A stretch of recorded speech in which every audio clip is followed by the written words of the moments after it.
It's Arkansas Traveler Baseball on the CSN Radio Network. The ITT Tech pregame show is brought to you by ITT Technical Institute. We are now online at itt-tech.edu.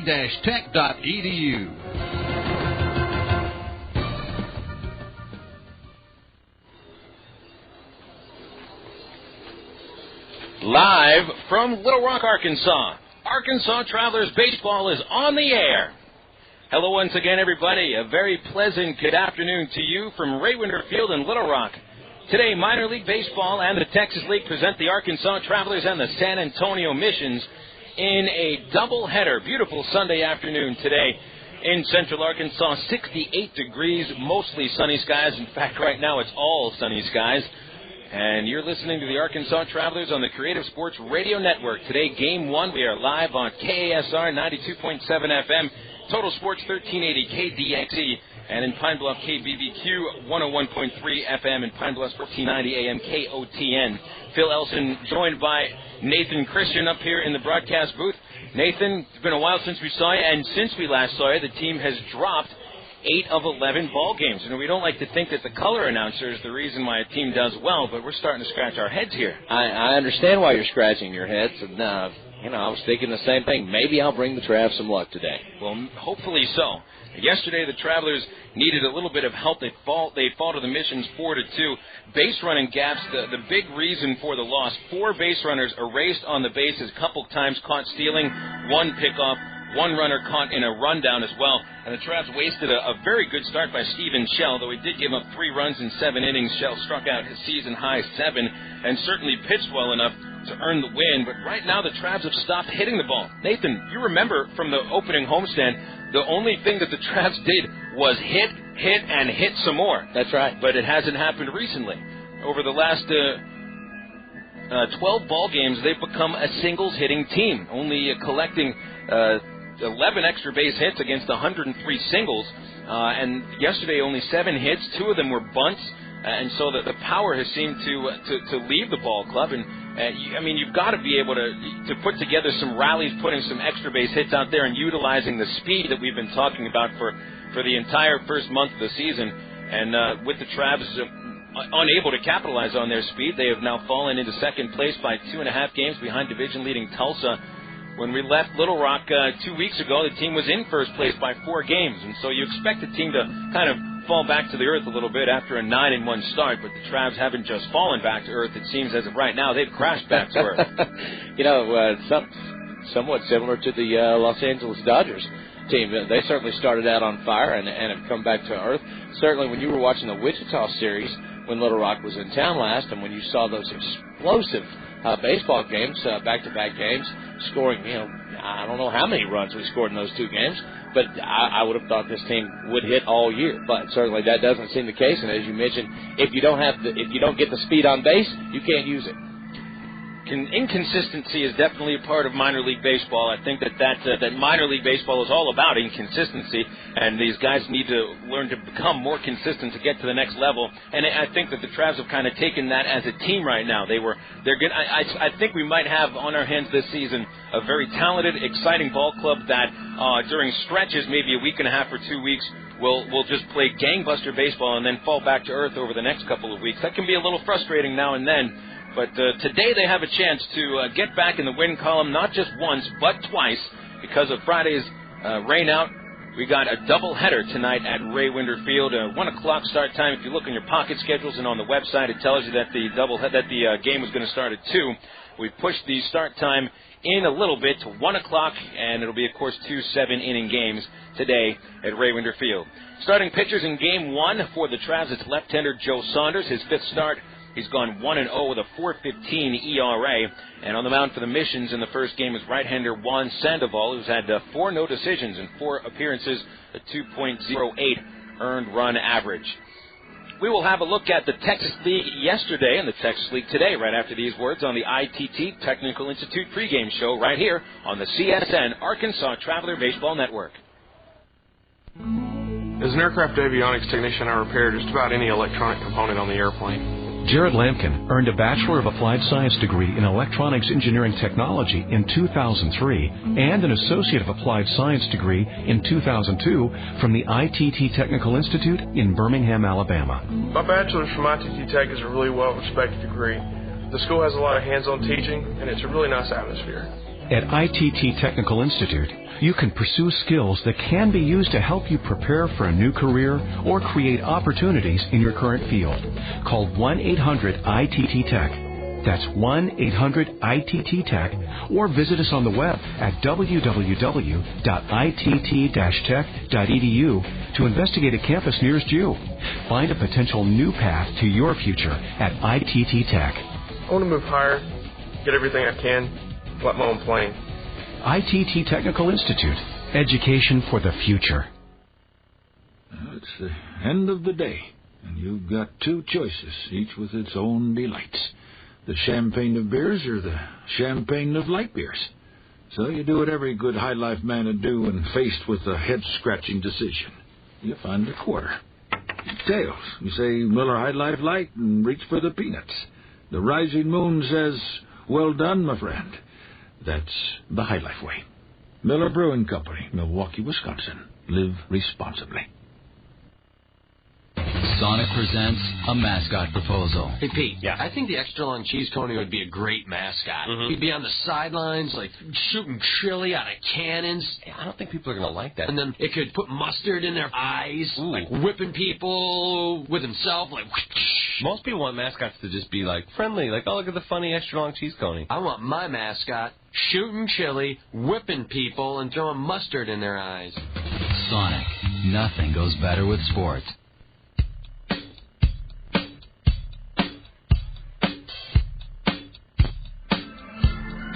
Welcome back to Raywinder Field for the ITT Technical Institute pregame show. Going to be a long day out here at the old ballpark. First of 2 7-inning games will be starting in about 18 minutes. Phil Elson and Nathan Christian with you on the ITT Tech pregame show. A reminder that earnings potential can increase with higher education. You can chart a new career path with the help of an ITT Technical Institute program of study. And for more information, you can go online to www.itt-tech.edu. Again, the website, itt-tech.edu. A look at the Tech's League action from yesterday. Across the board, the Tulsa Drillers continued their very hot play. They've won 4 in a row. They beat Frisco 11-2, scoring all 11 of those runs in the last 5 innings. 14 base hits for the Drillers. 8 of the 9 starters had at least one hit. Jeff Salazar and Tony Miller led the attack with 3 RBIs apiece. Meanwhile, the Drillers got 3 home runs. Tony Miller hit his third. Ryan Spilborghs and Aaron McNeil each had their first of the season. Zach Parker took a no-hitter into the 5th inning, settled for a victory, his second of the year, 5 2/3, 4 hits, 2 runs, both of them unearned. Josh Roop was the losing pitcher, his first loss. For Frisco, he falls to 2-1. So the Drillers now have the best record in the Texas League at 15-7. They're 2.5 games in front of the Travs today. Again, they've won 4 games in a row. And today, Tulsa visiting Frisco at 2 o'clock start time. Scott Randall takes the mound for the Drillers against Matt Lorenzo. Again, that game will be starting at 2 o'clock. Out in the at Hammons Field in Springfield, Corpus Christi defeated the Cardinals 9-3. Alex Eckelman led a 14-hit attack with 3 base hits, 2 RBIs, hit his first home run of the season. Corpus Christi 9, Springfield 3. Rick Ankiel started in right field yesterday for Springfield. He went 0 for 3, striking out twice. He also threw a runner out at second base and had a throwing error. So a bit of an adventurous day for Ankiel in right field for the Cardinals yesterday. And with the loss, Springfield drops to 8-14. Corpus Christi starting to play some better baseball. They are now 10-12 and 4 games out of first in the West Division. Springfield will be hosting Corpus Christi tonight. Played a day game on Saturday and a night game on Sunday. It'll be a 7:10, actually a 6:10 start time in Springfield as they'll finish out the series with the Corpus Christi Hooks. And the Midland Rockhounds and Wichita Wranglers went 12 innings yesterday. Midland won it 7-6. Midland 14 base 3 from Jason Perry and Lance Turner. Perry hit his first run of the season. Evan Farner got win in relief against his former teammate. He's pitched for Wichita. Farner 2 innings, sweeping his record 3-0. And Clemson State, a game and a half across the first in the Texas State West. They'll be having that today, 2 o'clock, and the broadcast finishing out that series. Of course, we'll be bringing all the scores to the Texas League. We'll drop broadcast today. For now, we'll have a break and start a look at the Major League scoreboard after these birds on SN Vail Honda. Arkansas's #1 Honda volume team in the state and district leader in total customer satisfaction is Vail Honda at 13101 Chenal Parkway in Little Rock. They have a wide variety of Honda cars and trucks. Coming soon next month is the Honda Ridgeline that will pole vault Honda into the truck market. Vail Honda is open Monday through Saturday from 8:30 until 7, and on Sundays from 1 till 6. Their service department is also open Monday through Friday from 7 a.m. until 6 p.m., and on Saturdays from 8 a.m. until 4 p.m. Give them a call today at 227-7000 for your automotive needs. Vail Honda at 13101 Chenal Parkway in Little Rock. To a full line of auto products, the name is Settle Office Products, 4412 MacArthur Drive in North Little Rock. They've been in business on MacArthur Drive for 23 years. They get free delivery anywhere in Central Arkansas. They have office furniture, office supplies, scratch and dent furniture, and they're family owned and operated. Give them a call today at 758-1050 or see them on the website at www.settleofficepro.com. The Air Force is the only branch of service with its own community college. It's called the Community College of the Air Force, and it makes a difference. You see, in the Air Force, you earn college credit for learning your job. You can earn an associate's degree in one of 66 career fields. Your job experience goes farther in the Air Force. For more information, call 1-800-423-USAF or log on at airforce.com. Cross into the blue with the U.S. Air Force. No one comes close. CSN is now live on the internet at csnsports.com. Click on live broadcast in the upper left-hand corner on your home page for live play-by-play audio, not to mention all other programs CSN produces during the year. Check out our webpage with a list of games today on CSN, the latest scoreboard, and the latest sports headlines at csnsports.com. That's csnsports.com, with live coverage worldwide on the internet. csnsports.com, bringing you closer to us than ever before.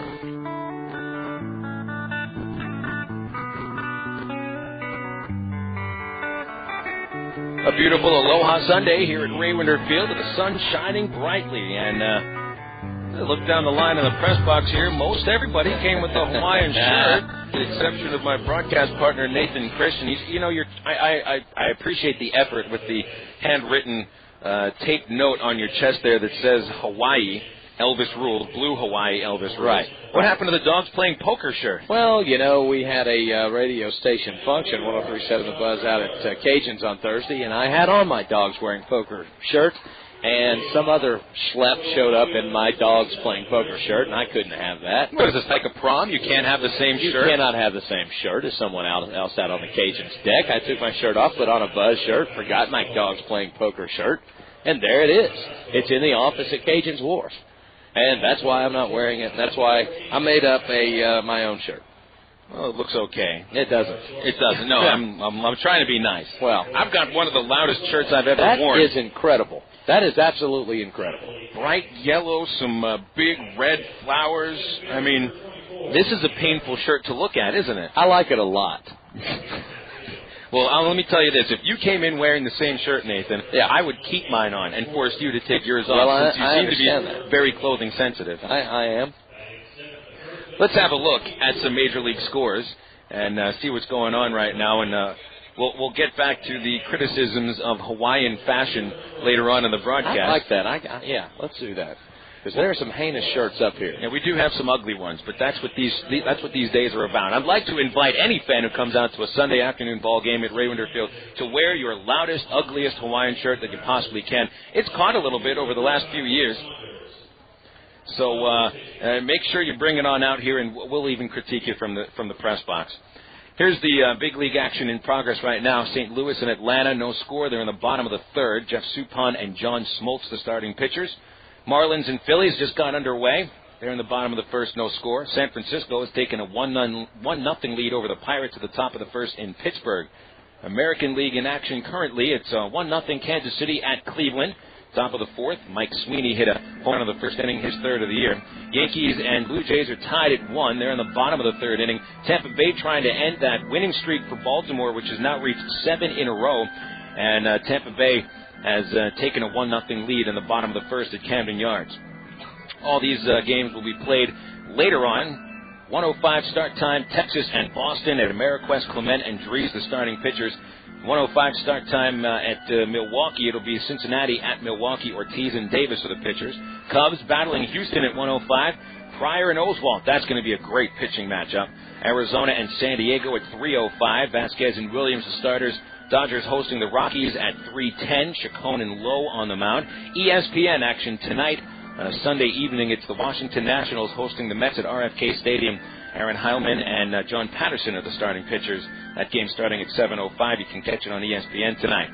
And in the American League, the Angels at the Minnesota Twins. Twins have taken the first two games of that series. That's a 1:10 start time. Colon and Santana, outstanding pitching matchup.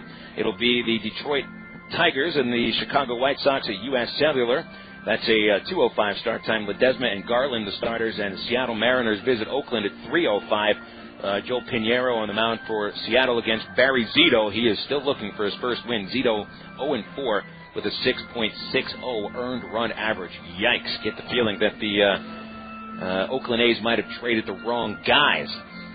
We'll have the starting lineups coming up after these words on the Creative Sports Radio Network.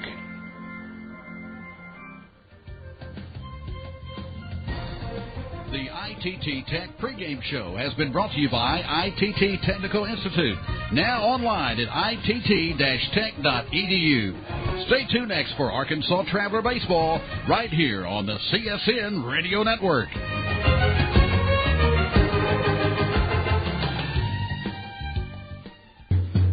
I've got a pop quiz for you. How well can you do? What's the last magazine you bought at the checkout line?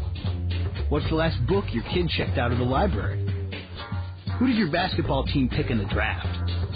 Who did your kid pick to sit next to in lunch? Name a book on the bestseller list. Name a book in your kid's backpack. Who is President of the United States? Who is President of your kid's student council? Can you name 3 R&B artists? Can you name 3 artists your kid studied in school? Know what really matters. When you know all about your kid's school, you know all about your kid. Not only will your relationship benefit, so will your kid. When kids have parents involved in their school, they have higher grades, better attendance, and more self-esteem. Visit www.pta.org to find 100 simple ways to get involved. A message from the Ad Council and the National PTA. Ew, it stinks in here. Passing gas. Is there a right time and a wrong time to do it? Come on, huh? I'm trying to eat. When indoors in the company of others, passing gas is not only taboo, it can be deadly. I'm gagging. Passing gas releases a plume of toxic vapors like ammonia and hydrogen cyanide. Oh, you're killing us over here. Every year, hundreds of infants exposed to passed gas die. What? I cracked a window? And just opening a window isn't enough. These deadly fumes can linger in the room for hours after odors have dissipated. Daddy, you promised you'd smoke outside. You're right, Pumpkin. Excuse me. If you smoke, take it outside. Don't pass gas.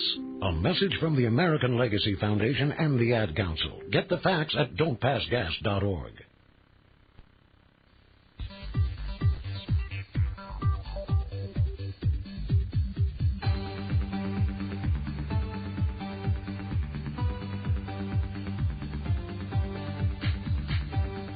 A presentation of CSN, the Creative Sports Radio Network, brings you Arkansas Traveler Baseball.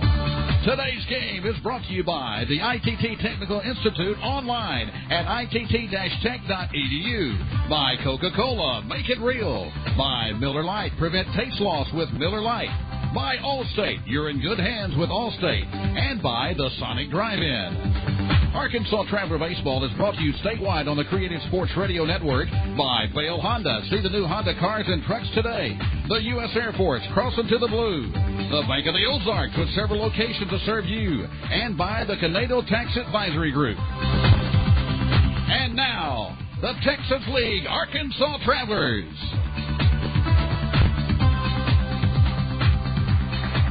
Star Spangled Banner just performed out here at Ray Winder Field as first pitch coming up at probably a little bit longer than 5 minutes. Pitchers are getting their warm-ups on right now. I'm Phil Elson along with Nathan Christian.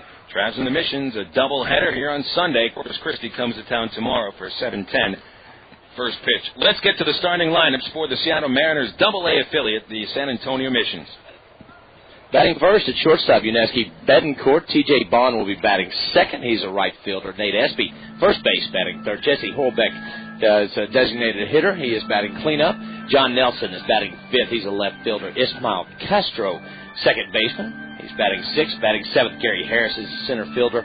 Batting eighth, Rene Rivera is your catcher. And Eddie Menchaca, third baseman, batting ninth. Starting lineup for the Travelers, Reggie Willits leads off in right field today. Batting second, and at second base, Alberto Callaspo. Hitting third, the shortstop, Eric Ibar. Mike Napoli cleans up, he'll catch. Out in center field today, Tommy Murphy batting fifth.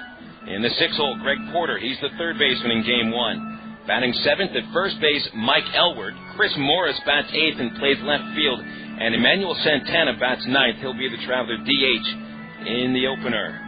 Starting pitchers for game one of the series, Joe Saunders for the Arkansas Travelers. A 6'2", 200-pound lefty from Springfield, Virginia, who enters today 1-0 in 4 starts and a 4.15 earned run average. He has been susceptible to the long ball in his last 2 starts, giving up 4 home runs. And he was on the mound when the Travs had blown a 5-run lead in the 6th inning 6 days ago against the Tulsa Drillers, as he gave up 6 runs, 5 of them in that 6th inning. Got a no decision. Travs lost that ball game by a final score of 10-7. Ouch. Yes. On the mound today in game one for the Missions is right-hander Juan Sandoval. He's 23 years old, 6'1", 170 pounds, from Santo Domingo in the Dominican Republic. 5th year as a professional. It's his 4th year in the United States. 4 starts, no wins or losses, but 2.08 ERA. Now, Sandoval keeps the ball in the park. Although he gave up 21 home runs at Single-A Inland Empire last year, he's gone 4 starts without giving up a home run this year. 244 batting average against, 20 hits, 7 walks, 14 strikeouts in 21 2/3 innings. An absolutely beautiful day for baseball. I got to tell you, Bill Valentine knew what he was doing when he canceled Friday's game at 3 o'clock in the afternoon, 4 hours and 10 minutes before first pitch.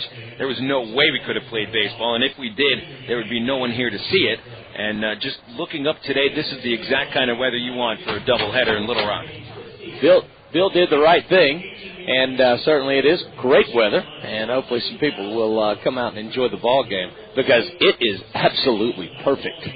Well, it's a 1 o'clock start time for game one. We'll have in between the games today will be 25 minutes, and then game two will start again 25 minutes after the last out of game one. Travs and the Missions finishing off this series, and then Corpus Christi comes to town tomorrow, a 7:10 start time against the Hooks. And we're not sure about the starting pitchers for tomorrow, but you can pick up a discount ticket inside the sports section of the Arkansas Democrat-Gazette. And if you bring that coupon to the ballpark, you can get in for just $3 a piece. Tuesday, discount tickets, of course, at Exxon stations across the Little Rock area. That'll get you in for $3 a piece. It'll be bingo night at the ballpark, Villa Italian Restaurant, Golden Corral bingo between innings for dinners and other prizes. And then it is Screaming Kids Day, Wednesday morning, May the 4th, 10:30 start time as the Travs wrap up the homestand against Corpus Christi. Screaming Kids Day. Have you worked out the possibility of me and my broadcast partner, Justin Acree, being live out here on that day? It's going to, we're going to have to find the right spot, because if you're doing a talk show, you want to be able to be heard. Yes. And, I call it Screaming Kids Day for good reason. Is it? Absolutely. We've got to find a spot where you guys can sit kind of apart from the kids, so that people can at least understand what you're saying. Sure. So we're scouting out a location for you guys. That's fine. Did you mentioned the Villa as a giveaway? Because we got rained out on Friday, I did get to go to the Villa. And did you have a nice meal? I cheated on my diet, yes, as I'm about to do right now. Our good friend Ken Shivey, the owner of the Villa, he's been a long-time supporter, and I'm sure he is out about town driving around in his beautiful... What kind of car is it? Was that a Porsche that I think he had, or was it a it was a BMW 2-seater convertible. Gorgeous. Nice. I'm sure he's riding around in that, of course, listening to the Traveler game. Sure. And he should be. What a great day for that as well. Still waiting for Joe Saunders to make his way down the right field line. He's about to finish with his warm-ups. So we'll take our final break here at the ballpark. When we return, we'll count down to the first pitch of many pitches this afternoon at Raywinder Field. You are tuned in to CSN, Arkansas Travelers Baseball Network. He joined the Air Force in 1964 and served in Vietnam. He commanded forces in the far corners of the globe.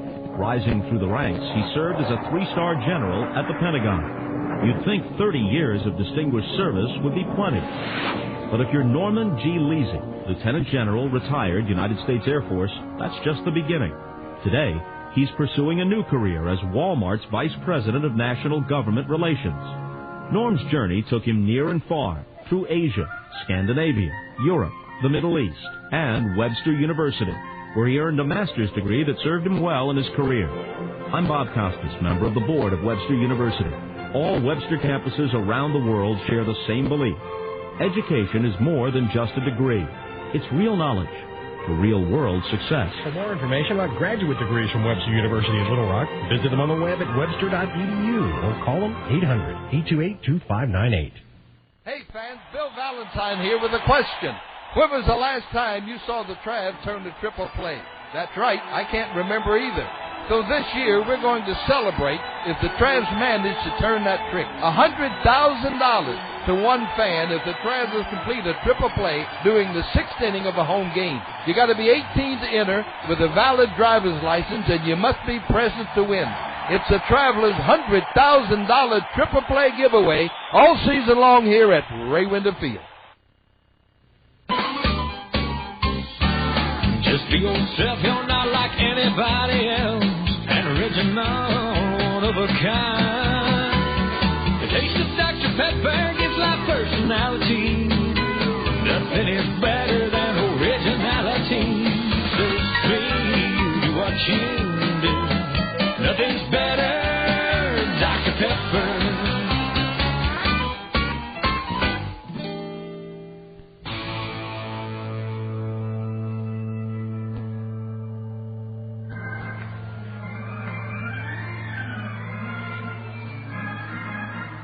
Welcome back to the ballpark as we are just coming up on first pitch, at least in 2 or 3 minutes. Joe Saunders has taken his time throwing warm-ups out in right field. But Joe has finished his warm-ups, and he makes that slow walk down the right field line. Sonic Field's Dreams team is ready to take the field. The Travs waiting in the dugout. They're also set to take the field. So a little bit of a delay to the start today, as the Travelers and the Missions, I believe this is the first doubleheader in the Texas League this year. You know, by this time, 3 weeks into the season, we've at least had 1 or 2 games that have been rained out across the league. Usually they're here in Little Rock, but this is the first doubleheader of the season. We've usually had at least one of them by now. That's a bit. Finally, Phil, I have my gear. I finally have my cap that I've been asking you for. After a year and a half of complaining about not having a hat. Right. I finally get one because I'm way too cheap to buy a hat. I have to be given these things. Well, you're a member of the media. I mean, right. There isn't a self-respecting member of the media who doesn't expect everything to be given him for free. That's correct. And, I mean, getting to know you over the last couple of years, Nathan, you fit the bill perfectly. Yeah, maybe even better than most. When's the last time you paid for lunch? The lack of an answer gives you the answer you're looking for. Never. Trav's now taking the field. There goes Chris Morris out to his position in left. Which hat do you have there? That's the horse riding through the A with the Traveler riding right on it. I didn't even look at it. Just put it right on. It's the hat that the Travs are wearing, except without the red bill. That's the road cap you have on. Well, I'm okay with that. It's okay. You don't go on the road with us. But it is a very nice hat. Well, I like the hat. I'm happy with it. And finally, I've been asking you. Clearly, I'd been asking the wrong person. I was supposed to be asking Pete because you got nothing done. Pete Lavin gets everything done here at the ballpark. I mean, you talk to me. I'm the wrong person to talk to. Sure, I'll get it, Jagger. I was just pulling the wool over your eyes. I think so. Sonic Field of Dreams team has joined the Travs out on the field right now. That is, who is that on the field? That is the Benton Dogs, DAWGS. I don't know another way to spell dogs. That looks like Georgia colors that they have on. Good gosh. Not a big fan of the colors? Not a big fan of Georgia. I mean, it's a lovely state, don't get me wrong. I'm a Razorback guy. Dogs are the enemy, aren't they? The dogs are the enemy. First pitch the ceremonial first pitch gets tossed out today by Austin Chomley, celebrating his 8th birthday today. Nice. Nice throw. He didn't know that Mike Napoli would give him the baseball and congratulate him on a pitch well thrown. You might be able to use him in the bullpen. Well, it's going to be a long day. And the thing is that when you get a doubleheader, now they are 7-inning games, but each bullpen is probably going to be pretty well taxed by the end of the day. But the Traveler bullpen, for the most part, is rested. San Antonio's bullpen should be, too. Travs only used a couple of relievers yesterday. Jonathan Rowenhurst and Von Sturzbach had 1 inning apiece. And when you go with the rain out on Friday, everybody's arms should be pretty well rested to go today. So you also have a reliever in Kasey Olenberger starting the second game of this doubleheader instead of Irvin Santana, who's been pushed back till tomorrow for no other reason than just to keep the rotation on a 5-day basis. So Kasey Olenberger, who has had some starting assignments in his career in the independent minor leagues, he'll take the hill in game 2, but when you're a reliever, really, you don't expect to see a guy go more than 4 innings in an emergency start. If he gets through 5 innings, then I think that he certainly has done a very good job. So, the bullpen's going to come into play today. Bill, do you have a tendency when you have a doubleheader in minor league ball to see more runs in a second game? In all honesty, I think that usually one of the games turns out to be a big run-scoring affair. But you would think that the second game would feature some more runs, but the thing is that the hitters are getting a little bit tired towards the end of the second game as well. I mean, we have seen, I remember it was almost 4 years ago to the day when Andy Pratt, who was a left-handed starter for the Tulsa Drillers, threw a 7-inning no-hitter in game 1 of a doubleheader right here at Ray Winder Field. And so, the Travs didn't hit much in the first game or the second game that day. So you never quite know what you're going to get. You do have no-hitters thrown because, the 7 innings, throwing 6 innings of no-hit ball is pretty difficult. Getting that 7th is a lot easier than the 8th and the 9th. Sure. So who knows what will happen today. Joe Saunders has had a couple of games where he's allowed no hits until the 5th inning. And the Trav left-hander now works to Yuneski Betancourt, throws a first pitch strike, and we are underway 8 minutes late today, 1:08 in the afternoon. Game time temperature today sitting about 70 degrees. Beautiful day. Betancourt sends a fly ball to right field, sending Reggie Willits back towards the warning track, and just at the cut of the grass, he'll make the catch for out number 1, and Betancourt now hitless in 9 at-bats over the series. Right fielder, T.J. Bond. Brings up T.J. Bond, and this is the first of a few quite large men that will be coming to the plate for San Antonio. Looks like they could field a front 7 on a defensive football team. Bond, 6'5", stands in there, hitting .351 tops on the missions, and Saunders delivers a fastball high and away for a 1-ball, no-strike count. Bond, a 14-game hitting streak, and he's had 3 hits in the series, 3 for 6. Bunt single yesterday. There's a little nubber off the end of the bat, slowly towards second. Kayaspo will barehanded. His throw is not in time. Not much else that Alberto could do. He barehanded the ball. Bond runs very well with those long strides. And he beats out an infield single, so make it a 15-game hitting streak. That's the longest hitting streak in the Texas League so far. That was just dribbling kind of up the line between the mound and first base, and nobody could get to it. Once it gets past the pitcher, then for all intents and purposes, it's going to be a hit. Kayaspo gave good effort, but not much he could do. So a single for Bond. The hit off Saunders, 19th he's allowed in 22 innings this year. Now he works to the 3-hitter Nate Espy, a right-handed batter who takes a big swing and a foul straight back to the screen, strike 1. Espy sat out of yesterday's game. He played on Thursday, going 1 for 4, and an infield single, and also grounded into a double play. And just like Bond, he is tall. It's 6'3", 215 pounds, out of Pensacola. The infield looking for a double play. Saunders sets at the belt, gets a good look at Vaughn. And now the pitch low and blocked by Napoli. Vaughn looked like he wanted to run, but he stays. Count moves to 1-1. SP a .288 hitter. 3 home runs, 9 RBIs. SP one of 4 San Antonio batters to collect 3 homers this year. They've hit 16 as a team. Travelers' pitching staff has allowed 17 home runs. The 1-1 pitch reached for, flied high to the center fielder. Tommy Murphy going straight back to make the catch. And there's 2 gone in the first inning. Vaughn heads back to first base. You know, I only mentioned the home runs that the Travs have given up because Saunders has given up more homers than any Traveler pitcher. The exception now is Steven Shell, who gave one up yesterday. 4 home runs allowed by Saunders in 4 starts. And he went his first 2 appearances without giving up a long ball, but in a no decision at Tulsa, Tony Miller took him deep in the first inning, and then 3 home runs in Wichita, his last time out. There's a throw to first just to check on Vaughn. Jesse Hurlbeck, the batter, is the cleanup man, designated hitter. Holds that bat on his right shoulder, stands tall in the box, close to the plate. And the first pitch is a strike at the letters. He's a pretty thick boy.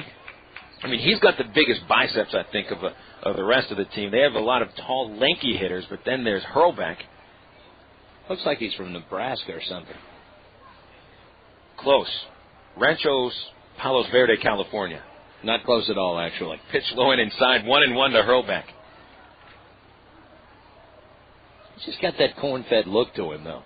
Looks like a Husker. Yeah, he does. Taking a lead from first, T.J. Vaughn. Here's the stretch in the pitch. And the changeup grounded towards shortstop in the hole. Ibar looks at second, now throws to first, and it's in time, getting Hurlbeck by a step and a half. Side is retired. Looked like Ibar wanted to get the out at second, but Vaughn runs better than Hurlbeck, and they floated that throw onto first base, and the Mission strand a runner at first. We go into the bottom of the first inning here at Ray Winder Field with no score on the Creative Sports Radio Network.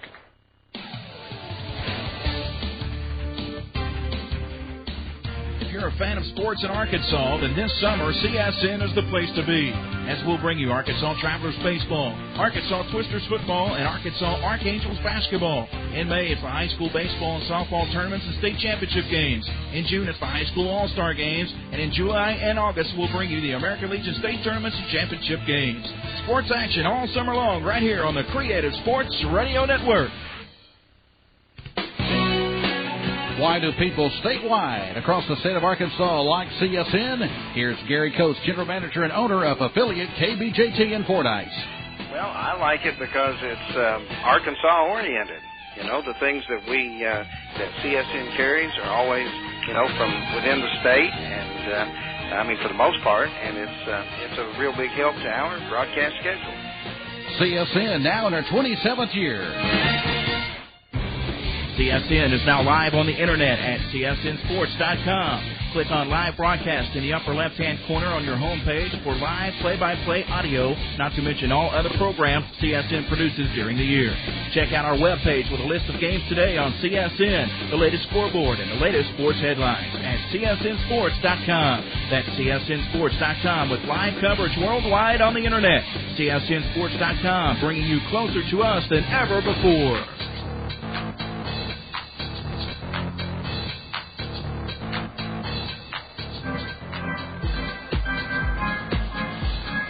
Juan Sandoval throwing his warm-ups on the pitcher's mound. The right-handed pitcher in his 5th start of the season for the San Antonio Missions, facing the Travs for the first time. Reggie Willits, Alberto Cayospo, and Eric Ibar will try to jumpstart things here in the first inning. The Travs have been a little sluggish at the plate recently. They've hit a lot of singles, not much else, and haven't been able to utilize that outstanding speed that we have seen so much this year. Willett steps to the plate left-handed against the righty and takes a high fastball from Sandoval. Willett's at a .384 clip. His average is the 3rd highest in the league. Tyler Mingus of Springfield leads at .394. Willett looks at a pitch away, 2-0. Reggie yesterday had a bunt single, scored one of the Travs' 2 runs, knocked the other one in. Probably had the most productive game of any Trav hitter. Squares around now, takes away, and Sandoval's missed 3-0. against the Trav leadoff man, Willits.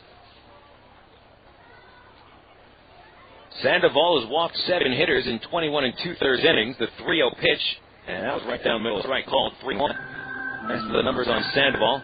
21 2/3, 20 hits, 5 runs all earned, no homers, 14 strikeouts, 2 wild pitches. Here's the kick, the 3-1. Swung on, fly ball, shallow left field. Willis got underneath that pitch. John Nelson, the left fielder, underneath it, and he makes the catch for the first out. So Willis had his count in situations where they've been in his counts. 1, 2-0. They just seem to be a little bit ahead of themselves, maybe a little eager to get something on possibly with team slip. And back of the ball enough. Oscar now batter. He squares, gets a strike as the third baseman draws in. 2 feet of cut of the infield grass. Also back left hitters over after hitter though. 0-1 is high. Sandoval says against left hitters. Hit him at 306 clip. 1-1 pitch. That's fouled away. That'll get over the roof at third base and out of the ballpark 1-2. Now the count on Kayaspo with averages at 306. 1 for 4 yesterday with 2 strikeouts. Went into yesterday's game striking out just 4 times on the year. Here's a curveball. Kayaspo lines it deep to right field. T.J. Bond has it go over his head. Now it rolls in front of him as it bounces off the fence. That gives Kayaspo ample time to chunk into second with a stand-up double. And so after having no extra base hits yesterday, the second Trav hitter of the game collects that double. What are you pointing at yourself for? You know, maybe it was me, Phil. You know, Bond, he made an effort at that ball, got back to the warning track, kind of jumped and ducked at the same time. Obviously, he lost it in the sun, or lost it in something. Well, I mean, that right field, and remember, he went right towards the right field, the light pole out there, which is 330 feet away. That really comes up on a right fielder quickly. Sometimes I think it frightens him almost. It's padded. Here's Eric Ibar, who takes a strike on the outside corner. Yeah, it's padded, but still, it's padded metal. Third baseman Menchaca draws in against Ibar, who's hitting 268. Big gap through the shortstop hole, and Ibar tried to poke it that way and fouls it back. Strike 2. I mean, we saw it on opening day. Springfield's outfielders, right field and center field, that right field wall came up on them really quickly. And they had a case of the yips, dropping fly balls on the warning track. And I'm not sure if Vaughn had a real chance to catch that line drive. It was hit pretty hard. The jump and duck at the same time. I don't get it. Here's the 0-2. Ibar reaches for it, taps it slow left side of the mound, head ball off the mound, bare hands the throw. In time, Ibar out by the eyelash of a gnat. Bang, bang play. Base umpire Joe Maiden made the call. No arguments from anybody. Kayaspo makes it to third. Ibar retired 1-3. The eyelash of a gnat has to be very, very slight. I mean, that's less than a millimeter. Certainly. I think a gnat's less than a millimeter. So this would be less than a millimeter. Yes, you said it correctly.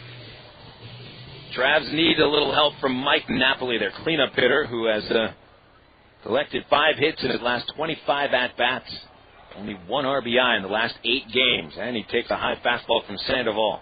No score in the bottom of the first, and the Travelers threatening. Kayaspo had a 1-out double. He's now at third after Ibar's ground out. The stretch by Sandoval, the right-hander, delivers. Napoli swings, fouls it high over the press box, out of play, strike 1. 1 ball, 1 strike against Mike Napoli. Mike enters today hitting .294, 1 home run, 12 RBIs.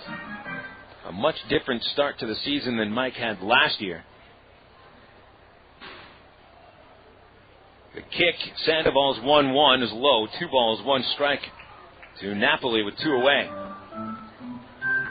Last year, Napoli, in the first part of the season, nobody could touch him. All he did was just hit home run after home run, drive in a ton of runs. Hit 7 homers in April, drove in 24. There's a strike to Napoli, 2-2. Compare those numbers, 7 homers, 24 RBIs at single A in the first month to this year. 1 homer, 12 RBIs. RBI production cut half. Home runs down by 6. 2-2 pitch on the way. Fastball chopped to the hole, it's short. And that is gloved by the shortstop, Betancourt. He holds onto the ball. And that'll score Kayaspo from third base. Napoli got that one into the hole, and Betancourt got to it about 3 steps to left field. He eventually threw the ball, but had no chance to get Napoli, so Mike drives in a run, and it's 1-0 Arkansas. There's an RBI. There is an RBI. happens to guys. Is pitching that much better on the Double-A level than it is on Single-A? Yes, without question. I mean, I'm not saying those numbers to really criticize Mike. I mean, this is a very large jump from Single-A to Double-A. But let's say seasons have started differently for him from this year to last year. Here is Tommy Murphy fouling a pitch away for a strike.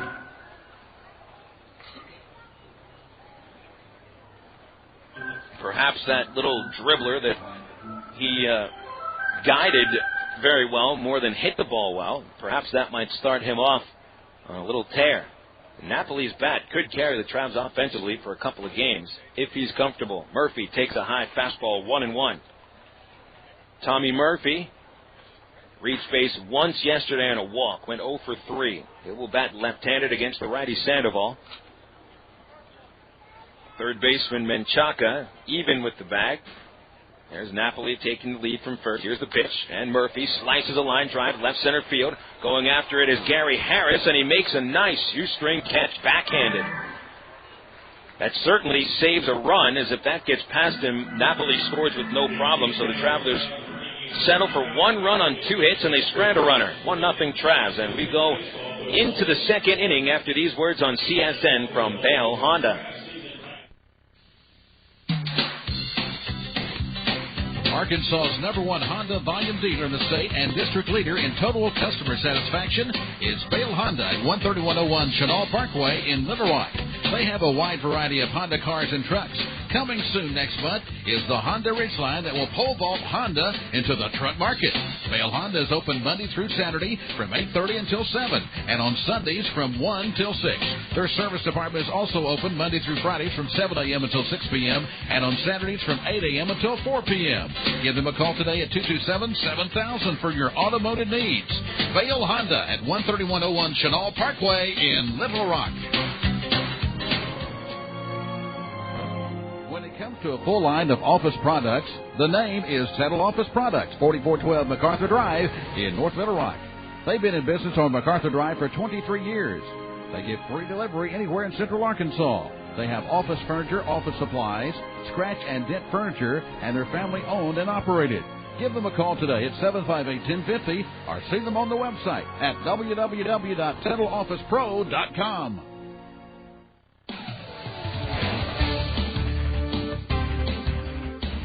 If you're a fan of sports in Arkansas, then this summer CSN is the place to be, as we'll bring you Arkansas Travelers baseball, Arkansas Twisters football, and Arkansas Archangels basketball. In May, it's the high school baseball and softball tournaments and state championship games. In June, it's the high school all-star games. And in July and August, we'll bring you the American Legion state tournaments and championship games. Sports action all summer long right here on the Creative Sports Radio Network.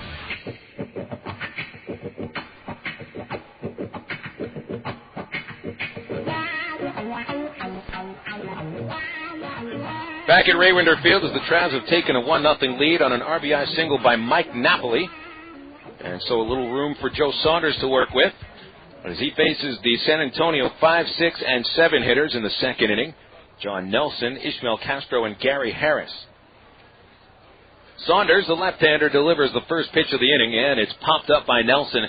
That'll get on top of the roof at first base. Good pitch by Saunders on the hands of Nelson. This guy has a pretty long swing.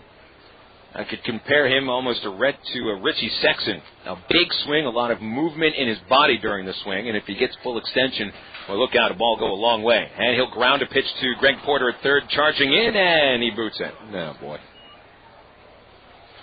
Porter tried to glove that ball off to the side like a shortstop would, and instead of staying in front of it, you play it off to the side. There's really no margin for error. And speaking of an error, it is Greg Porter's team leading 8th error of the year. Greg was watching the runner. Didn't quite watch the look the ball in. Porter committed a throwing error in the mid-innings yesterday that led directly to a San Antonio run. And then had a bad decision on a possible double play ball by throwing home instead of starting a twin killing. Castro, the batter, takes a strike. Ishmael Castro in the second inning yesterday launched a 2-run homer on a mistake 3-1 fastball by Steven Shell that he left right down the middle. Castro made him pay with his first home run of the year. 0-1, the count on Castro. No outs, runner at first. Here's the pitch from Saunders, and it's hit hard and fair down the first base line. That'll get towards the Arkansas bullpen. Charging after it, Reggie Willits. He now picks it up. They're going to hold Nelson at third. Castro coasts into second with a stand-up double. Elward was pretty close to diving on top of the ball. It just scooted past his glove, got down the line. Castro, a .235 hitter, pushes the tying run to third, and the go-ahead run in scoring position. For Ismael Castro, his 4th double of the year, and here Gary Harris comes up to the plate.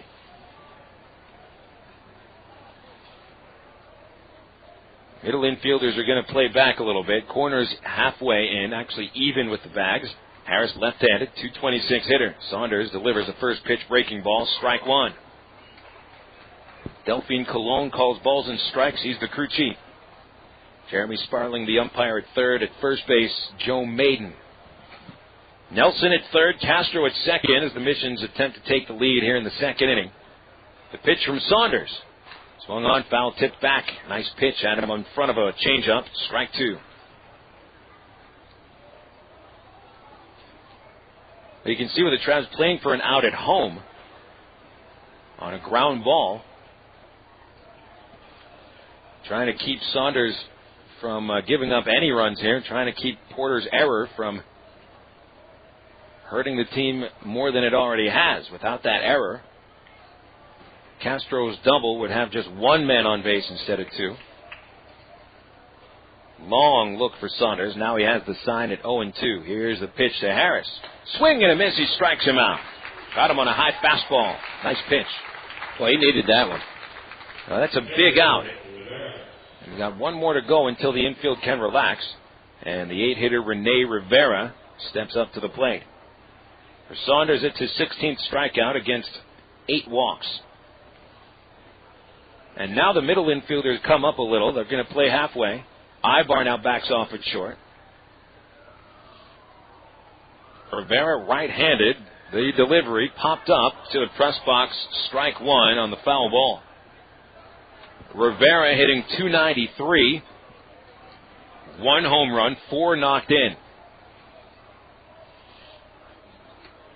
Starting catcher in all 3 games of this series, but you can bet we won't see him in the second game today. Standing deep in the box. Here's the pitch from Saunders. Swung on, chopped to third, and booted again by Greg Porter. That gets down the line. 1 run scores. Castro rounds third now. Ibar picks the ball up at the bullpen in left field, throws to second, and safe at second base is Rene Rivera. We'll have to wait for the decision on the scoring play by our official scorer, but again, that's a play Greg Porter probably could have made at third base. It is going to be another error on Greg Porter. And it was hugging the third base line. Porter got to the ball, but just didn't stay in front of it. He would have had the out at home. So this is a pretty rocky inning for Greg Porter as he has committed 2 errors. And it has led to a run. And actually 2 runs, 2-1 San Antonio. No RBI for Rivera. Menchaca, the 9-hitter, swings through a fastball, strike one. So Greg Porter has now committed a team-high 9 errors in 21 games, most of them at third base. Menchaca hitting .211. The pitch from Saunders just missed inside, 1-1. You can see Saunders throwing a little harder right now. I think that might be about a frustration with the inability of his third baseman to make a couple of fairly routine plays. 1-1 pitch. High and outside, 2-1. And you don't want your starting pitcher to get into the mindset early in the game that he has to strike everybody out and can't trust his fielders to make plays, because then he's going to really lose his command. Saunders' fastball popped up, foul grounds. First baseman Elwood, a long run, dives and just got away from his glove. Good effort by Mike Elwood. Who is the clubhouse leader of this baseball team? If you had to pick one, I don't know if I could pick one yet. I mean, everybody seems to get along pretty well. It's a clubhouse that, a lot of these guys have played together for a while, but I'm not sure if there's necessarily one guy that stands out amongst the rest as a quote-unquote team leader. Saunders ready at the belt. 2-2 the count of Menchaca. Here's the pitch. Fastball just missed high and away. 3-2. Why do you ask? Well, who addresses and how does the clubhouse handle 2 errors in an inning by a guy that definitely could have made a play and should have made a play. Saunders with a full count on Menchaca. His delivery line towards right fielder Reggie Willis comes in 2 steps and makes the catch. Holding at second is Rivera. That should be the 4th out of the inning. Uneski Betancourt comes up next. In all honesty, I think that it's just something that everybody knows in their own mind when you need to make a play. And I don't know if Greg Porter even needs to be told, hey, you really need to make those plays. I think he knows it. And I know that the Travelers, they're certainly not in emergency mode right now, even losing 8 of the last 11. Betancourt, little squibber. First baseman Elward off the bag will flip to Saunders, who covers it first and will get the out. That'll retire the side in the second inning. 2 unearned runs on 2 errors by the third baseman Porter. 1 base hit. 1 runner stranded. San Antonio takes the lead. Inning and a half into the game, 2-1 missions on the CSN Arkansas Traveler Baseball Network.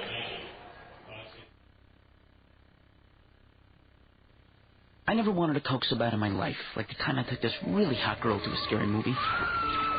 I just finished the entire tub of popcorn, extra salt, and my date had just finished her Coke. Which she could have offered me some of, considering I did pay for it, but whatever. So, I'm sitting there and my mouth is like a salt lick when she gives me the look, but there's no way I could kiss her. I gotta tell you, I would have done anything to have a Coke at that moment. They say the best lessons are hardest learned. I say don't date a girl who won't share her Coke. Coca-Cola. Make it real. Get your card. Easy to get discount tickets to Travs games all year thanks to Ready Ice.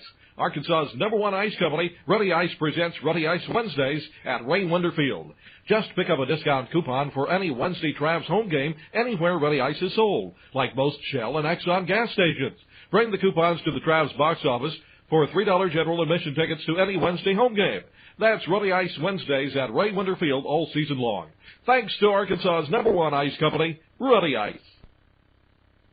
Throbbing muscles, swollen joints. This is pure torture. We're talking total body suffering. Not even the internal organs are... Bob, the game hasn't started yet. Game? I'm talking about me. Don't let orthopedic discomfort interrupt your life. Learn to manage it with Baptist Health in Ortho, Arkansas, the state's leaders in orthopedic medicine. To reach a specialist or for more information, call Baptist Health Healthline at 227-8478 and get back in the game. Ooh, I can feel that hit up here.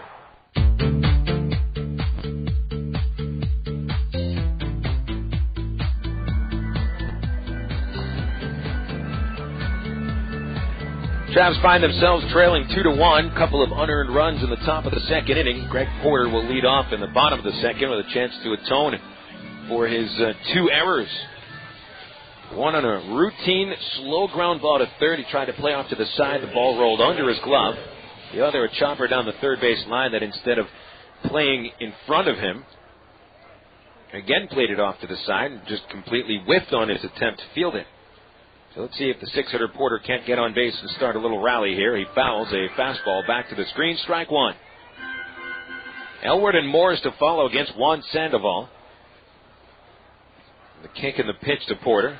Chopper to short, coming in Betancourt. Ball takes the hop right up to his chest, and he throws Porter out 6-3.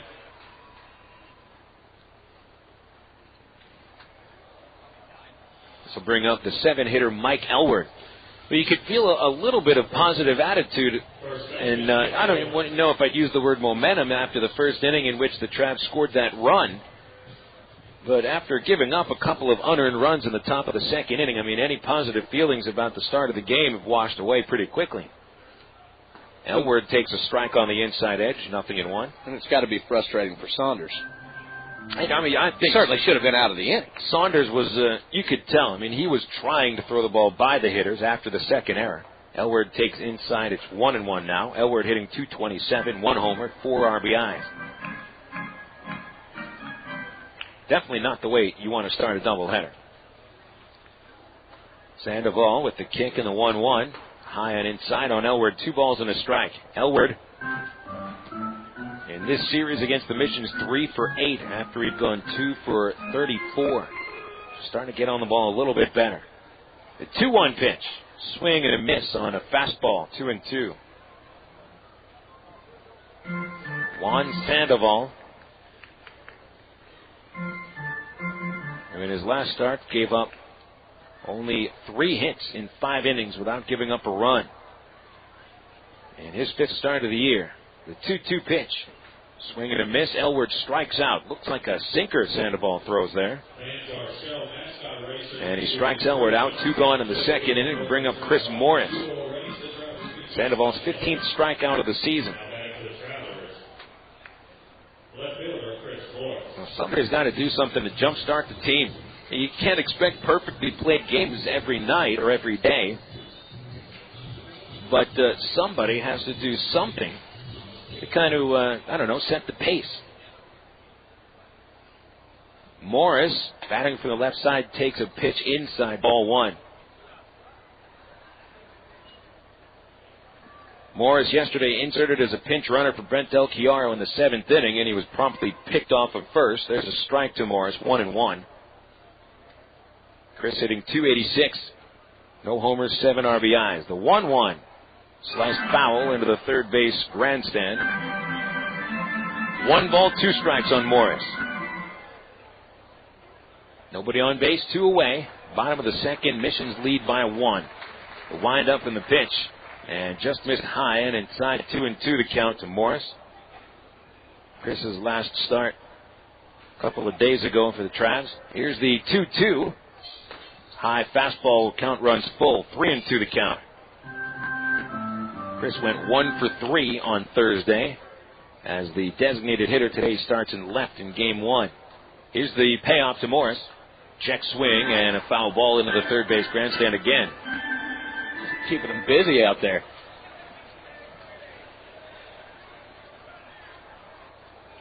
Morris has a pretty quick swing. And I think he waits on the ball quite a lot. And I think if Morris is at the plate, if I want a foul ball, I'm over at third base. Here's the 3-2 once again. Swung on, hit hard, and into right field for a base hit. 2-out single for Morris. Brings up the 9-hitter, Manny Santana. Chris has the approach at the plate. Looks like he just tries to stay on top of the ball, drive it into the ground. Some pitchers will try to get him out with high fastballs and get him to pop him up. At that time, he was able to stay on top of the high heat and drives it into right field for a 2-out single. Third hit for Arkansas. Now the 9-hitter Santana swings from the left side. First pitch, and he pops it out of play for a strike. Got a fastball to hit in the hitting zone. Just a little bit late. Manny starting his 4th game of the year. 1 hit in 9 at-bats so far. 1 RBI. 2-1, San Antonio leading, bottom of the 2nd. Morris takes his lead. Espy reaches out, holding him on. Here's the pitch, low and in on a breaking ball. 1 ball, 1 strike. Yesterday, anytime any of the speedy Traveler runners got on base, Willits, Kayaspo, Ibar, Morris, Murphy, Missions were just throwing over and over again to first base. And a throw to first right here, sending Morris back in. The Missions have controlled the Traveler base running. They've gone without a stolen base. They've been caught stealing 3 times, plus a pickoff.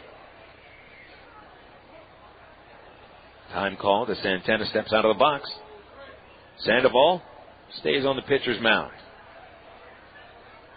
Twirls the ball behind his back, standing on the mound tall. Now the stretch. It'll be a 1-1. Here's the pitch. Popped up on the infield. Left side, shortstop Betancourt, 2 steps to left, backpedals, makes the catch off to the side of his body, and the side retired in the 2nd inning. No runs, 1 hit. The Travelers strand Morris at first base. 2 innings in the books, 2-1 San Antonio in Game 1. This is the CSN Arkansas Traveler Baseball Network.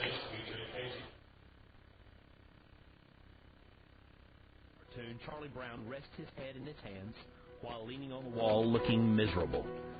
His friend Lucy approaches. She says, "Discouraged again, huh, Charlie Brown?" Charlie Brown doesn't even answer. "You know what your trouble is?" Lucy asks. Without waiting for a response, she announces, "The whole trouble with you is that you are you." Charlie Brown says, "Well, what in the world can I do about that?" Lucy replies, "I don't pretend to be able to give advice. I merely point out the trouble." I'm Mark Evans, pastor of the Church at Rock Creek. You know, it's easy to be that person who only points out the trouble. Today, be the person who comes up with a solution. The Church at Rock Creek has 4 weekend services. Worship times are Sunday mornings at 8 a.m., 9:30 a.m., and 11 a.m., and Monday night at 7 p.m. For more information, call 225-8684 or look on the web at www.churchatrockcreek.org.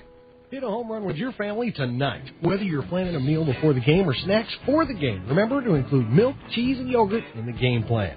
3 servings a day of dairy is the right amount to help keep your body healthy. It's easy. Just look for the 3-a-day logo on your favorite calcium-rich dairy foods at your local retailer. For more information, including recipes and coupons, visit www.3aday.org.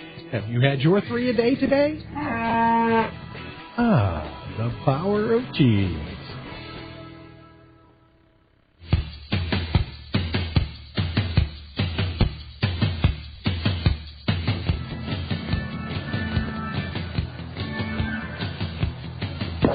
Top of the 3rd inning starts off here at Raywinter Field, and the San Antonio Missions lead by a score of 2-1. A couple of unearned runs charged to Joe Saunders. In the top of the 2nd, 2 errors by third baseman Greg Porter. That's the difference so far. 2-hitter T.J. Bond leads off the 3rd inning. Saunders goes from the windup and starts with a strike on a fastball, 0-1. I don't know how I have lived my entire life without Raywinter chili. Was that the first time you eaten it? That is the first time I've had Raywinter chili. 0-1 pitch, low and in, 1-1. It's no bean chili. It goes perfect with nachos and cheese. I just had a cup of it by itself, and it was fine. The 1-1 to Bond is inside 2-1. Now, I don't think you can actually purchase cups of chili at the ballpark. You can get it on your hot dog. Right. Put it on the nachos. Right. But I don't think we just do cups of it. How'd you manage that? Here's the 2-1 to Bond. Chopped over the mound. Second baseman Kayaspo charges, gloves it just to the right of second base and throws Bond out 4-3. 1 gone, bringing up the 3-hitter Nate Espy. I think the kids are saying that's how I roll, but I'm not really sure. That's how you roll with 3 cups of chili? Right, 3 cups of chili. You're the only person delivered to me here in the press box. You are the only person who so rolls with 3 cups of chili. You are a unique human being, Nathan Christian. I saw John Evans rolling with that same cup of chili, so I don't know that I am. Espy flying out to center in the 1st. First pitch, he'll take it for a strike, 0-1. I would say, though, the chili cheese nachos, and I've eaten nachos across Major League Baseball, a lot of different minor leagues. We got the best right here. Espy takes inside, and it's 1-1. I often hear that we have the best pretzels. Is that true? Pretzels are good. The hot dog, pretzels are pretzels. I mean, come on. That shows how much you know. Here's the 1-1 pitch. Swing and a miss on a nice pitch on the outside edge, and Espy didn't quite have the arm length to get out there. Have you ever had a New York pretzel? I have. I mean, one that you buy on the street? Yes, I have. You actually picked it up off the street? And I accidentally threw half of it in a recycle bin, and the 1-2 pitch to Espy inside. Fastball backed him off. The people manning that recycle bin, there was some sort of protest going on. They didn't like it. I had to go into the recycle bin, dig the pretzel out, and throw it in the correct. And now you know the difference between the garbage can and the recycling bin. 2-2 to Espy. Just a bit away. Full count. 3-2 on Espy. 1 out, top of the 3rd. Missions lead at 2-1. Well, I know we've got some different style pretzels, I think. We used to have some cheese-filled, jalapeno-filled. Boy. Yeah. 3-2 pitch. Got him looking. Strike 3 as Saunders fooled Espy. Came in with a breaking ball. And, Espy took a step just as soon as Saunders let go of the ball. And that step carried his momentum through. He was looking for a fastball. Got the hook. Nice pitch by Saunders. He has struck out 2. And now the 4-hitter Jesse Hurlbeck steps in. Hurlbeck grounded out 6-3 in the 1st inning. He will look at a pitch away from the right-handed hitter, ball 1, and out to the mound goes Napoli for a quick chat. Now, I really had some trouble with this guy's name when I first saw it. Hurlbeck. For some reason, Nathan, you saw it and pronounced it correctly. I'm not sure how. Hoorelbeke. I'm kind of sure what. I'm not sure. I'm not sure what your insinuation is that I pronounced it correctly somehow. I think I went to school. It was a good job. 1-0 pitch, low and away, 2 balls, no strikes. I went to school too. Didn't get one of those fancy Hendricks degrees, political science that you've been putting to look work. where it has me. I'm sitting up here beside you. 2-0 pitch. Hurlbeck harmlessly flies it to right field. Reggie Willits goes 2 steps to the left, reaches up, makes the catch. 1-2-3 goes San Antonio Missions in the 3rd inning. Travs come up in the bottom of the 3rd, trailing Missions 2-1 on the CSN Arkansas Traveler Baseball Network. Listen up, people. It's time to blow the whistle on taste loss. Taste loss happens when you can't taste your beer, and it's seriously traumatic. The process usually has 4 stages. The first stage, shock. Oh, no, you can't taste your beer. The second stage, nausea. I can taste my beer. The third stage, anger. What is happening? And finally, the last stage, acceptance. I can't taste my beer. Blow the whistle on taste loss. Pick up a great tasting Must-Filling Miller Lite with half the carbs of Bud Light. Seriously, get the memo. Why have more taste Bud Light? Get the facts at PreventTasteLoss.com. This is Miller Lite, 96 calories, 3.2 grams of carbs, 1 grams of protein, Miller Lite is 6.6 grams of carbs. Miller Lite, Milwaukee, Wisconsin. I'm one of your close friends, a friend who supported you through many a spring or summer night over the years, and you never have to go searching for him. He's always in the same spot along the third base line. Baseball fans, reintroducing the Ringwood Field Bleachers.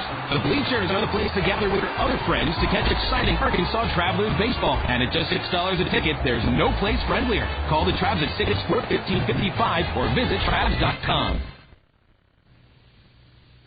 Ed and I sell soft drinks at ball games, and he first told me about BC Powder. We carry big trays of drinks up and down the stadium steps.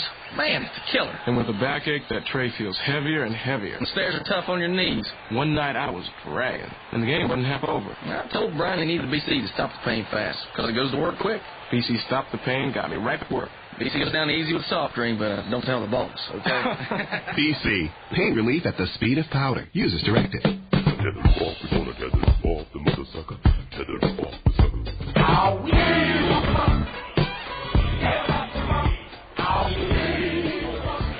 Traveler Baseball on the Creative Sports Radio Network. Today brought to you by Miller Lite.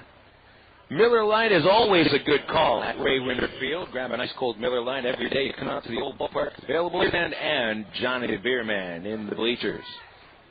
2-1 score. San Antonio leads it. We go to the bottom of the 3rd and the top of the Arkansas order. Reggie Willits, Alberto Cayospo, and Eric Ibar. As Juan Sandoval delivers to Reggie. He takes a pitch away for a ball. Willits 0 for 1, fly out to left field in the 1st inning. And as usual, third baseman playing for the bunt. Reggie takes a pitch away, 2-0. 2-2-0 for the Arkansas Travelers. For the Missions. Travelers 1-3-2. Sandoval kicks. The 2-0 pitch is on the outside corner, a fastball for a strike. 2-1. Travs scoring a run in the 1st inning on the double by Cayospo. Napoli singled him home. 2-1 to Willits, showing bunt. He takes it, a strike. 2-2 as Sandoval got a fastball on the outside corner. Missions 2 runs coming in the 2nd inning on 1 play, an error to third baseman Greg Porter, who's committed 2 errors in that 2nd inning. 2-2 pitch, Willits a slicer into center, base hit. 2 hops, bounces up to Harris. Reggie Willits with his team leading 34th base hit. And that is also tops in the league. So now you get that leadoff man aboard for the first time today. This is where the Travelers turn into an aggressive ball club. Well, hey, they've been aggressive no matter what. When you give them no outs and their best base stealer on, let's see what they try. Willits takes a short lead, a pitch out, and he holds it first. Nothing doing. I mean, even the Missions are expecting him to steal. Not just steal, but go immediately. Can you imagine they've done everything they can, throwing the first often from the mound, doing everything they can. They've caught the Travs stealing on several occasions. 3 times in 3 tries. Cayospo the batter. Here's the pitch. And a swing and a miss. Looked bad on a breaking ball. Sandoval floats one up there. And it broke so much, about came down to Kayaspo's ankles. Menchaca is now 2 steps in at third base. First baseman Espy holds Willits on. The stretch by Sandoval. And the 1-1 pitch to Kayaspo, a high fastball. Missed upstairs, 2-1. Now, Willits, the best base stealer on the team. 11 tries, he's been successful 10 times.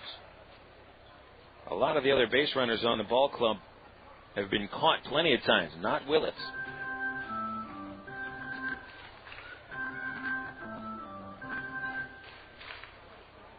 Kayaspo doubled off the right field fence in the first inning, then scored. Throw to first. Willits back in there, standing up, lunging in with his left foot.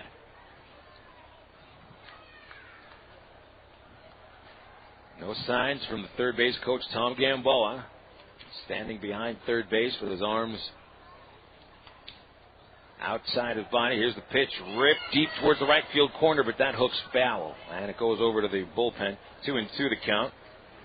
Gamboa sent the runner on 2-1.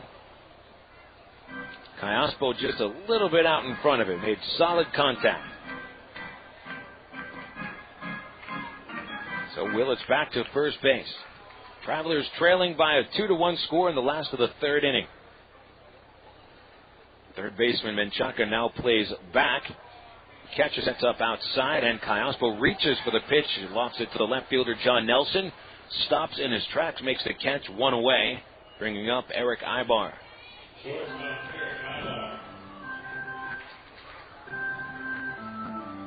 Missions at left fielder Nelson, positioned perfectly for Kayaspo. Alberto quite often finds those spots between the infield and outfield. They had the left fielder Nelson playing in about 5 steps. Now Ibar steps in. Ibar grounded out to the mound in the first inning. Here's a pitch in the dirt, nicely blocked. Rivera has it bounce off his chest, and he keeps Willits at first.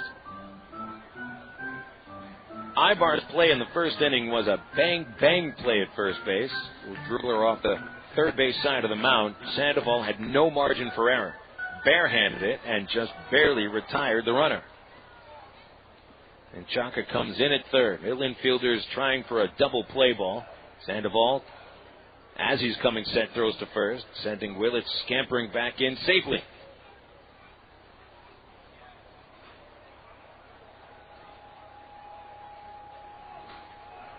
Ibar, 12 RBIs, 6 extra base hits, 5 doubles, 1 triple. The pitch hit hard and into right field for a base hit. Willits will hold at second base. Right fielder Bond comes up throwing to second. Ibar with the second base hit of the inning, and the Travs they are on Juan Sandoval. They've collected 5 hits in Sandoval's 2 1/3 innings, but just 1 run to show for it. And that 1 run came in the first inning on Mike Napoli's infield single. Napoli, the batter right here, with a chance to tie the game with a base hit. If he sends one to either of the gaps, there's a good chance that Ibar could score from first. San Antonio positions the infielders for 2. And who will hold Willits on base? Looks like the second baseman Castro a little closer. Here's the pitch to Napoli. A changeup floating inside, ball 1.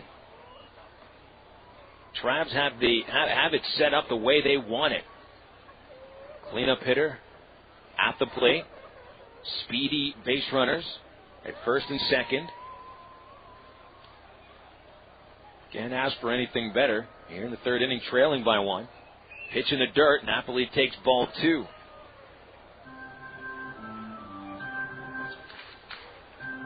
Now, noticeably absent from the lineup in game 1 is David Gates. Gates had been scuffling the last couple of games, 1 for 13. We will probably see Gator in the second game. He would usually be on deck now. 2-0 pitch fouled off. Napoli swung very hard at a fastball, and he was out in front. Hit it into the railing at third base. 2 balls, 1 strike against Napoli.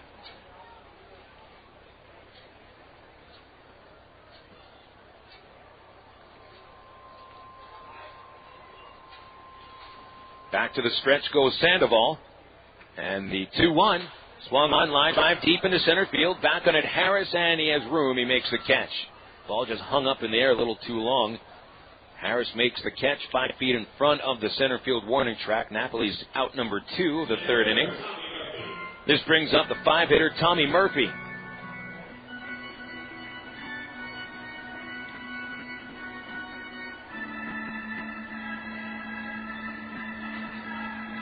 Ball looked pretty good off the bat.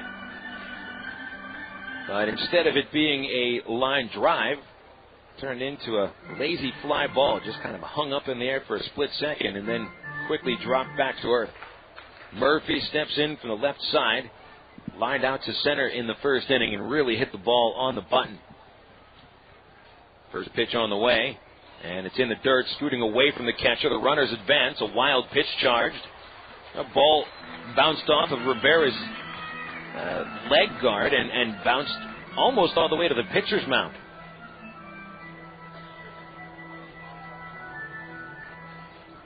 Call it a wild pitch on Sandoval, his third of the year, and now the Travs could take the lead if Tommy Murphy comes through with a base hit. Sandoval will still pitch from the stretch and the infield relaxes. They will let the runners take big leads. The pitch, a strike floating on the outside corner, 1-1.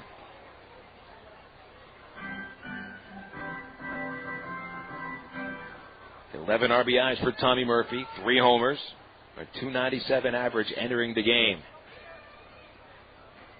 Sandoval delivers the pitch. Murphy swings and misses. A little late on the fastball, strike 2. 1 ball and 2 strikes on Murphy.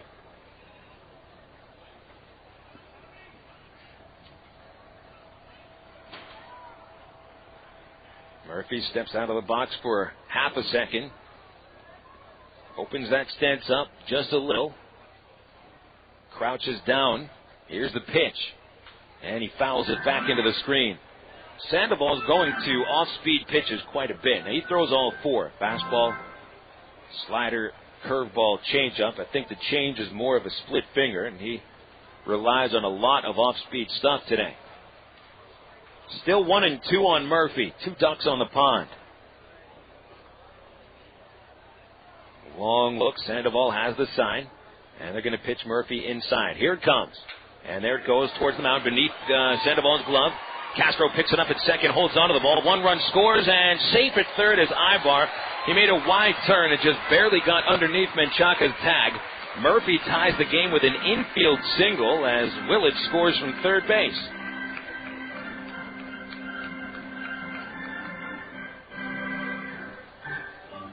Well, not exactly what the doctor ordered, but we'll take it, and we'll also take 10 seconds for station identification from Raywinder Field in Little Rock, Arkansas. This is the Creative Sports Radio Network, your home for Arkansas Traveler Baseball.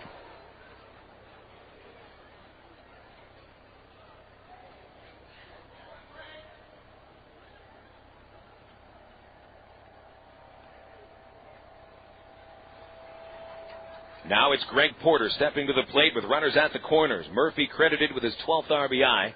6 hits for the Travs. 2-2 score. Pitch 1, ball 1 away from the left-handed third baseman. Phil, I was watching Ibar with the big leadoff second while ago, and that guy talks to everybody. He was talking to the official, to the mound. He was talking to the third baseman, the shortstop. He talks to everyone. Some infielders don't like when they get talked to. Other guys just love to yap it up. 1-0 pitch. Porter takes inside. 2-0. Todd Takayoshi, who is not coaching first base. Instead, it's the Angels' roving base running instructor, Bobby Mitchell, who's coaching at first. But Taco has said that he has really enjoyed Tulsa infielder Corey Slavic's company at first or third base when he's been coaching the last few years. Says he's a guy who checks it up and is funny. 2-0 pitch to Porter. Way outside. 3-0 the count. And so Porter has a decision here. It's actually not really his decision. You wonder if Tom Gamboa gives Porter the green light or not on 3-0. We got the go-ahead run at third. Mike Elward is on deck. Porter, the 6-hitter, stands at the plate, waving the bat back and forth. Now the stretch by Juan Sandoval. The delivery. He swings at it, fouls it away, and I think that might have been ball 4.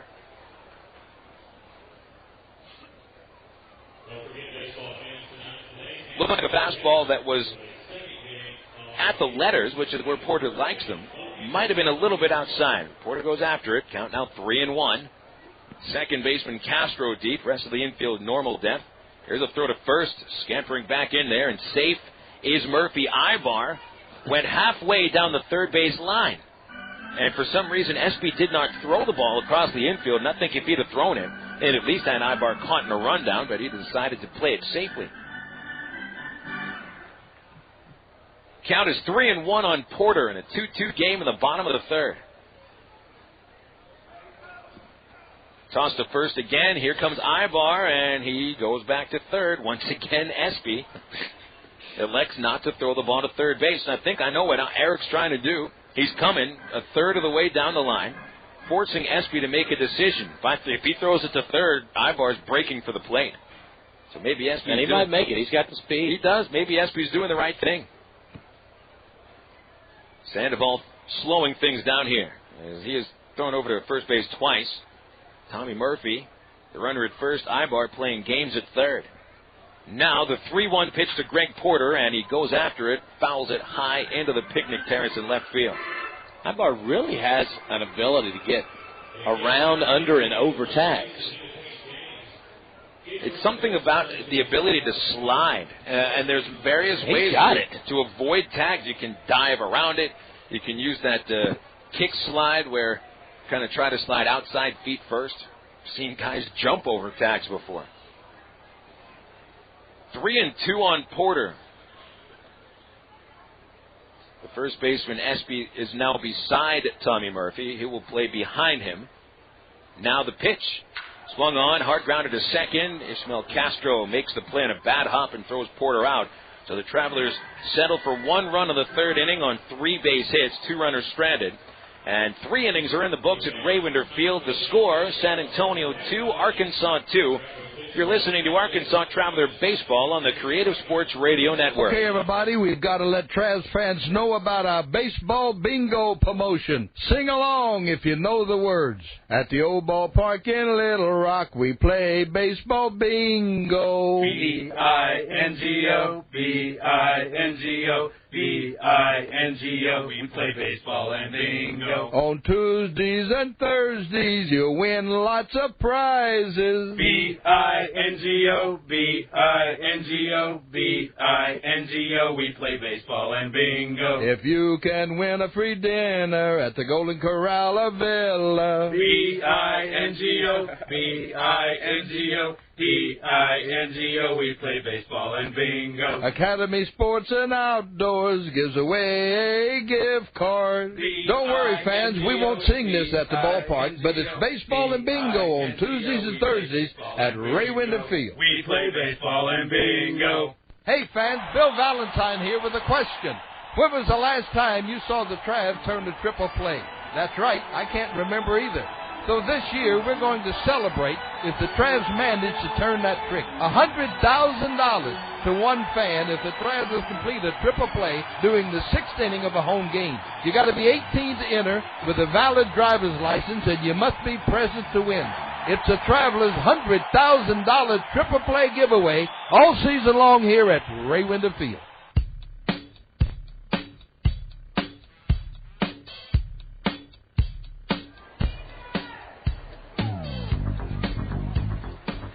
Travs broadcast continues on the Creative Sports Radio Network. Game 1 of the doubleheader. 2-2 score, top of the 4th inning. Joe Saunders returns to the mound facing the 5-hitter John Nelson. Gets him to swing and miss at a straight changeup. Strike 1. We're underway in the 4th.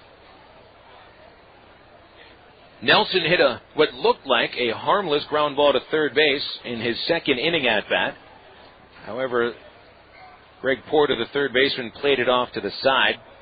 What just got loose on the field? Is that a super ball? One of those super bouncy balls that got loose from the Optimist dugout? Yeah. Mike Elward picked it up and threw it back into the dugout. Pitch outside to Nelson, 1-1 the count. Yeah, they just tossed it back into the dugout. Del Chiaro's holding it. That's a super ball and a clear one. Give it to Irvin Santana. He'll use that as a toy. Pitch outside to Nelson, 2-1 the count. And some poor kid goes without his toy. I mean, you remember when you were a kid, you had one of those Super Balls. Love those things. 2-1 to Nelson. Swing and a miss at the fastball, which was outside 2-2 now. The thing is you were addicted to it. I What are get you addicted talking to about it. when I was a kid? Got one right now. Love the thing. That's a piece of candy you're holding. That's not a Super Ball. 2-2 pitch. Swing and a miss. Saunders strikes out his third. Nelson was even looking to shorten up his swing, but he strikes out for the 29th time in 22 games.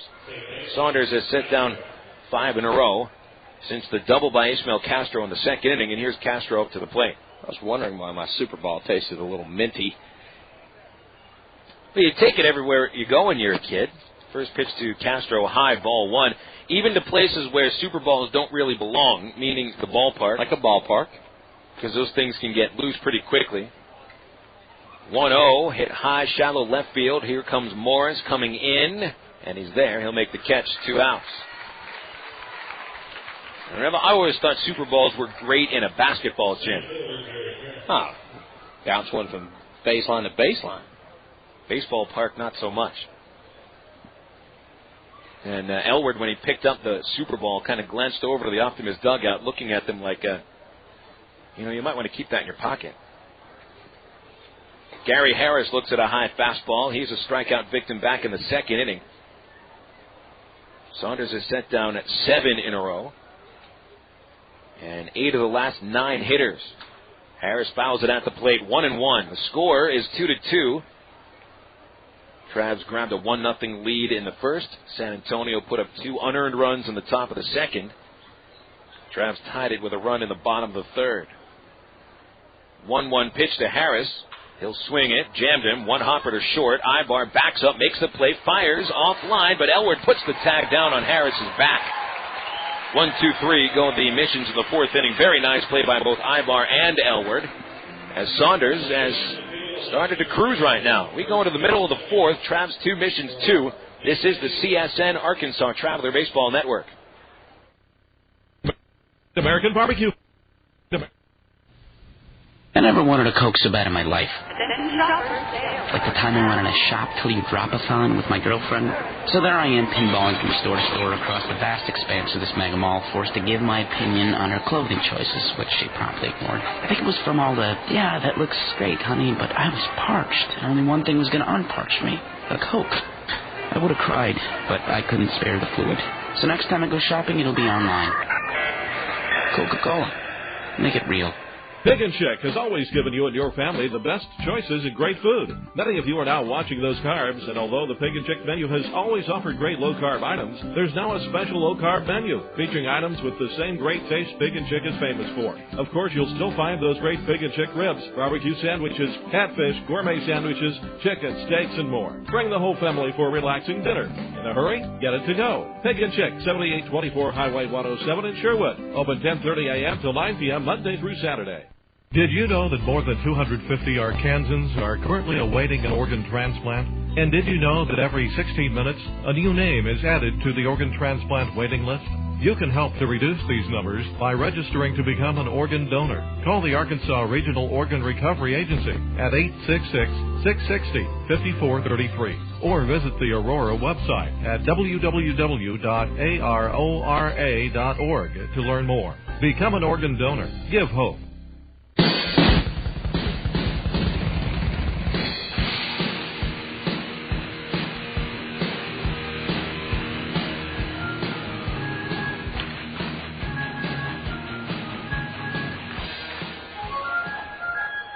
Bottom of the fourth inning, and the game tied 2 apiece at Ray Winder Field. Leading up for the Travs in the fourth inning, first baseman Mike Elward as he ducks away from a pitch inside, 1-0 the count on Elward. Phil Elson along with Nathan Christian of 103.7 The Buzz on the broadcast today. Here's Elward taking another pitch low, a curve, 2-0. Elward, Morris, and Santana, the bottom third of the order here in the fourth inning. Sandoval has allowed 6 hits but only 2 runs. Pitch outside, it's 3-0. Sandoval against Saunders today, and Joe Saunders is pitching much better than Sandoval is, yet the game is tied. 3-0 pitch. Ball 4, a leadoff walk sends Elward down the first base line. Phil, it's really nice to be back in the broadcast booth with you, and People begin to enjoy the filling in now.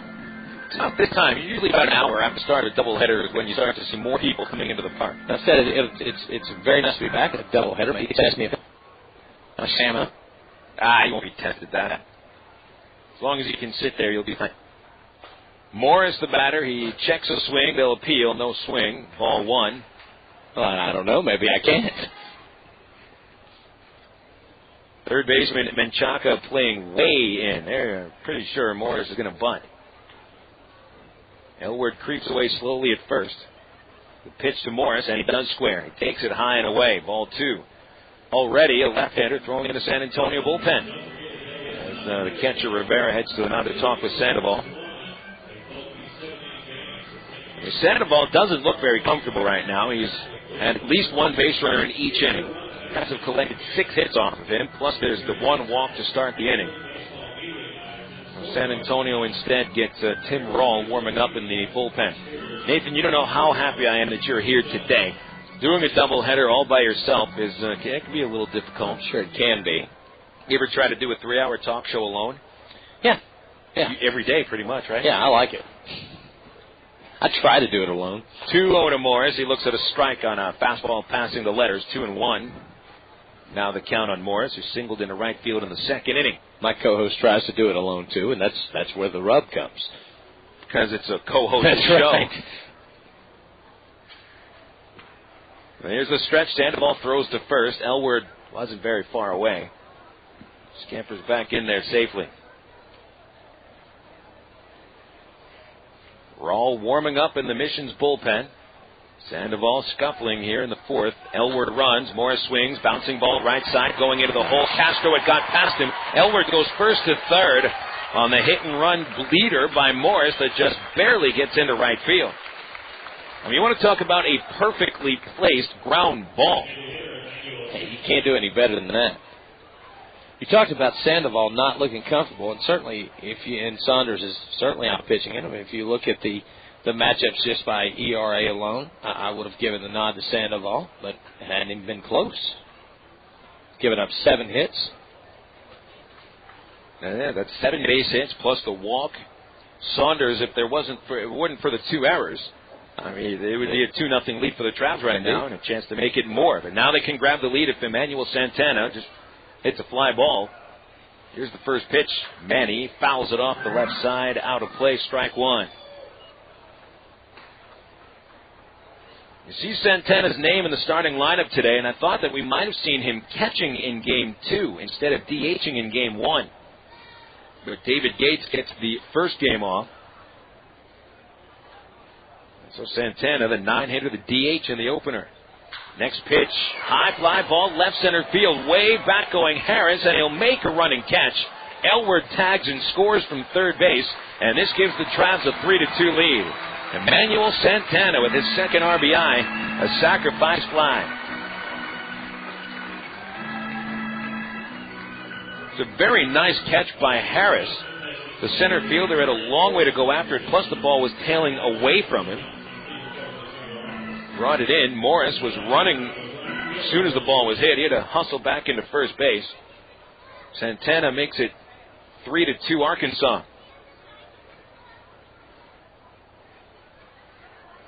Top of the order now. Reggie Willett steps to the plate. And we wait for a pitch to be thrown as one of the balls got past the catcher in the bullpen in left field. Credit definitely for Emmanuel Santana as he got a high fastball, knew he needed a fly ball, hit it very well. Rock and Roll Jeff thought you were going to be singing here pretty soon. Yeah, we sing in the second game, Jeff. Big traditional 5th inning stretch in the second game. Throw to first. Morris gets back in very quick. So he spreads up here with the microphone. Hey, you're out of breath. Hands it to you. And you just snap at him. I didn't snap. I was not snapping. I can snap, but that wasn't a snap. Jeff, I appreciate your effort. Morris running. The pitch, a strike. Here's the throw. On the money. Morris is out at second base. I think Jeff knows a snap when he sees one. Jeff is sensitive.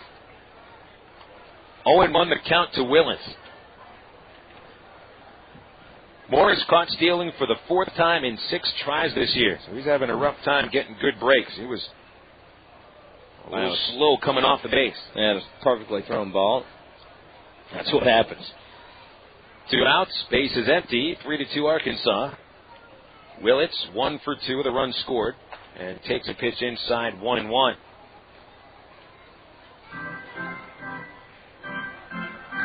You know, I think when people first come to minor league games, if they come to a doubleheader, they're kind of shocked that it's 7 innings. I was. Yeah, you were. I called you today. Hey, look out! Reggie Willits almost hit by a pitch, squared around, and the pitch was thrown towards his kneecap and jumped over it. 2-1 to count. I was excited. I said, "All right, 18 innings of baseball." You said, "No, it's actually 14." I think you sounded a little more excited when I told you it was 14. I was. I still don't get it. Here's the 2-1 pitch, fouled away, and it's 2-2. I think the reason is basically to save the pitching staffs. Minor league teams operate with rosters at least 1 player short of major league rosters. We're playing with 24 players. Major league rosters is 25. After May 7th, the roster will be down to 23 players, and so really, you just don't have enough players, usually pitchers, to finish 18 innings in one day. Foul back by Willits, still 2-2. Why did they change from 24 to 23 after today? It's just a roster limit. It's illegal. But the Travelers will have a decision to make later on next week.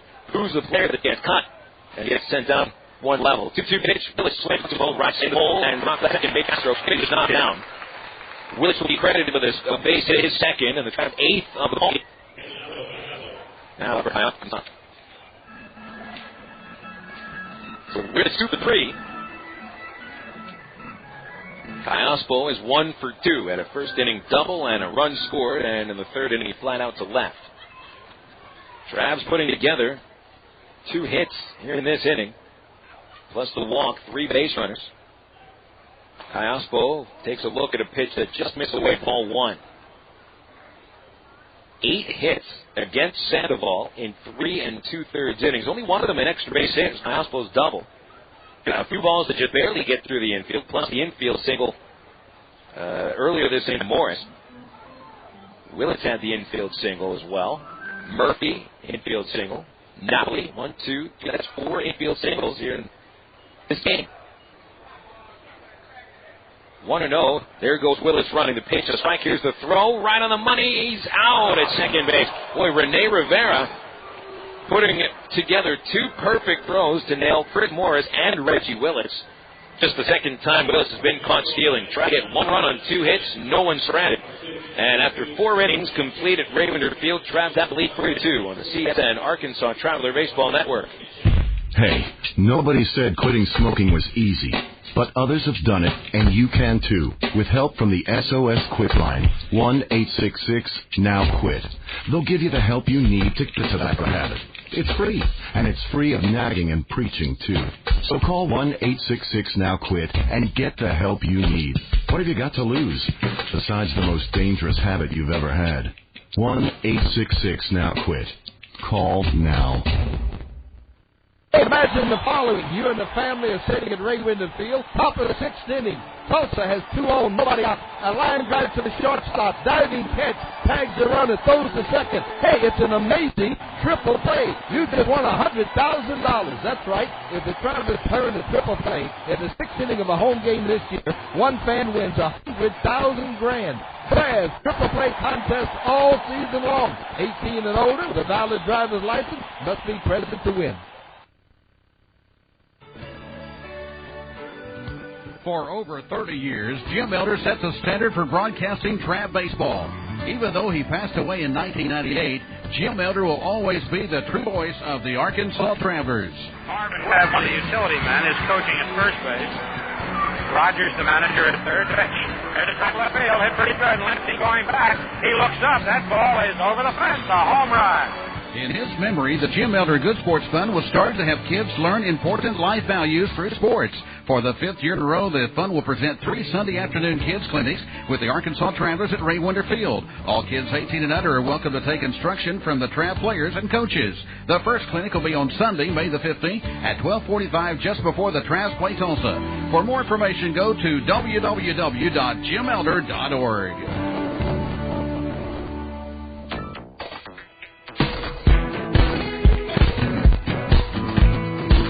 Sandoval just led off the 5th inning and swung at the first pitch, lifted a harmless fly ball to the left fielder Chris Morris, and so Joe Saunders has now retired 9 batters in a row after Rivera reached on the error by Porter in the 2nd inning. Eddie Menchaca now the batter, and the corners come up. Menchaca looks at a high fastball. Saunders pitching a fine game so far.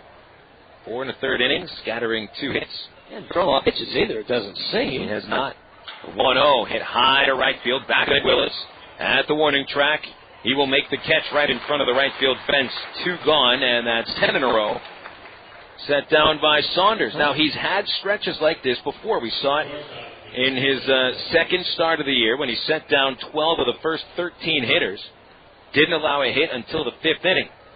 And then in his last start, a 10-7 loss against Wichita, he retired 16 of the first 18 hitters. So it's really not until the 5th or the 6th inning that Joe gets into some trouble. Betancourt, the batter, takes a strike, 0-1. Yeah, I think you had me at 10-7. The 0-1 pitch, Betancourt reaches for it, fouls it over the first base roof, and it's 0-2. So you just didn't quite get what I was talking about there, huh? Let's just say Saunders has a good 4 to 5 innings usually. Fly ball left field, back going Morris, plenty of room. 1, 2, 3 go the missions here in the 5th inning as Joe Saunders throws just 6 pitches. Yeah. So you made a good point too there, Nathan. He is not throwing a lot of pitches. Travs have the 3-2 lead. We go to the bottom of the 5th on the CSN Arkansas Traveler Baseball Network. Sonic presents a mascot proposal. Hey, Pete, I think the extra long cheese coney would be a great mascot. Mm-hmm. He'd be on the sidelines, like, shooting chili out of cannons. I don't think people are going to like that. And then it could put mustard in their eyes, like whipping people with himself, like, whoosh. Most people want mascots to just be, like, friendly, like, oh, look at the funny extra long cheese coney. I want my mascot shooting chili, whipping people, and throwing mustard in their eyes. Sonic, nothing goes better with sports. Hey, America. To protect you from taste loss, take the Miller Taste Challenge. Question 1. What should a light beer taste like? Beer? Correct. Miller Lite has a great, satisfying taste. Question 2. What should a light beer look like? Like beer? Right again. Miller Lite has a rich golden color. See for yourself. And finally, the last question. If you have taste loss, how do you fight it? With Miller Lite? Correct. If you have taste loss, you simply pick up a great tasting Miller Lite with half the carbs of Bud Light. So take the Miller Lite Taste Challenge and see how Miller Lite has more taste than Bud Light. And go to PreventTasteLoss.com, okay? Per 12 ounces, Miller Lite has 96 calories, 3.2 grams of carbs, 0.9 grams of protein, and 0 grams of fat. Bud Light has 6.6 grams of carbs. Miller Brewing Company, Milwaukee, Wisconsin. Live responsibly. Stone Lakes Golf Course is one of Central Arkansas's hidden sports gems. Located just 1 mile off I-440 on Faulkner Lake Road, Stone Lake features a unique link-style course and some of the most reasonable greens fees around, complete with driving range plus chipping and putting greens and a full-range snack bar. Stone Lakes has everything a good duffer needs. Check out a hole-by-hole description on stonelinks.net or call 945-0945 for Stone Lakes.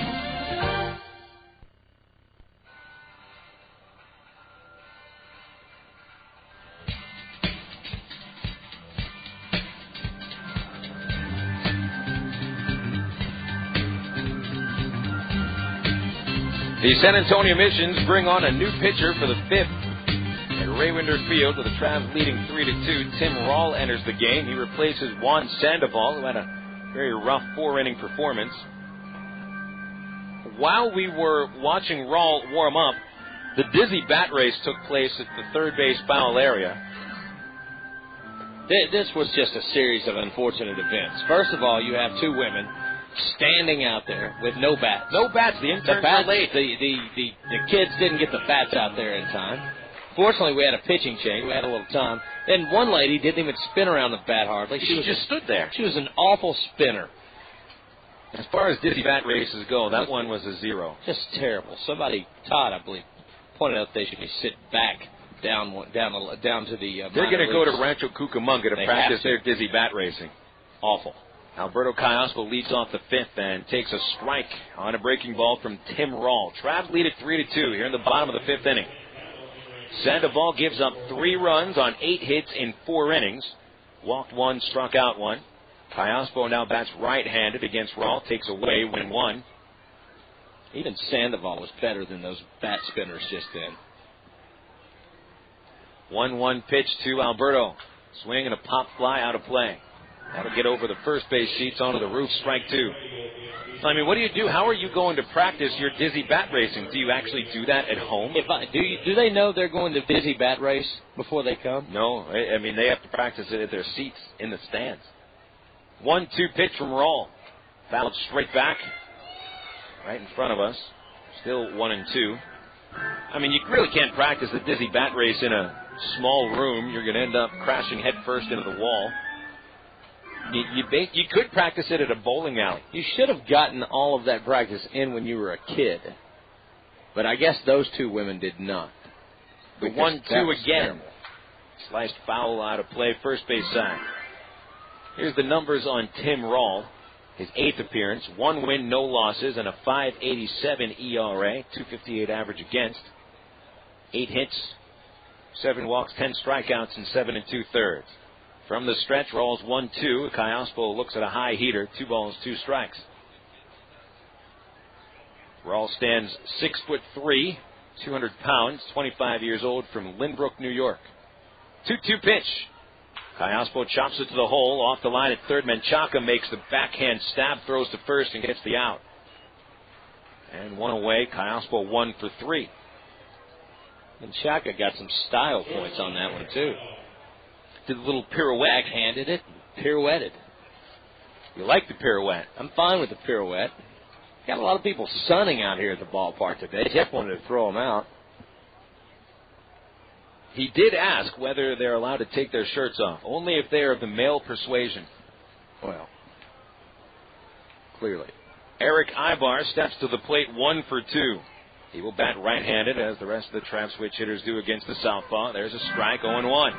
I mean, the ballpark should be a place where you feel comfortable enough to take off your shirt, but keep your shoes on. I think there should be a weight limit. The 0-1. Ibar takes low, 1-1. Well, you could have the weight limit at the beach, too. That would probably be a good place to start. Absolutely. But you expect to see some of that at the beach. A 1-1 to Ibar. And he's out in front of the pitch, grounds it foul under the railing at third base, bounces away from a couple of fans.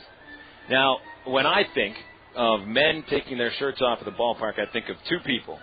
Bill Beck, former owner of the Chicago White Sox, Cleveland Indians, who used to sit in the crowd with the fans, with a beer and his shirt off. And Harry Carey, I think, did that a few times as well. The 1-2 pitch all the way to the screen, 2-2. I think maybe I'll go broadcast out there, shirtless. You keep that jacket on. It's difficult enough with this Hawaiian loud shirt that I'm wearing without your gleaming, pasty body. I've got some sun lately. I floated to Buffalo last weekend. The 2-2, hard grounder again, and nice play, Menchaca on the Ray Winder hop. He reached up, he stabs it, and throws Ibar out. My goodness. Menchaca saved his face and then pirouetted again. I mean, he's playing third base like a ballerina. Back-to-back pirouettes. It's crazy. That's almost like a lucky grab. I mean, when it comes to the old Ray Winder bat hop at third base, hey, look what I found. But, I mean, you've got to give him credit for good instincts and quick hands. I'm telling you, man, he went to the face. I gotta wonder if he's taken a ballet lesson or two. Some athletes could stand to take it. Napoli, the batter. He takes a strike on the inside corner. Our score here in the bottom of the 5th. Arkansas 3, San Antonio 2. The stretch by Rawl and the pitch to Napoli. He looks at it high, and it's 1-1. Napoli 1 for 2. Had an RBI single in the first. Fly to center in the third. The 1-1 pitch to Mike.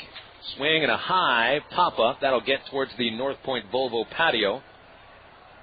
4 kids having a catch out there, and the ball ends up at the picnic benches. 1 ball, 2 strikes. On Napoli, the catcher today, Murphy on deck. 2 outs, nobody on. Menchaca has made 2 very sweet plays at third base. Here's the pitch. It hit Napoli. Got him on his right knee. He stays upright, jogs down to first, hit by a pitch, on base for the second time today. Something very tribal going on out there in the Volvo area. Some leader kid went running after the ball. They all followed him, and they all just ran around in circles for a while. It's a Cub Scout troop out there today. Cub Scout Troop 7. And, of course, they've got to follow the leader. Right. Little Eric Cartman-looking kid out there leading the way. Tommy Murphy steps up to the plate, 1 for 2. The delivery from Rawl outside. Napoli taking a pretty big secondary lead at first. Murphy beat out a ground ball to second base in the third inning, knocking home a tying run. Lined out to center in the first. He is batting right-handed. Rawl kicks with a 1-0 pitch, and it's down low, ball 2, 2-0.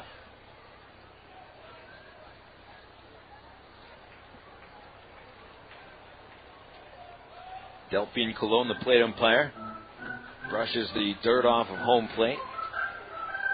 Delphine, his third year in the Texas League. 2-0 count. Here's the pitch.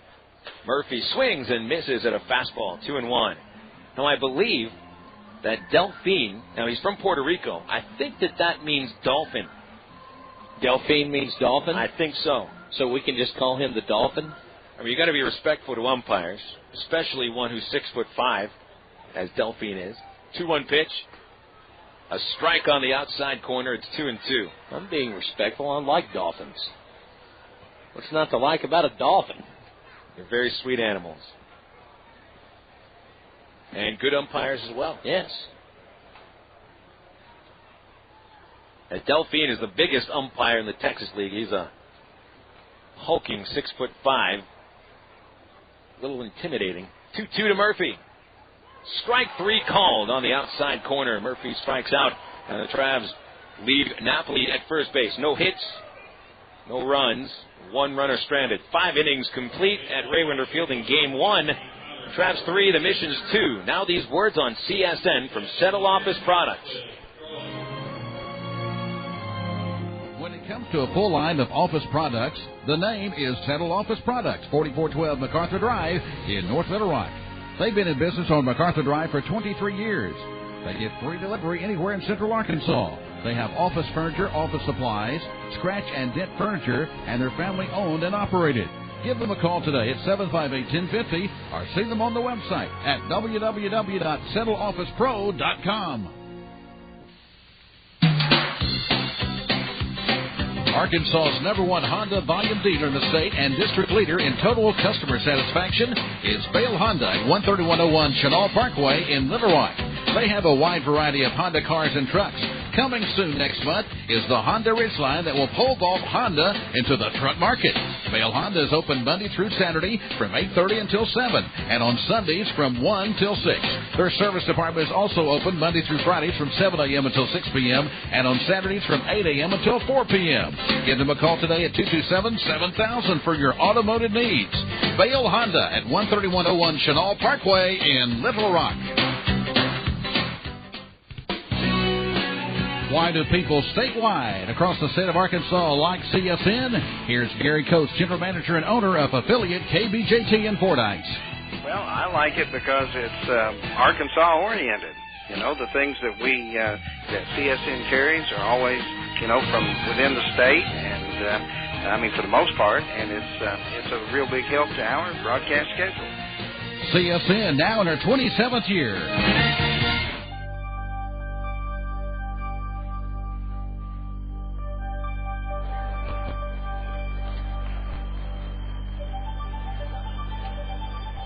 Arkansas Travelers have a 3-2 lead against San Antonio. We get to the top of the 6th inning.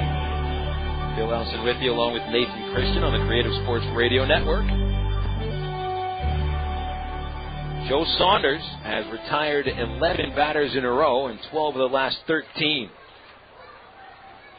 T.J. Bond leads off the 6th inning. He is 1 for 2 with an infield single and a ground out. From the windup, Saunders' fastball is a strike on the inside corner. We'll have a look at some Texas League scores here in this inning. Tulsa and Frisco have not yet started their game. Should be starting pretty soon.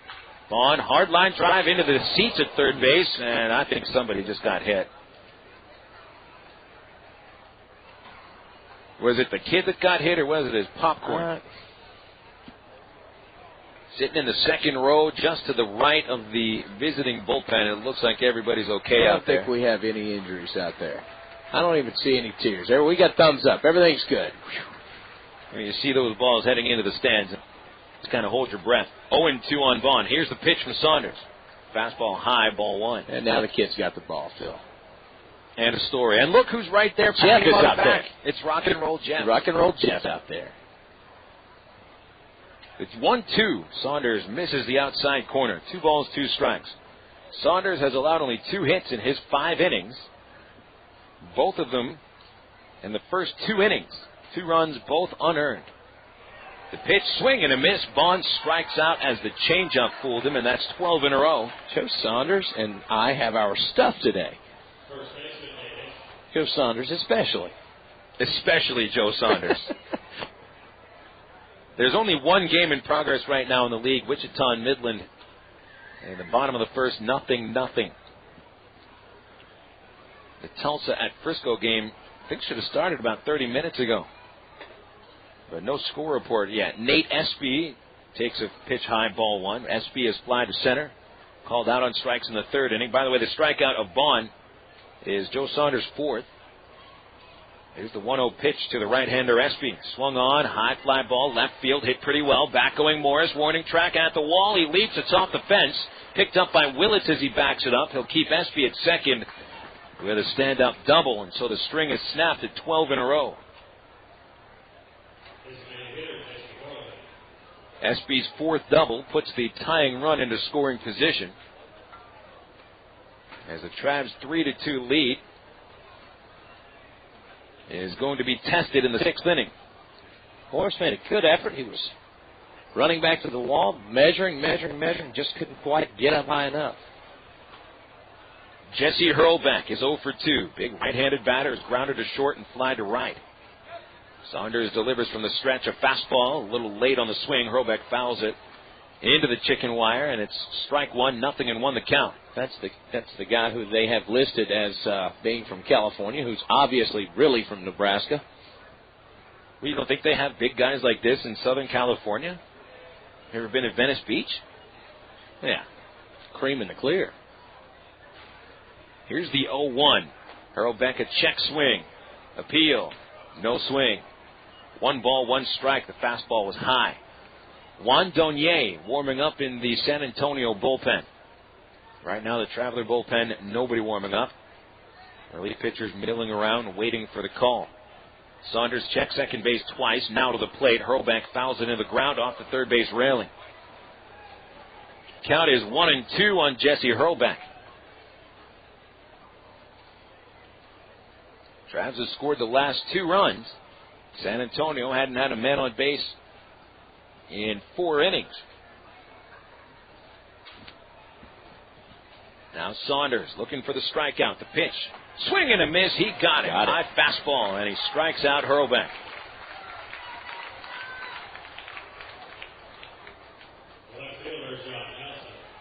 Five strikeouts for Joe Saunders. 1 short of his season high. Struck out 6 Wichita Wranglers on April 14th in a 7-2 win. Now John Nelson, the batter. He's 0 for 2. Reached on Porter's first error in the 2nd inning.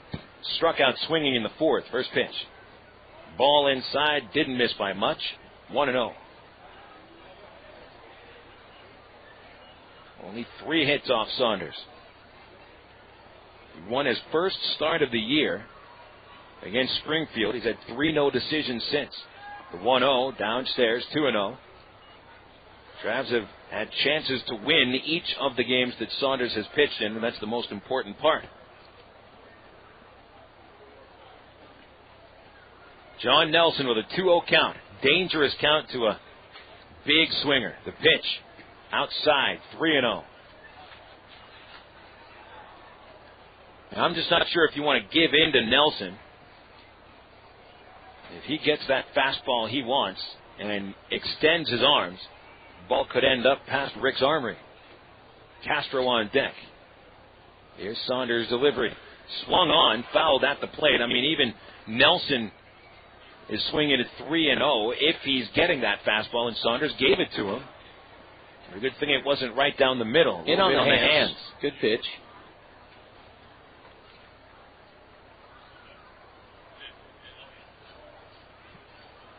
Nelson still will not shorten up on 3-1.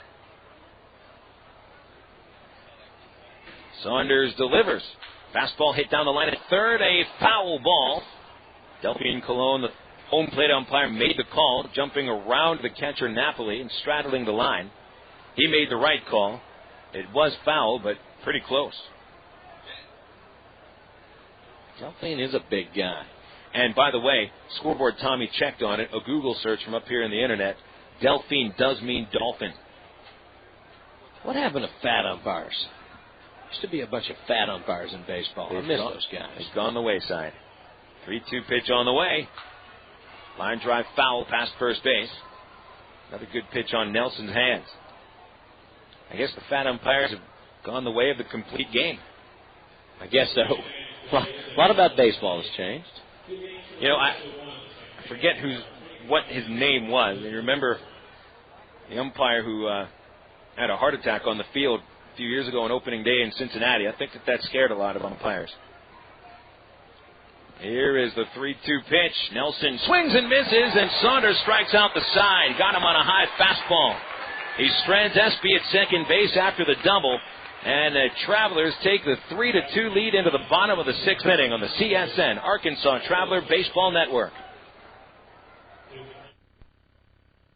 Only Gwatney Chevrolet in Jacksonville offers a 3,000-mile warranty on every used vehicle. Fact. Only Gwatney Chevrolet puts a brand new set of tires on every used vehicle. Fact. Only Gwatney Chevrolet puts a bedliner in every used truck. Fact. Only Gwatney Chevrolet offers a certificate of assurance that every used vehicle is good enough for a mom to drive. Fact. Only at Gwatney Chevrolet will you get the new car smell without the new car price. Fact. Gwatney Chevrolet in Jacksonville is the only place to shop for new and used.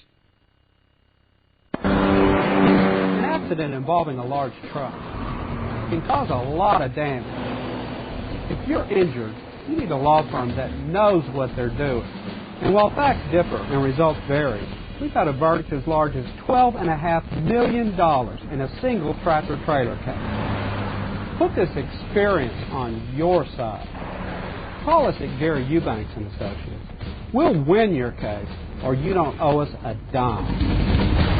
AmeriPride Services is the linen and apparel company to get your team into a professional uniform program. AmeriPride features a wide range of high-quality custom programs for the manufacturing industry, hospitality and food service, medical or dental uniforms, and professional and executive wear. Call 664-5575 to schedule a presentation with an AmeriPride consultant, also specializing in the finest quality table linens, rental mats, and restroom services. Call 664-5575 for AmeriPride. AmeriPride, the official garment supplier of the Arkansas Travelers.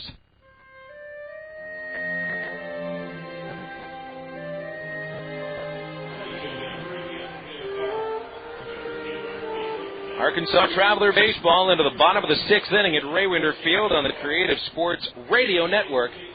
A beautiful Sunday in May, the first day of the month. Just a couple of clouds up above. It has been picture perfect all afternoon, not a single chance for rain. And the Travs take a 3-2 lead into the bottom of the sixth inning. They will try to add to it with Greg Porter leading off against the new pitcher Juan Donier. Porter 0 for 2 is grounded to short and to second. And he will take a pitch low from Donier, ball one. A reminder to our stations on the network that the second game will begin 25 minutes after the last pitch of game one. Pitch to Porter. Line drive, base hit into right field. It'll get to the fence. Porter to first base, takes the turn and stops as the right fielder Bond got to the ball. Gets it to the infield quickly. Porter content with a leadoff single. And the Travs have collected their ninth base hit of the day. This brings up Mike Elwer, the Trav first baseman, who walked and scored in the fourth inning. And that run is the difference. That's the go-ahead run. Donier has had a rough start to the season. He was in the Mission starting rotation last year and had a pretty rough year. 3 appearances this season. His ERA is 27. Well, where is he from? Bunted ball by Elward foul, strike one. Donier, I believe he's from Miami. He is. He's from Miami. 6'2", 220 pounds. Big guy. Got good stuff. Good sinker. Good fastball. But just has a lot of trouble controlling his pitches. Donier spelled like done. 0-1 pitch. Line drive to left center field. That's a base hit. Towards the gap going after it. Center fielder Harris bobbles it in center. Porter's going to go all the way to third. And into second, sliding with a double, is Mike Elward. So Elward gets his fourth double. That's 10 hits on the day for the Travs. And they're leading by 1 run with a chance to, I wouldn't say put the game away, but give Joe Saunders a little bit more room. Right now, there isn't anybody warming up in the Arkansas bullpen, and so it looks like Saunders will try to complete Game 1. It's Chris Morris batting the infield all the way up, and he swings and misses on top of a changeup from Donier. Morris, a second inning base hit to right, and in the fourth inning, a ground ball base hit to the hole at second. 2 on, nobody out, infield up. And a 1-strike count of the batter. Donier delivers. Morris swings and misses on that very same pitch. The change up, and he's way in front. 0-2. You got to be really confused at what's going to come at him now. And Donier has good stuff. Good fastball, good change, good slider. The 0-2 swing and a miss. Strike 3. Morris looked pretty bad in this 6th inning at bat. 3 weak swings, and he's out for the first time today. 2 for 3. Emmanuel Santana, the designated hitter, now steps in. The infield will remain up. Now, Donier made 7 to San Antonio last year. Carried an ERA 5.34. Walked 70 batters in 153 innings. So he has moved to the bullpen for the start of this year. Here's Santana, low on the 2 line. Santana got it done last time up. He did the sacrifice fly. And we take a sack fly here. Saunders is pitching. 2 runs ought to do it. Remember, 2 runs he's given up, both unearned. Oh, I remember. Porter at third, Elward second. Infield in. And each infielder just at the cut of the grass. Donier delivers the 1-0, and Santana rips a line drive to right field. Bond has it over his head. Here comes Porter. Here comes Elward following him. It's a 2-run single for Santana. And that's a huge base hit. 5-2 as Santana has knocked in 3.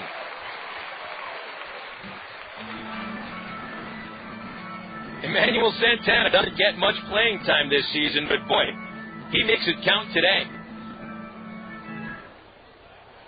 And be in the running. And be in the running for the BC Powder Player of the Game. Good chance he will. We don't have an Allstate Insurance postgame report for the first game, though. So we'll have to remind everybody we'll name that BC Powder Player of the Game during the second game. Here's Willett showing bunt, taking it high, ball 1. I mean, look at Donier came in allowing 10 runs in 3 1/3 innings. Now it's 12 runs in 3 2/3 innings.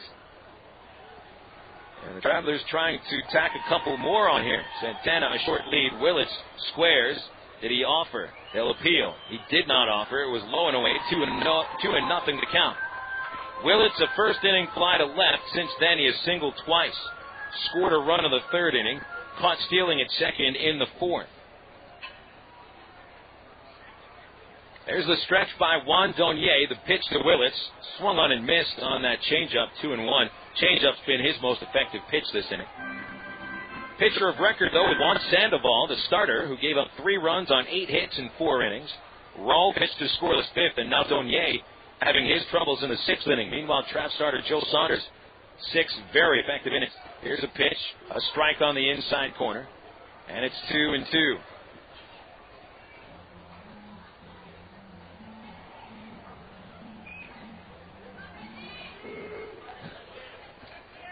Reggie Willett's choking up a bit. Here's the pitch.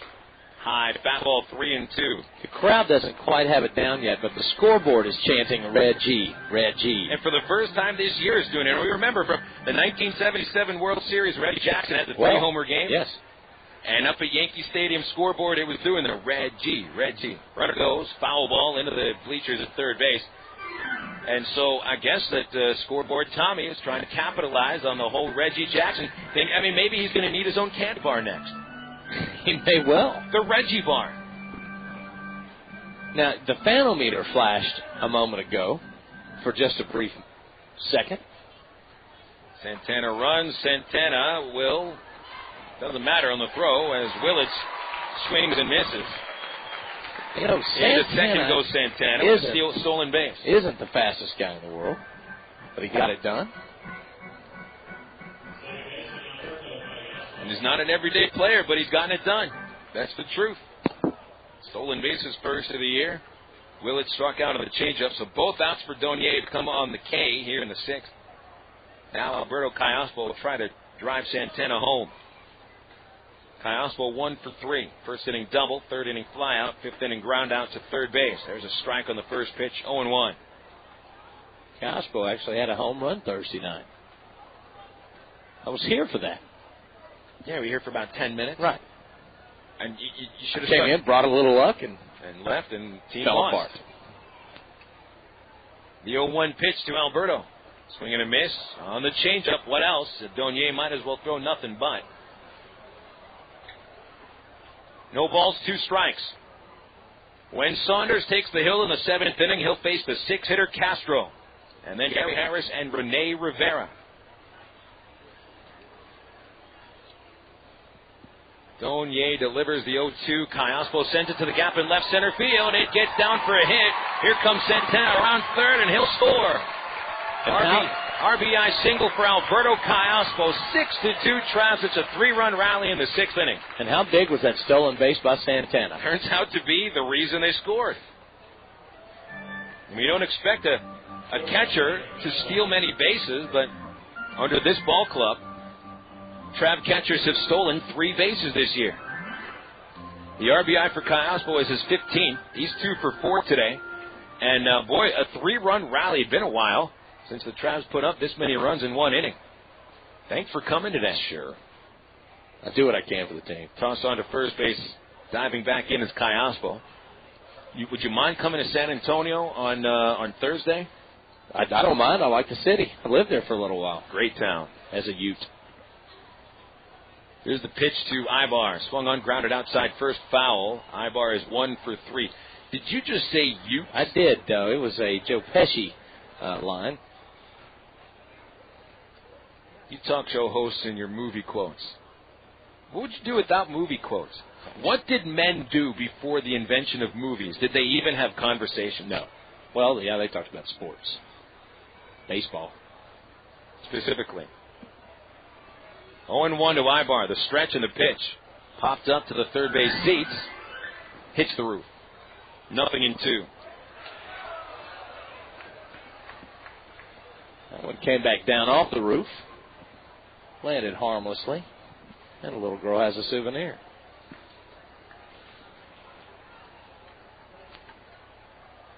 Callaspo at first base, 2 outs. Ibar waiting for Donier to get the sign, and time called. Ibar was retired in the 5th inning on a hot shot to third base. Took that Ray Winder hop that usually goes over the third baseman's head, but Eddie Menchaca had different ideas, made a beautiful play, and threw him out. 0-2 pitch, Callaspo running, fly ball deep down the right field line. That hooks, foul, and gets out of play. Still 0-2 to the shortstop, Ibar. Reminder, Game 2 comes 25 minutes after the final pitch of this game. We will not have a post-game show for the first game. There will be a post-game show for the second game. Travelers leading by 4, 6-2 against the Missions. They're out hitting San Antonio 12-3. And they have broken out today in Game 1. Hopefully they've got some hits left in Game 2. Donier has allowed 3 runs here in the 6th. He throws to first, diving back in Callaspo. So Donier's season line, even if he gets the next out, will be 4 1/3 innings, 13 runs. He was once a prospect, and you kind of wonder how long Seattle will hold on to him as he founders in the pen. Callaspo goes, the pitch high and away. Here's the throw right on the money. Boy, what an arm by Rene Rivera. He has caught 3 Travelers stealing today. And I mean, some of the stretches continue where now the Travs have had 10 base runners out on the base paths in 3 games, but it hasn't affected them much today. They score 3 runs in the 6th on 4 hits. 6-2 Travs. We go to the top of the 7th after these words on the CSN, Arkansas Traveler Baseball Network. Faucets leaking, termites feasting, fishing, tackle, paints and spackle, tubs, jacuzzis, tapes and movies, everything from A to Z. Tile and lumber, tons of plumbers, elevators, coffee makers, radiators, party favors. Take a look and you'll see that your fingers walk into the book, not the other book. When it comes to making their buying decisions, people today let their fingers do the walking through Yellow Book Yellow Pages. It's no wonder. Yellow Book's packed with money-saving coupons, restaurant menus, and vital community info. And with more ads than ever before, it has everything you need right at your fingertips. It's easy to spot. Just reach for the yellow directory with the map on the cover and join the smart shoppers who choose Yellow Book, not the other book. Put your business in Yellow Book. Call 1-800-YB-YELLOW.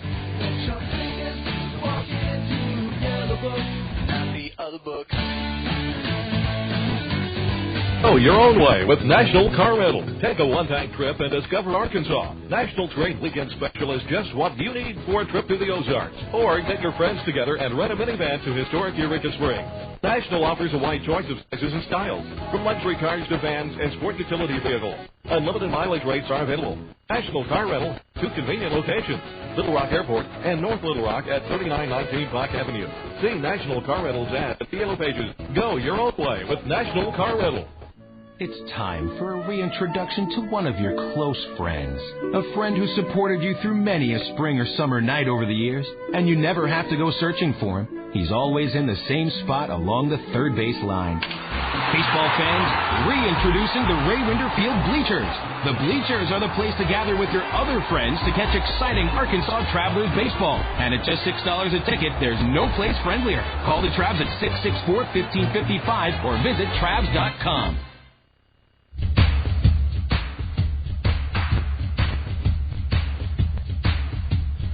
Joe Saunders looking to complete this game in the 7th inning, and he'll get Ishmael Castro to bounce out to the second baseman 4-3. And we'll pause 10 seconds for station identification on the Creative Sports Radio Network, your home for Arkansas Traveler Baseball.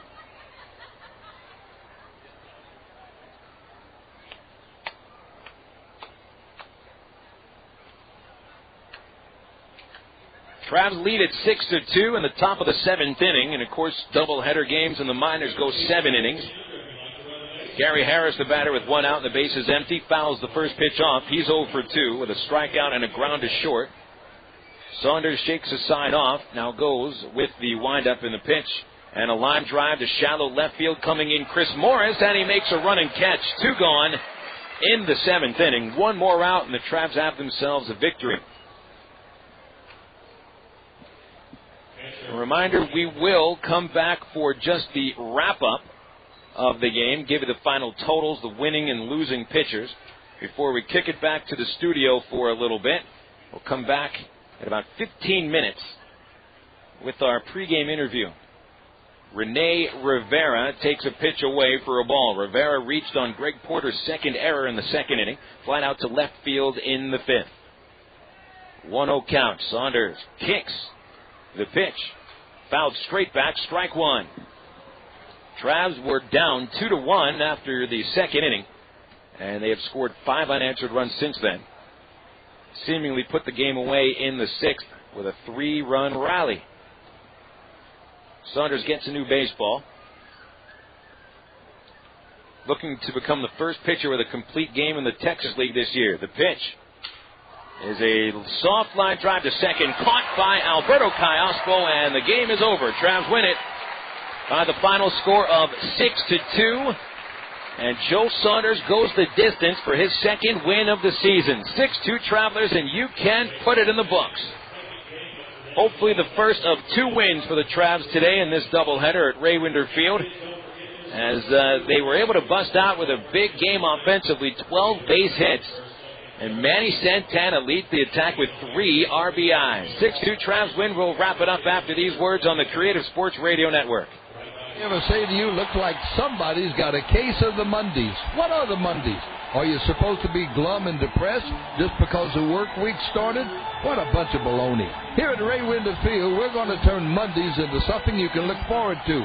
That's because the Travs and the Arkansas Democrat-Gazette presents Democrat-Gazette Mondays here at Ray Winder Field. Every Monday, the Travs are home. You just pick up a copy of the Democrat-Gazette, and there'll be a discount coupon right in the sports section, good for $3 admission. See, Mondays aren't so bad, at least not during the baseball season. So the next time someone tells you about a bad case of the Mondays, grab 2 quarters, get the Democrat-Gazette, and show them that the Mondays are a good thing to get. It's a $3 coupon every Monday, brought to you by the Travs and the Arkansas Democrat-Gazette. Hey, imagine the following. You and the family are sitting at Ray Winder Field, top of the 6th inning.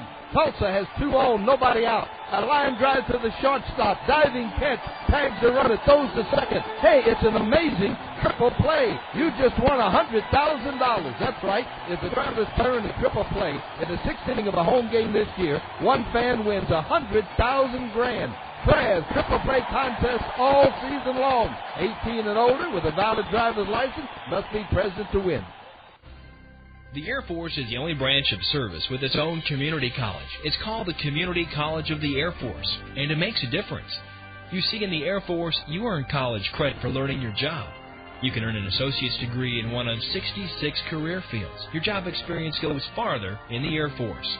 For more information, call 1-800-423-USAF or log on airforce.com. Cross into the blue with the U.S. Air Force. No one comes close. Everybody has a checking account.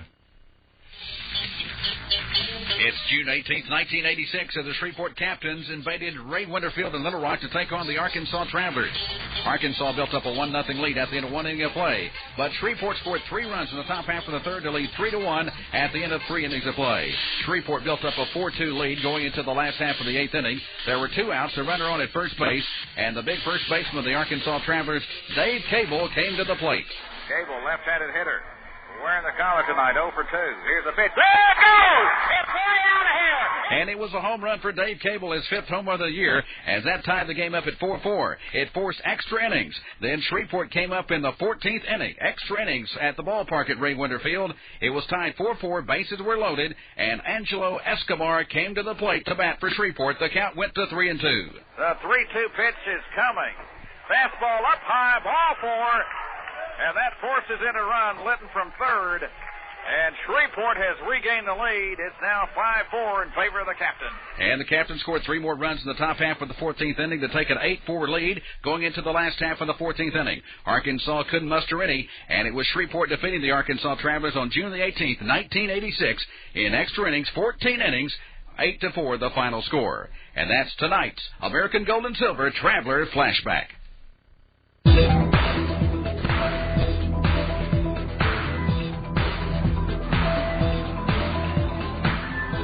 Travs win Game 1 of the doubleheader here at Ray Winder Field by the final score of 6-2.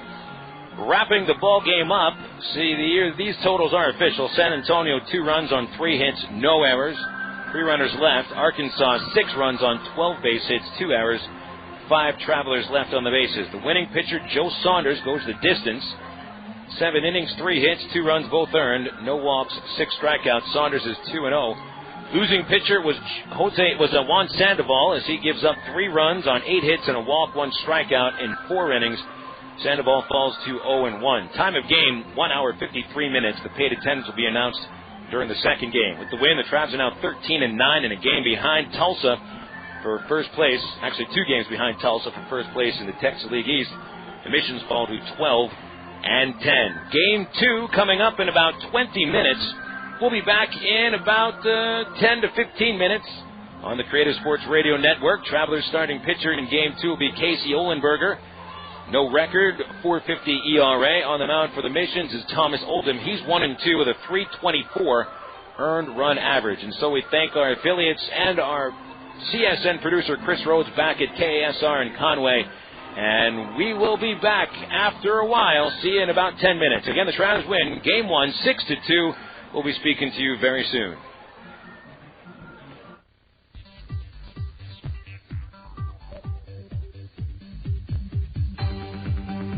Arkansas Traveler Baseball on the CSN Radio Network was brought to you by the ITT Technical Institute online at itt-tech.edu, by Coca-Cola, make it real, by Miller Lite, prevent taste loss with Miller Lite, and by Allstate, you're in good hands with Allstate, and by the Sonic Drive-In. Arkansas Traveler Baseball has been brought to you statewide on the Creative Sports Radio Network by Bale Honda. See the new Honda cars and trucks today. By the U.S. Air Force, crossing to the blue. The Bank of the Ozarks with several locations to serve you. And by the Canadian Tax Advisory Group.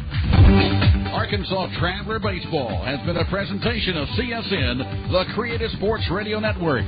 Stay tuned next for the Traveler Postgame Show. Right here on CSN, the Creative Sports Radio Network.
Stations, this is CSN Closed Circuit information off the broadcast. As right now we're repeating music between games. Stand by. We will be giving you a 5-minute countdown before we go on the air with Game 2 of our doubleheader today between the Travelers and San Antonio.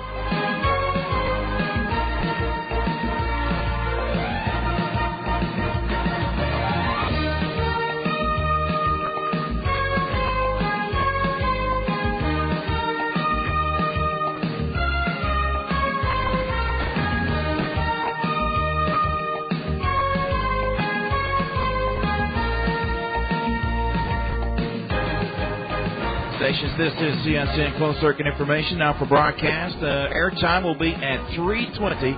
That's about 7.5 minutes now away from airtime. We'll give you a 5-minute countdown. We'll start that at 3:15 in about 2.5 minutes. So again, airtime for the second game of this doubleheader will be at 3:20.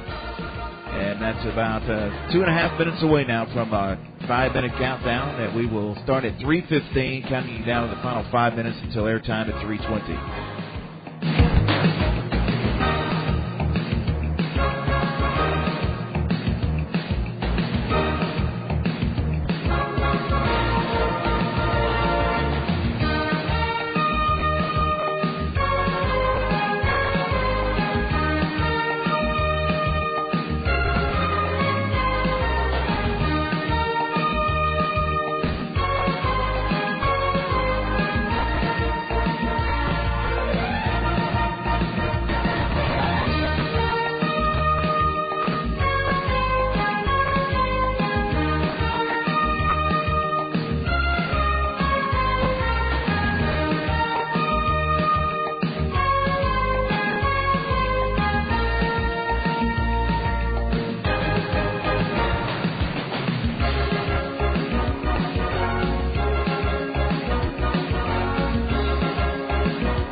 Stations again, this is CSN Closed Circuit Information, not for broadcast. Coming up in about 1 minute, we'll start your 5-minute countdown for Game 2. Airtime will be at 3:20.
Station just missed your 5-minute cue. Apologize. Stand by. I'll give you your 4-minute mark coming up here in about 45 seconds.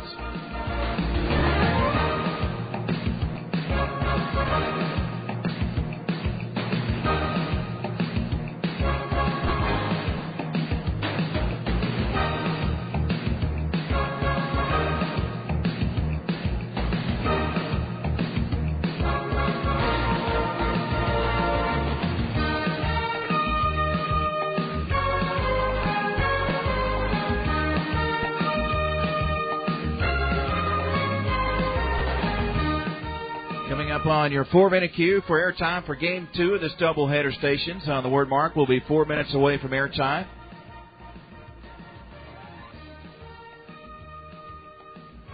Mark, 4 minutes. Next cue will be a 3-minute cue.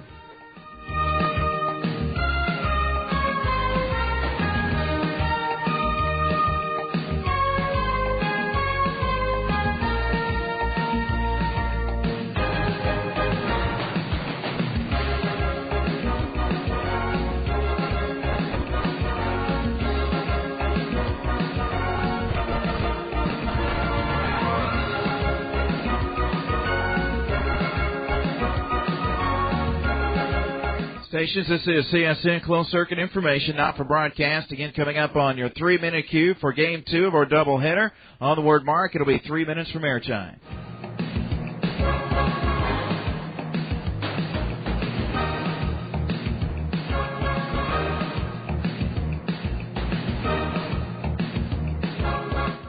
Coming up on your 3-minute cue, Stations. On the word mark, and mark 3 minutes from airtime. Next cue will be a 2-minute cue.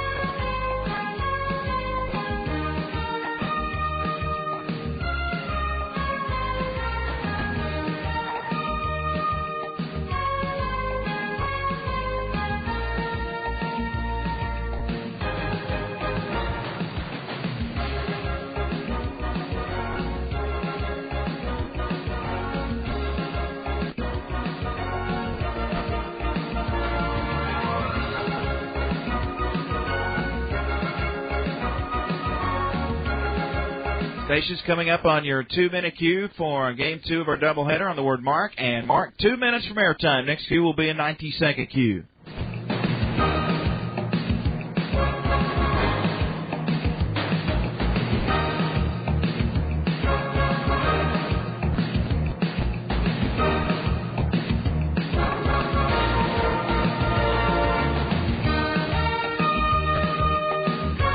Coming up on your 90-second cue stations on the word mark will be 90 seconds from airtime for Game 2 of our doubleheader. And mark 90 seconds. Next cue will be a 60-second cue.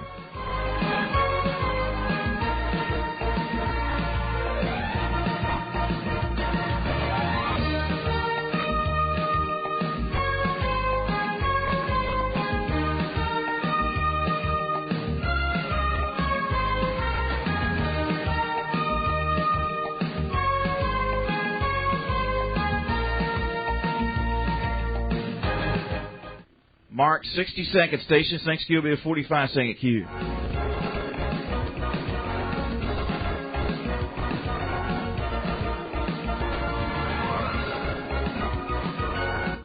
We're mark and mark 45 seconds from airtime. Stations.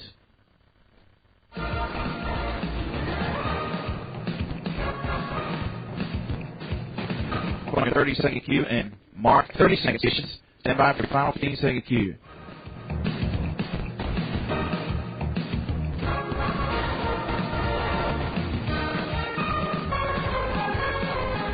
Mark 15 seconds. That's your final cue, Stations.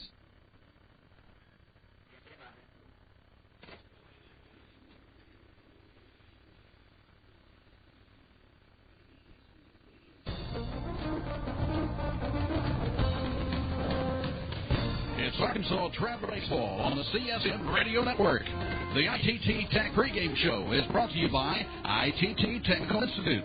We are now online at itt-tech.edu.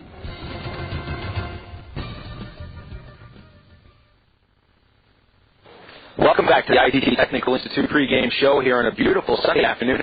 First doubleheader of the 2005 season. Travs and the San Antonio Missions are going to wrap up this series. As I like to do when the Missions are in town, we get a chance to speak with the Dean of Texas League Broadcasters, Roy Acuff, who's currently in his 18th season as the voice of the Missions. You've seen a lot of great moments, Roy, over your time with San Antonio, and I want to get to that in a little bit. First, over the first two games of this series, I think that San Antonio has shown quite a bit to take advantage of some mistakes that the Travs have put out there. Let me tell you, you have a very large team. There's a lot of big guys in this team. It looks like they could field a football team. You might have some linebackers out there. Oh, I know. John Nelson, T.J. Bond, Jesse Horvath. Yeah, we've got some size. We really do. And once they get hold of the ball, I mean, the ball fly a long way. They just miss quite a bit, but when they make solid contact, I saw Nelson during batting practice pull a couple of eyes. This guy, according to Dave Brundage, has more power than any player in minor league baseball today. Just wait until he really gets a hold of one. He's something else.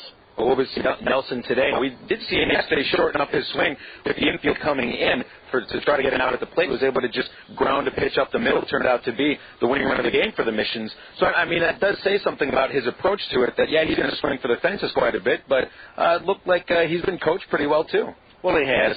Nelson has a theory. He'll let it fly early in the count, but once he gets deep in the count and the pitcher has the edge, he likes to shorten his stroke and go the other way, make contact, do whatever it takes to get the job done.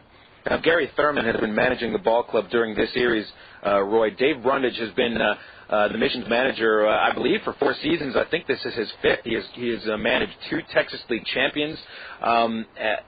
Now, I understand it's just personal reasons why Dave is not here. We don't need to get into it. But he's been a great manager and a great ambassador for baseball in the city of San Antonio.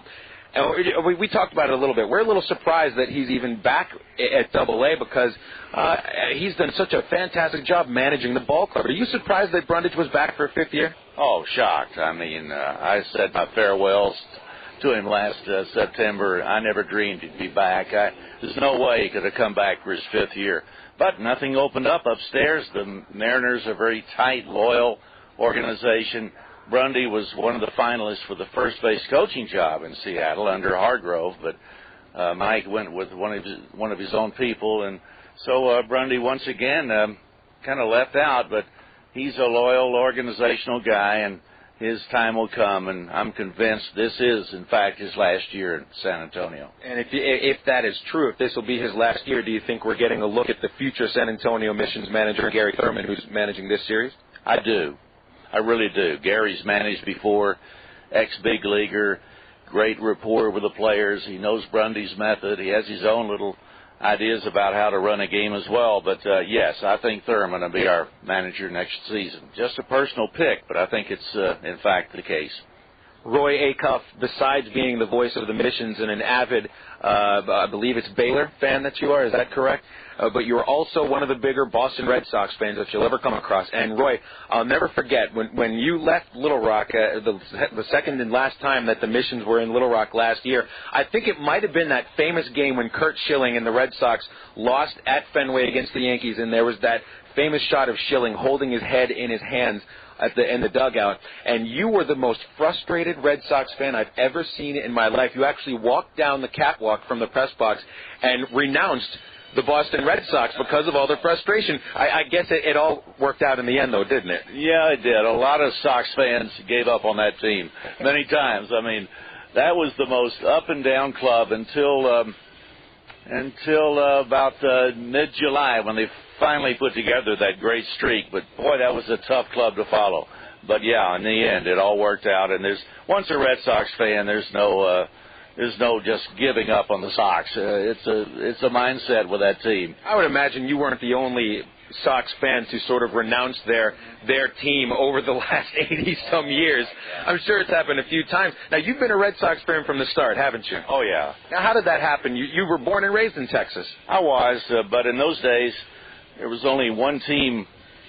There were no teams east of the Mississippi. St. Louis was the closest, and if you lived in Texas, and you were a baseball fan, you had to pull for someone, and the neighborhood was full of Yankee fans, Dodger fans, Cleveland fans, and I kind of got caught up in that Ted Williams, Bobby Dorr, Dom DiMaggio thing, and especially Williams. Well, who couldn't? I mean, I've always been a huge Ted Williams fan. Ever since I heard of him and read about him, that would certainly make me a Red Sox fan, too. Great American hero, war pilot. I mean, Williams to me was the kind of the John Wayne of baseball, except he really put the flight gear on and flew jets and played ball, and to me, just a great American and a great ball player. Well, then, Roy, as a Red Sox fan, a lifetime Red Sox fan, will you describe to me what you felt after the championship, if you can put it into words? Oh, it's difficult, but I was so happy. I was on my feet in my den. My wife and I were watching the game, and I turned her into quite a fan as well. And I leaped in the air, and I tried to almost touch the ceiling, and then the phone started ringing, and I heard from people all around the country, my children, my grandkids, my friends are all over the place that know how much I love the Sox, and it was wonderful. I can hear a little quiver in your voice as you're remembering the feelings that were passing through you. Now, God, you son of a gun, you were in Yankee Stadium the night they wrapped it up. That's right. I called my family who's in Boston instead of calling you so they could hear the third and final out, but I know you. I detected a tinge of envy when I told you that I was at that game. Boy, what a moment that must have been. I would have loved it, especially. I look back on that season. It wasn't so much the sweep before against St. Louis, but for me, the sweet thing was the coming from 0-3 down to beat the Yankees. Roy, just a last memory that I want to bring up here, and Traveler fans will hold it dear, although they never got a chance to see it or hear it because the team didn't broadcast road games then. In the San Antonio program, you have listed 20 moments or games that are your favorite since you've been broadcasting for the San Antonio Missions. And I believe it was number 7 is the home run cycle that Tyrone Horn hit back in 1998. The solo homer, 2-run homer, 3-run homer, and grand slam. What was that night like when you knew that you were a part of something that had never happened before? I don't think it's ever happened at any level. No. The home run cycle, it's like... if you put it into a novel, no one would believe it. But, yeah, Brian Anderson and I were doing the game, and And this guy kept coming up in the perfect scenario for the cycle, and he kept hitting the ball out of the ballpark. It was amazing. And then Brian tracked Tyrone down after the game on the field and tried to get a live interview with him, and Horn was literally in shock. He couldn't even speak. We finally got a very short clip after the game was over. I look back on that night, and it's still hard to believe it happened. It was. Unfortunately, we'll have to end the interview right there with Roy Acuff. We could talk for hours with Roy Acuff. He's a gentleman and always fun to talk with Roy. So maybe we'll get a chance to play that interview again some other time in the coming years. We'll have the starting lineups and the first pitch coming up in Game 2 of the doubleheader as the Travs look for the sweep over the Missions. This is the CSN, Arkansas Traveler Baseball Network.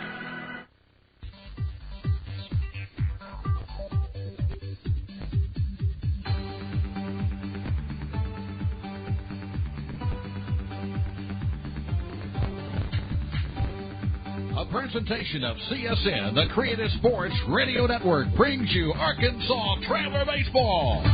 Today's game is brought to you by the ITT Technical Institute online at itt-tech.edu, by Coca-Cola, make it real, by Miller Lite, prevent taste loss with Miller Lite, by Allstate, you're in good hands with Allstate, and by the Sonic Drive-In. Arkansas Traveler Baseball is brought to you statewide on the Creative Sports Radio Network by Vail Honda. See the new Honda cars and trucks today. The U.S. Air Force, crossing to the blue. The Bank of the Ozarks with several locations to serve you. And by the Conedo Tax Advisory Group. And now, the Texas League Arkansas Travelers. He joined the Air Force in 1964 and served in Vietnam. He commanded forces in the far corners of the globe. Rising through the ranks, he served as a 3-star general at the Pentagon. But if you're Norman G. Leeson... Hey, imagine the following. You and the family are sitting at Ray Winder Field, top of the 6th inning. There's 2 on, nobody out. A line drive to the shortstop, diving catch, tags the runner, throws to second. Hey, it's an amazing triple play. You just won $100,000. That's right. If the Travelers turn a triple play in the 6th inning of a home game this year, one fan wins $100,000. Travs triple play contest all season long. 18 and older with a valid driver's license must be present to win. He joined the Air Force in 1964 and served in Vietnam. He commanded forces in the far corners of the globe. Rising through the ranks, he served as a 3-star general at the Pentagon. You'd think 30 years of distinguished service would be plenty. But if you're Norman G. Leeson, Lieutenant General, retired United States Air Force, that's just the beginning. Today, he's pursuing a new career as Walmart's Vice President of National Government Relations. Norman's journey took him near and far, through Asia, Scandinavia, Europe, the Middle East, and Webster University, where he earned a master's degree that served him well in his career. I'm Bob Costas, member of the board of Webster University. All Webster campuses around the world share the same belief. Education is more than just a degree. It's real knowledge for real-world success. For more information about graduate degrees from Webster University in Little Rock, visit them on the web at webster.edu or call them 800-828-2598.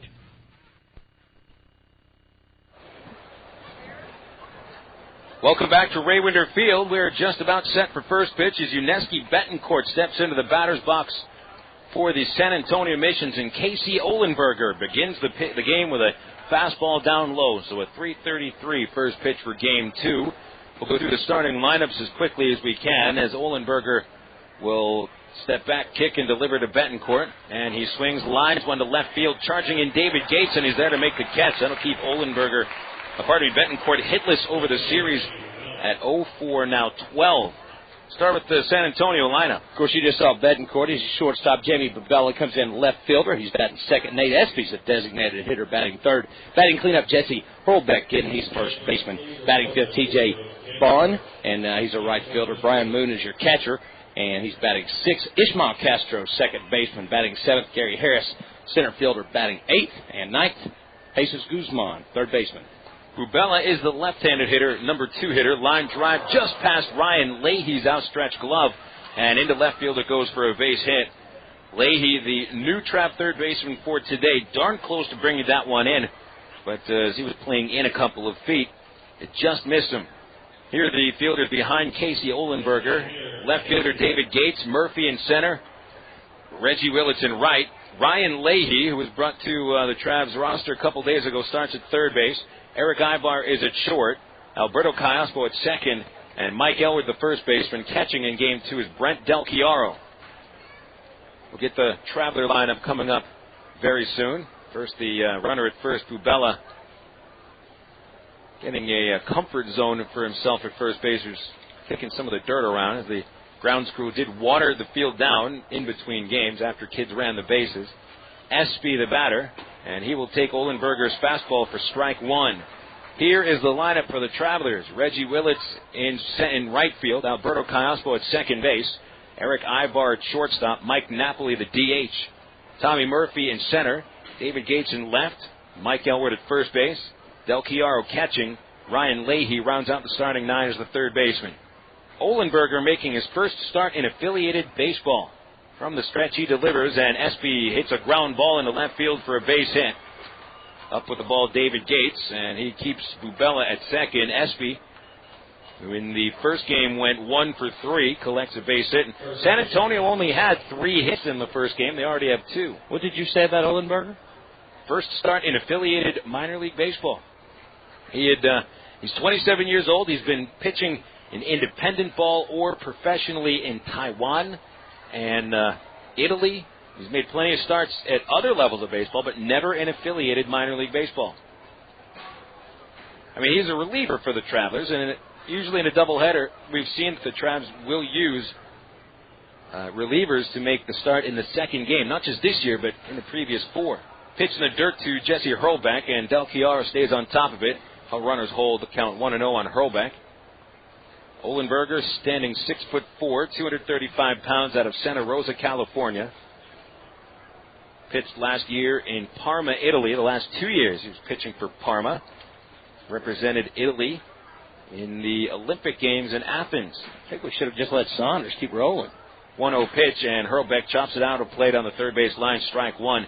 Well, you kind of wonder, I mean, Saunders looked really, really strong even in the last inning in game 1. Good in the 7th as he was in the 2nd. Joe Saunders in the first game allowed 2 runs on 3 hits in 7 innings. Both of the runs scored on Joe unearned. He didn't walk anybody. He struck out 6. Probably the best start of the season for a Trav pitcher. And even counts what Irvin Santana has done. 1-1 to Hurlbeck, the delivery. A sinker downstairs. 2-1 the count on Hurlbeck, who in the first game went 0 for 3. Ground out to short, fly to right, struck out swinging. I mean, the thing about Saunders in that, as the game went on, he got stronger, struck out the side in the 6th inning. Olenberger to Hurlbeck with a 1-1, and that was 2-1. That was low and away. 3 balls and a strike to count, with 1 away in the first inning. And the ball getting hit pretty hard right now. Betancourt the only out of the inning, but he lined out to the left fielder Gates. The Missions did not put together many strings of hits in the first game. Trying to here, Olenberger walked Hurlbeck with a pitch inside, and the bases will be loaded. Olenberger has been a long reliever for the Travs. 4.50 ERA, no decisions. 10 innings, 12 hits, 7 runs, 5 earned. 4 walks, along with 5 strikeouts. But the base is now loaded for the 5-hitter T.J. Bond, who's had a hit in his last 15 games. First pitch. Inside, ball 1.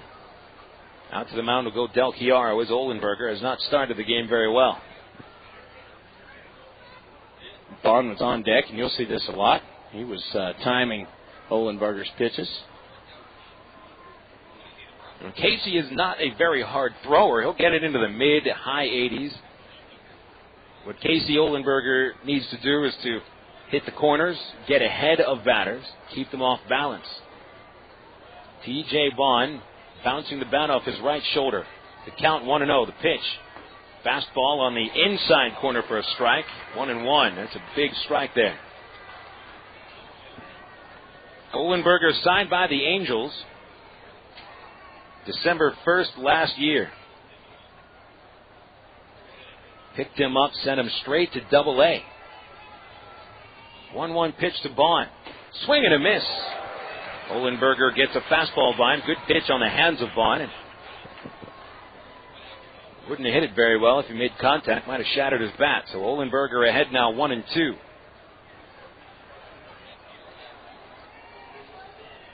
Bases jammed in the first inning, 1 away. On a big right-handed hitter. Here's the 1-2 pitch. Swung on, fouled up to the first base roof, and another good pitch by Olenberger. Bit of an off-speed pitch. Vaughn had his momentum carrying him over the plate, still a little in front of the pitch, but stayed back just enough to get a piece of the baseball. 1 ball and 2 strikes from Olenberger to Vaughn. Infield will look for a double play. The pitch grounded slowly to third. Nice stop by Leahy. Steps on third. 1 out. Here's the throw to first. Rack him up. A double play. That's huge. Ryan Leahy steps on third, completes the double play with a long throw to first base. And Kasey Olenberger gets out of the first inning with no runs on 2 base hits, and he strands 2 mission base runners. Nice start for Olenberger after it looked like things might be a little rocky. So we go into the bottom of the first. The Travs come up after these words on the Creative Sports Radio Network.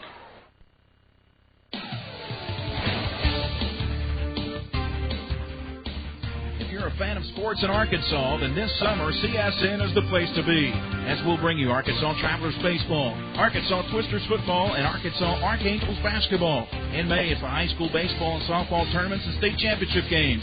In June, it's the high school all-star games, and in July and August, we'll bring you the American Legion state tournaments and championship games. Sports action all summer long right here on the Creative Sports Radio Network.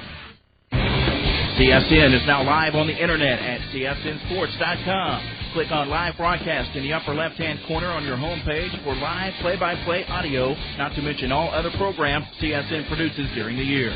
Check out our webpage with a list of games today on CSN, the latest scoreboard, and the latest sports headlines at csnsports.com. That's csnsports.com with live coverage worldwide on the internet. csnsports.com, bringing you closer to us than ever before.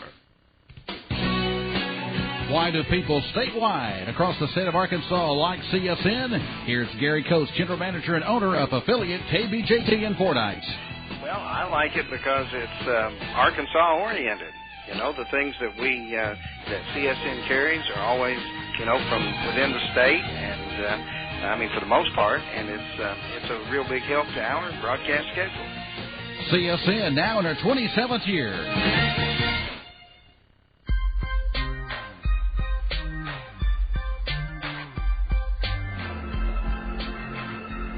Picture-perfect day for doubleheader action at Ray Winder Field. Not a single cloud in the sky. The couple clouds that we had are moved off to the south. Travs won the opening game 6-2, and they come up to the plate in the first inning with Reggie Willits, Alberto Cayospo, and Eric Ibar against Thomas Oldham.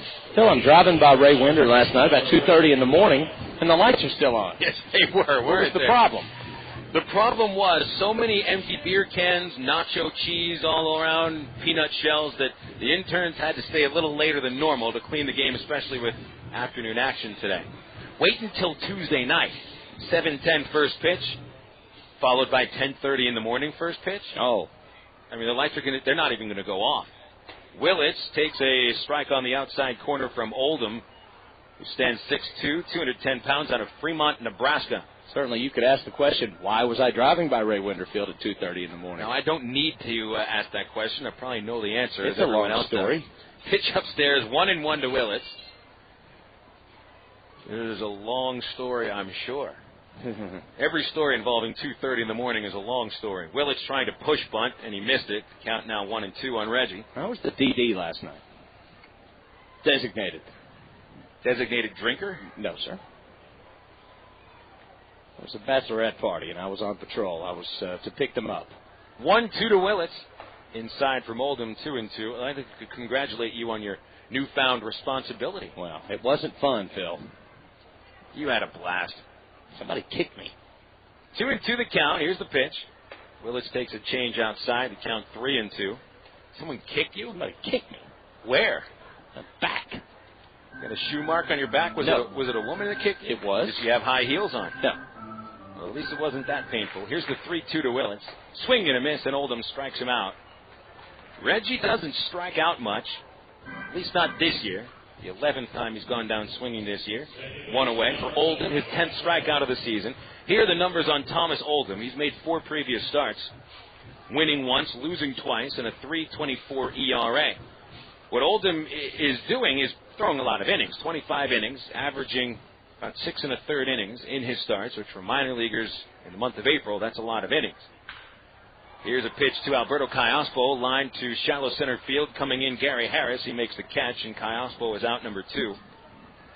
Other numbers on Oldham, 27 hits, 1 homer, 4 walks, and now 10 strikeouts, counting Willits' K to start this inning. Oldham, an 8th-round draft pick out of Creighton in the 2003 draft.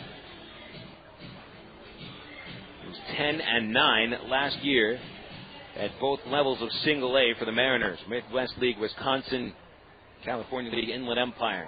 A strike to Ibar as he ran up into the box. Tried to show bunt but missed it. 0-1. No score, bottom of the first here at Raywinder Field.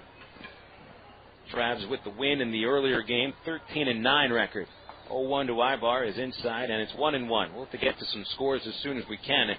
Check out that Tulsa at Frisco game. Pitch to Ibar, and that is also a strike at the knees. It's 1-2. First game, Ibar was 1 for 3. Well, they apparently still have not started that game in Frisco. Not quite sure what the deal is.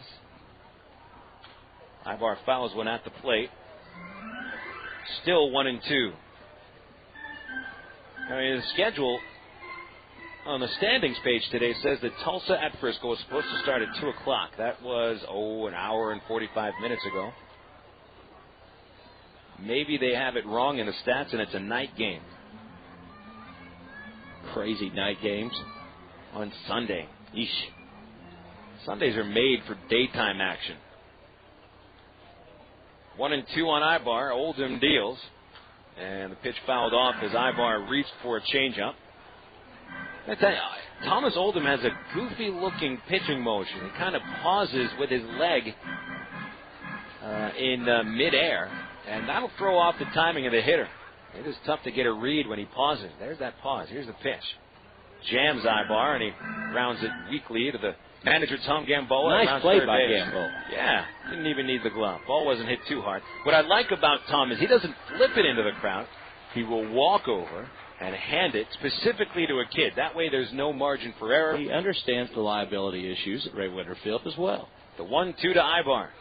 Another chopper outside third base. That time Gamboa let the third baseman Guzman go after it. And it ends up foul into the bullpen in left field. Still 1-2 on Eric Ibar. Trying to tire Jesus out a little bit. Don't want to make too many plays for him over there. How has Tom dealt with a little bit of what might be a frustrating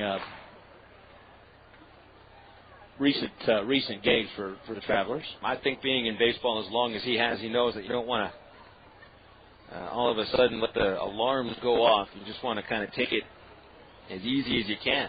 1-2 pitch to Ibar. And he grounds it over the mound towards second. Castro picks it up, fires to first, and the Travs go down in order in the first inning. 1, 2, 3 they go. So we go to the second at Raywinder Field in Game 2. No score. Now these words on CSN from Bale Honda. Arkansas's #1 Honda volume dealer in the state and district leader in total customer satisfaction is Bale Honda at 13101 Chenal Parkway in Little Rock. They have a wide variety of Honda cars and trucks. Coming soon next month is the Honda Ridgeline that will pole vault Honda into the truck market. Bale Honda is open Monday through Saturday from 8:30 until 7, and on Sundays from 1 till 6. Their service department is also open Monday through Fridays from 7 a.m. until 6 p.m. and on Saturdays from 8 a.m. until 4 p.m. Give them a call today at 227-7000 for your automotive needs. Bale Honda at 13101 Chenal Parkway in Little Rock. When it comes to a full line of office products, the name is Settle Office Products, 4412 MacArthur Drive in North Little Rock. They've been in business on MacArthur Drive for 23 years. They give free delivery anywhere in Central Arkansas. They have office furniture, office supplies, scratch and dent furniture, and they're family owned and operated. Give them a call today at 758-1050 or see them on the website at www.settleofficepro.com. CSN is now live on the internet at csnsports.com. Click on live broadcast in the upper left-hand corner on your homepage for live play-by-play audio, not to mention all other programs CSN produces during the year. Check out our webpage with a list of games today on CSN, the latest scoreboard, and the latest sports headlines at csnsports.com. That's csnsports.com with live coverage worldwide on the internet. csnsports.com, bringing you closer to us than ever before.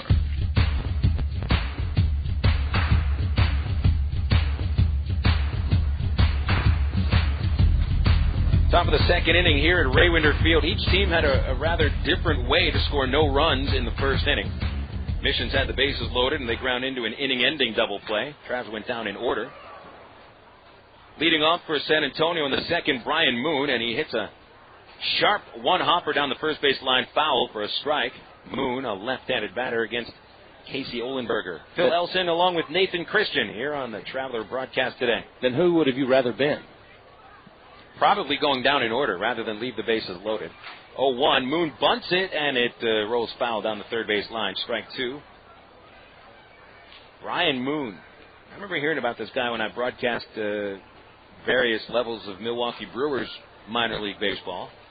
He was with the Brewers minor league system for some time. And Scoreboard Tommy, being the Milwaukee boy that he is, immediately gives us a thumbs up. I figured Scoreboard Tommy would be more of a fan of Keith Moon.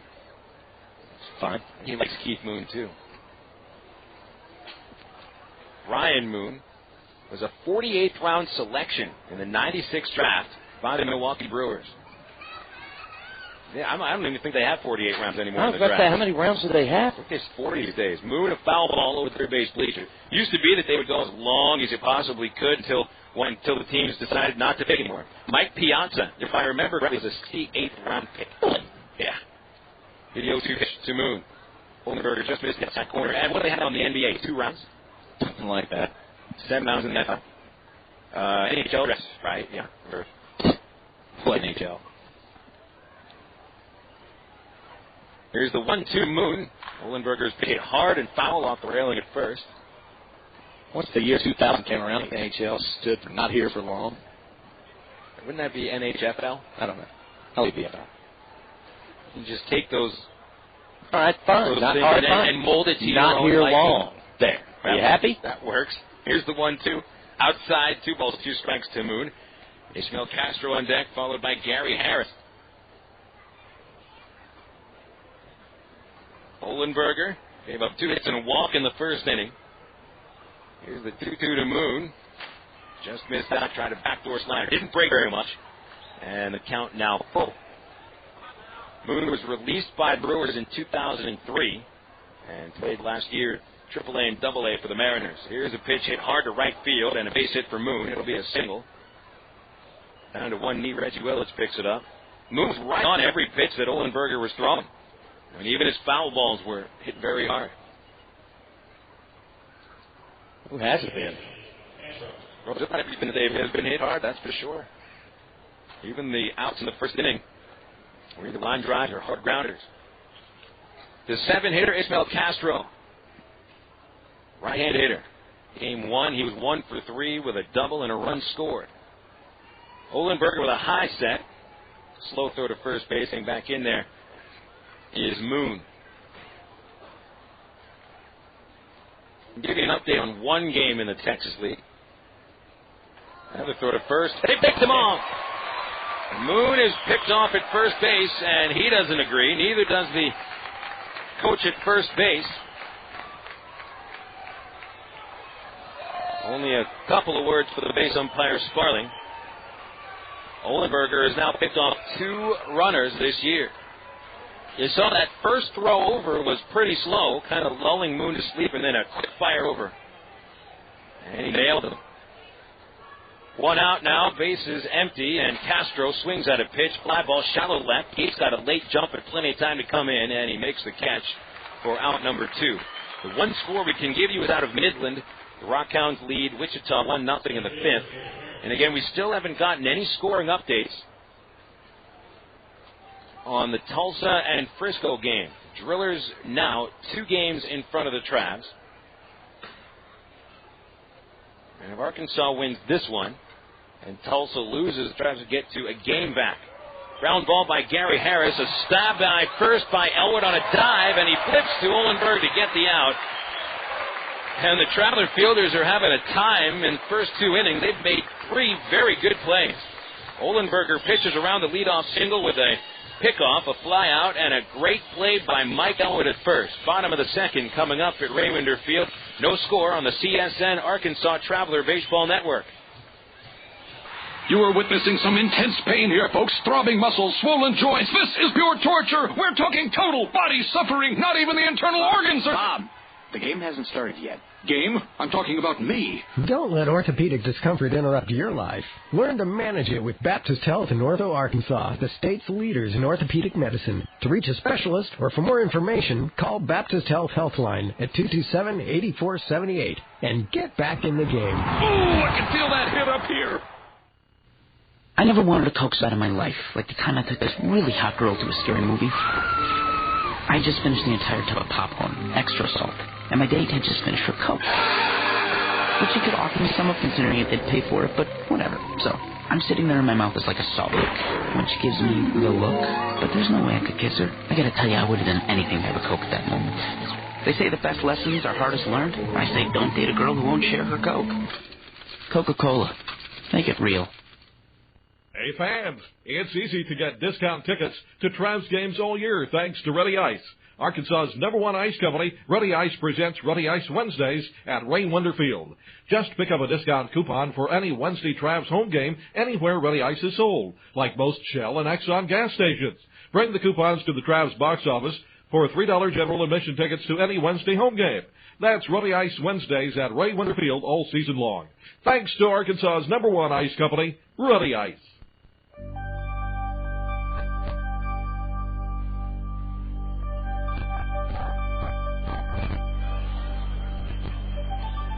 Travs come up in the bottom of the second with no score, and Mike Napoli goes to the plate against Thomas Oldham. Oldham, the left-hander, delivers a first pitch strike to Napoli. 4, 5, and 6 hitters, Napoli, Murphy, and Gates in the second inning. Napoli, 1 for 2 in the opener with an RBI. 0-1 pitch, a little out in front of the breaking ball. Fouls it away, strike 2. 3 base hits for the San Antonio Missions in 2 innings. Nothing else to show for it. Double play, pickoff. 0-2 pitch is low from Oldham, and he awkwardly comes off the mound. 1 ball, 2 strikes. Sun shines brightly today. Shadows are pretty short. And almost 4 o'clock. The 1-2 hard grounder past the mound and into center field. A base hit for Mike Napoli. Travs first of the game. Pretty well hit ground ball by Napoli. Oldham, the pitcher, was the only man who had a chance to get it.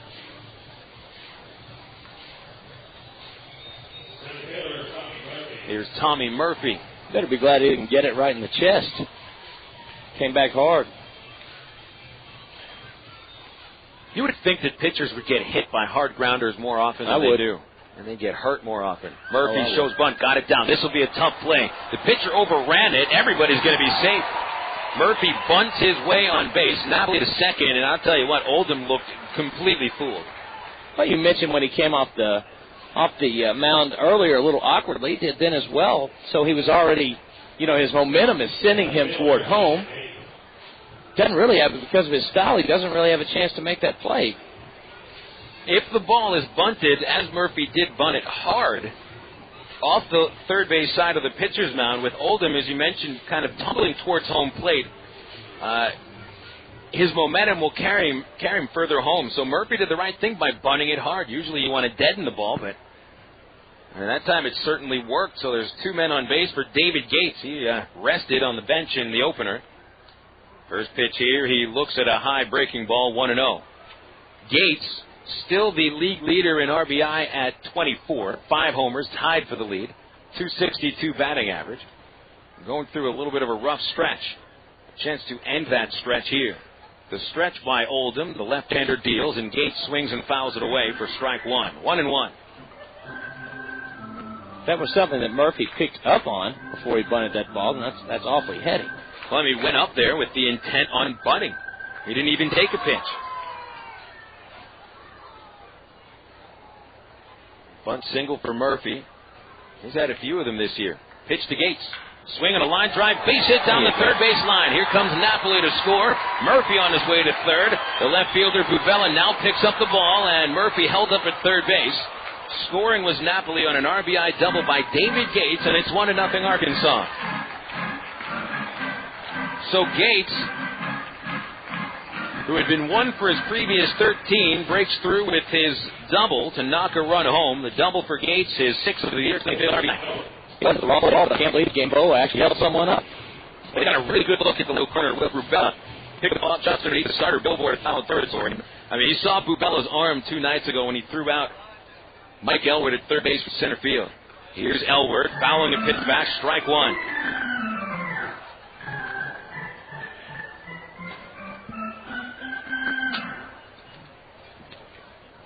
One nothing. Travs runners at second and third, and nobody out. The infield is playing back.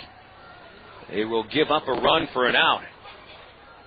The pitch to Elwood, swung on, fouled high, out of play to the groundskeeping shack in right field. Strike 2. Game 1 of the doubleheader. Mike Elwood was 1 for 2, scoring twice, including the winning run. Oldham gets ahead, however, 0-2 on Mike. And really all he's looking to do is put the ball in play. Hit it on the ground, a run will score. The pitch fouled off the very end of the bat as he was in front of a breaking pitch. Still 0-2. Mike had a nice game defensively in the first of the doubleheader. Has a good start today. True. I would say that out of the players that have returned from last year's team, Mike Elwood has probably improved the most defensively. He had some troubles at first base last year, but he has been solid. Very good. Very solid. An 0-2 again to Elwood. Strike 3 called as Oldham paints the outside black with a fastball. Very nice pitch. Not much else Elwood could have done. 2 strikeouts for Oldham and 1 away in the second. Well, he had to have that. Well, it's a clutch pitch from Oldham. Now Brent Del Chiaro gets his first at-bat of the afternoon. Brent 1 for 7 with a walk and 2 strikeouts in his 3 previous games. And again, the infield plays back. Outfield straight away for the big right-handed hitter Del Chiaro, who hails from Oakley, California. Time called. Brent gets an extra practice swing out of the batter's box. Runner at third, Murphy, not held on, and pretty good lead. Runner at second is Gates, also no one holding him on base. Oldham from the stretch. The pitch, a curveball, and it's in there for a strike. I think it's plain to see that Joe Maiden, the plate umpire, has a healthy respect for curveballs. The crowd didn't like that. I thought it was a good pitch, though. Here's the 0-1, and Dell fouls it off. High and out of play over the first base side of the field and over to the parking lot. 0-2 to count now against Brent Del Chiaro. That's the good thing about that is it works both ways. You would hope. You would hope. It better. Long look in there for sign. Del Chiaro steps out. No RBIs yet for Brent. And all they're looking for here is a ground ball or a fly ball. They're giving up a run for an out. Here's the pitch. Just missed outside. Boy, that's a tough pitch to take, especially with the corners that Maiden has been giving. But Del Chiaro took that one, and the count now 1-2. You're right. It would have been very difficult to take, especially with the last called strike. Oldham, I think he likes to work with an umpire like this, where he'll give him those corners. He'll give him that breaking pitch. Some umpires have a smaller strike zone, and they won't call curveballs for strikes all that often. I think Oldham fits in here pretty well. 1-2. Just missed again, that time low. Another close call. 2-2. Well, I mean, for the most part, Del Chiaro has a pretty good idea of the strike zone, being a catcher.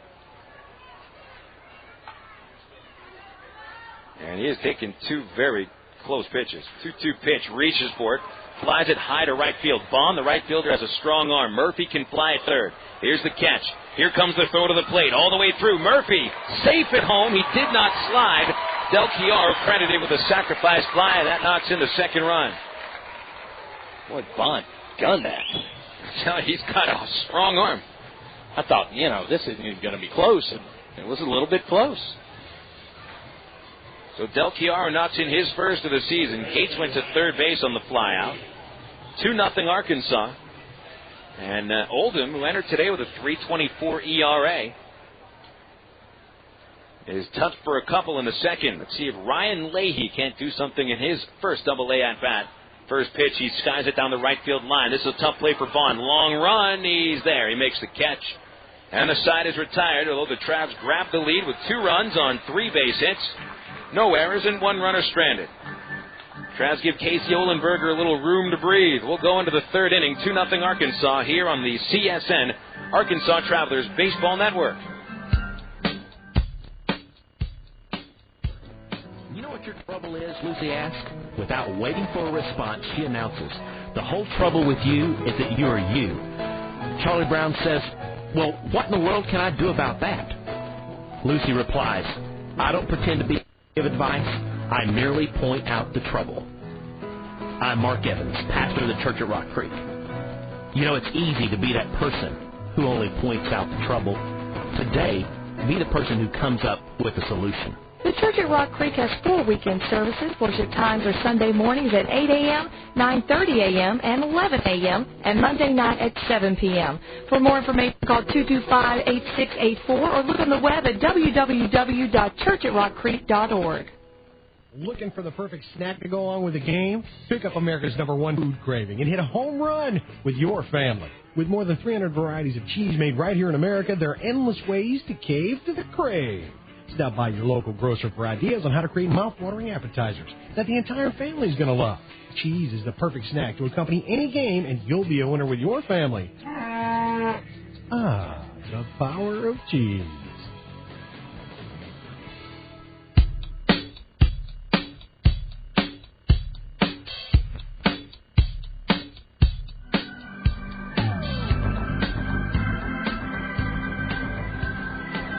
Back at the ballpark as the Travs have grabbed a 2-0 lead, and we will pause 10 seconds for station identification. This is the Creative Sports Radio Network, your home for Arkansas Travelers baseball.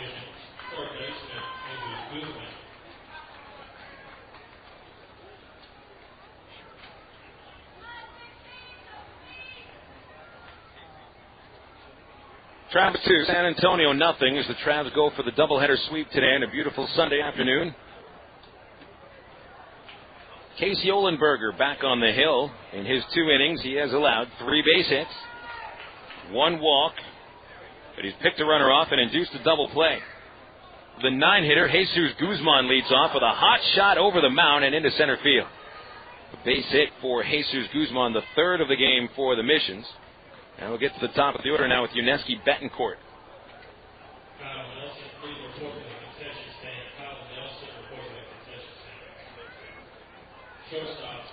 You know, we always like to guess what the paid attendance is at a game, but doubleheaders, it is always extremely difficult to get a grip on what the attendance would be, because it's a very fluid crowd. People come late, people leave early before the end of the second game, and you never really see the crowd sitting there all at once. Betancourt takes a pitch low for a ball. He lined out to the left fielder Gates in the first inning. So what's your guess, big guy? Good. I don't even know where to start. I'll say 2,700. I'm going 32. You're going 500 more people? I'm going 32. 32 on a Sunday would be pretty darn good. Doubleheader. 1-0 count on Betancourt. Nobody out. Runner at first. Olenberger from the high stretch, and the pitch slowly chopped towards third base. Olenberger lets Leahy play. He tried to barehand and did not field the ball. Base hit called for Betancourt, his first of the series, and that was a pretty tough play for Leahy or for Olenberger. I don't have a problem with that. I mean, that's really the only play that guy has. That's the only play he can make there, and he just didn't pick up the ball. Good effort.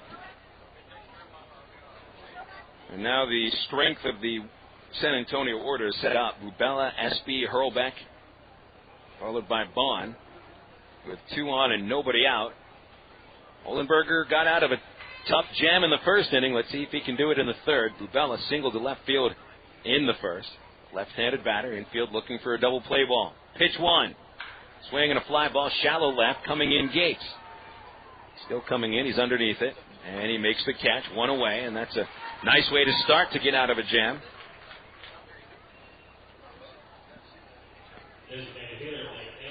This will bring Nate Espy now to home plate. Espy also singled in the first inning. Hot shot to left field.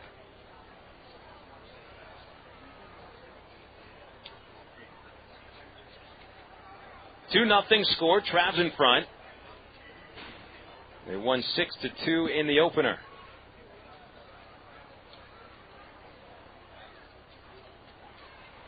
Now the stretch, and Olenberger deals a fastball just missing low. 1 ball, no strikes. We'll get to some Major League scores in a while. Haven't given any of those scores since the first game. A lot of finals have come down. 1-0 on Espy. The pitch. And that's a strike on the outside corner. He likes the curveball. A ball and a strike on Nate Espy. Olenberger pitching with a little bit of guile.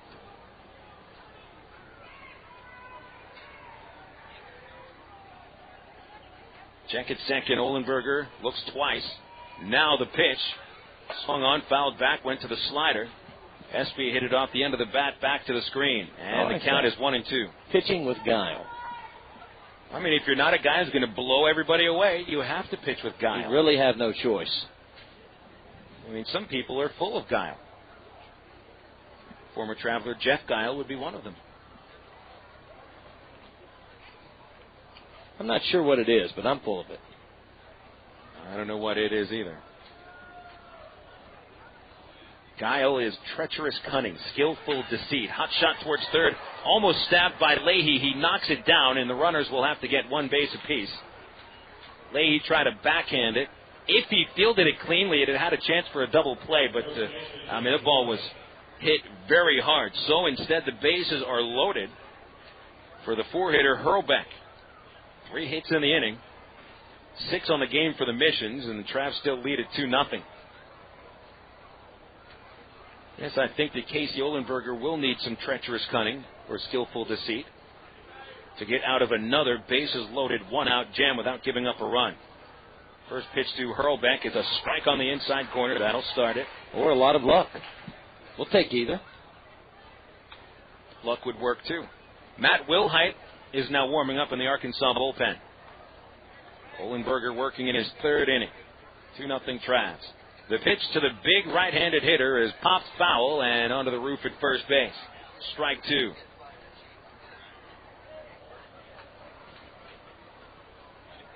Olenberger, you need a strikeout. Hasn't had one yet. Not much of a strikeout pitcher, though. You can find one. Now's the time. Hurlbeck took a walk in the first inning, but Olenberger is ahead of him 0-2. Kasey Olenberger delivers just a bit low on a split-fingered pitch, it looked like. 1 ball, 2 strikes. There's some saying about the sun shining on a dog, every dog, something like that. Maybe this will be the case. Here's the 1-2 to Hurlbeck. Swung on, hot grounder, diving stop at third by Leahy. Steps on third, 1 out. Here's the throw to first. He got him! Oh, boy. Ryan Leahy turns his 2nd double play. And once again, Kasey Olenberger, quite treacherous with the cunning and skillful deceit, gets out of the 3rd inning, and the Travs hold the lead 2-0. We go into the bottom of the 3rd right here on the CSN Arkansas Traveler Baseball Network. Brewery, can I help you? Hi, I just bought a 6-pack of your beer, and I think there's something missing in it.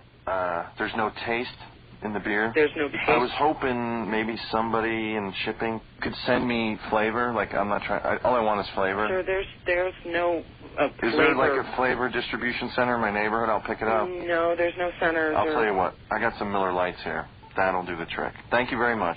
Okay. Have a good day. If you're going to choose on taste, choose the light beer that actually tastes like beer.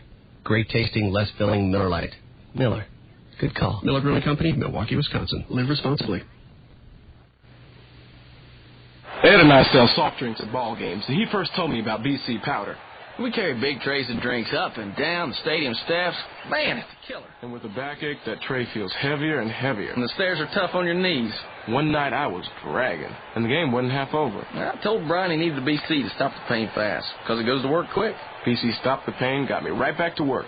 BC goes down easy with a soft drink, but don't tell the boss, okay?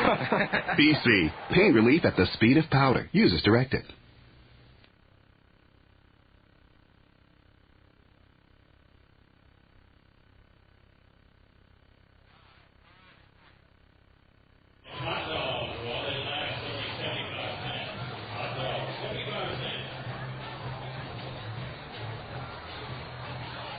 Back at Raywinder Field as the Arkansas Travelers lead the Missions 2-0.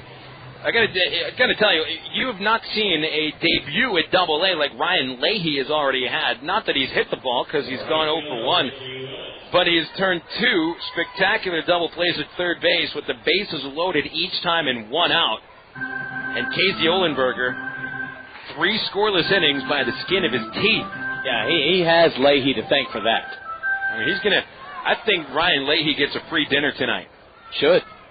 Leading off for the Travs here in the 4th inning is Reggie Willits. He takes a strike from Thomas Oldham. 2 runs on 3 hits for the Travelers, no errors. 0-6-0 for the Missions. Willits takes another strike from Oldham, who struck him out in the 1st inning. Let's get to some of those Major League scores. First, the game's in progress. You got the Diamondbacks and the Padres in the bottom of the 4th, 3-0 Arizona. Here's the 0-2 to Willits, and he bounces it over the mound towards second. Castro will field it on the run, throw to first, and it's offline. Willits is safe. The throw pulled Hurlbeck off of the bag, and we'll wait for the scoring decision on that one. Either a base hit to second or an error on the second baseman.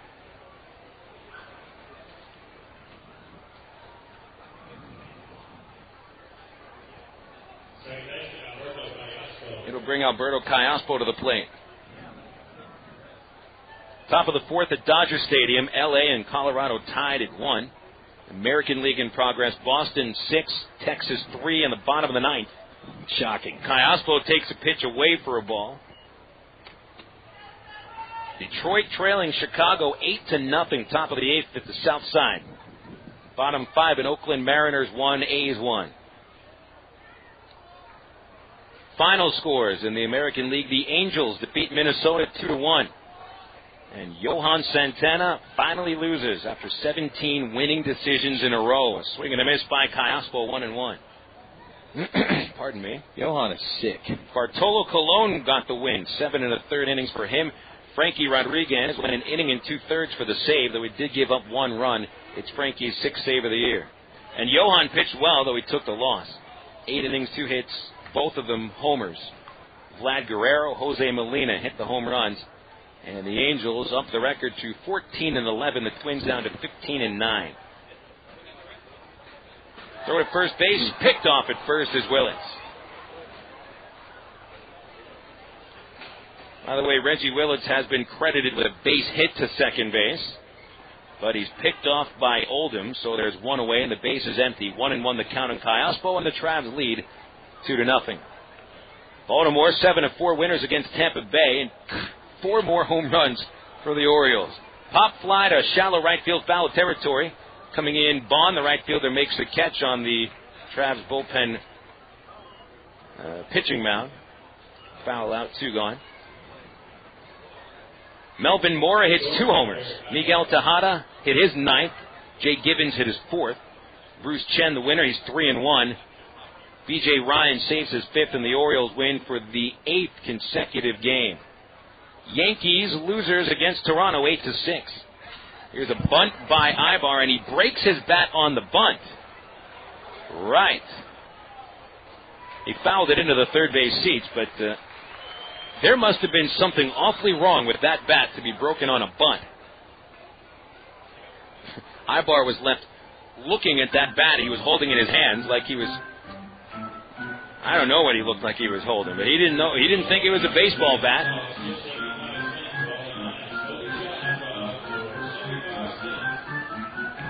Had that look in his face like when you're walking through the produce section at the supermarket. You see a nice, beautiful head of lettuce. You pick it up, turn it over, and it's rotten on the other side. It was kind of like that look. You had that look. What? The 0-1 to Ibar is away 1-1. By the way, it looked nothing like Sammy Sosa's look did when he broke a bat not too long ago. Yeah, that bat was rotten though. Right. For sure. Yeah. That was the other side of the head of lettuce, no doubt about it. Ball 2 to Ibar downstairs. 2-1 the count. So Eric has a new head of lettuce at the plate. With a 2-1 count and 2 away. Here's the pitch. Check swing. They'll appeal. Denied. 3-1. A couple of the other finals. Kansas City over Cleveland 6-5. Mike Sweeney hit 2 homers. Ibar, a sliced line drive foul over the bullpen in right field. Cardinals losers at Atlanta 2-1. John Smoltz picked up his second straight win. Jeff Suppan took the loss. Danny Kolb saved his 7th. Philly 8, Florida 6. Josh Beckett takes the loss. 3-2. Ibar fouls it off the catcher. Still a full count. Pirates lose to San Francisco 8-3. Darrell Ward a couple of homers for the Bucks. Lou and Necro homer for San Francisco. 3-2 to Ibar. Swing and a line drive into left field. Coming in Bubella. He'll play it on a hop. A 2-out single for Eric Ibar, the Travs' 5th base hit. Milwaukee winners big time against Cincinnati. 13-3, the Brewers win it. 19 hits for the Milwaukee Brewers. Jenkins, Overbay, and Hall hit the home runs. See if anybody had a really big day. Lyle Overbay, a former Texas League batting champion, 5 for 5, 3 RBIs. Brady Clark hit 4 hits. Napoli the hitter, and a swing and a miss at a fastball, strike 1. I'm going to say it again, Phil. You had me at Yankees lost. You want some of the details on that? They lost their 3rd consecutive series. The Yankees were 5 games under. Mark Stanton took the loss. 0-1 to Napoli. And there's a breaking ball in there for a strike. Nothing to do. And the Yankees started out very well last year, but now they're already 7.5 games behind division leading Baltimore. Here's the 0-2. And it's low ball 1. I guess maybe George Steinbrenner could, buy the entire Baltimore franchise and disintegrate them. And then maybe the Yankees might have a chance, because right now Baltimore looks like the best team in the American League. They do. 1-2 pitch. Swing and a fly ball by Howell and over the bullpen where Matt Lillard continues to warm up. It's been a little rough in Arkansas.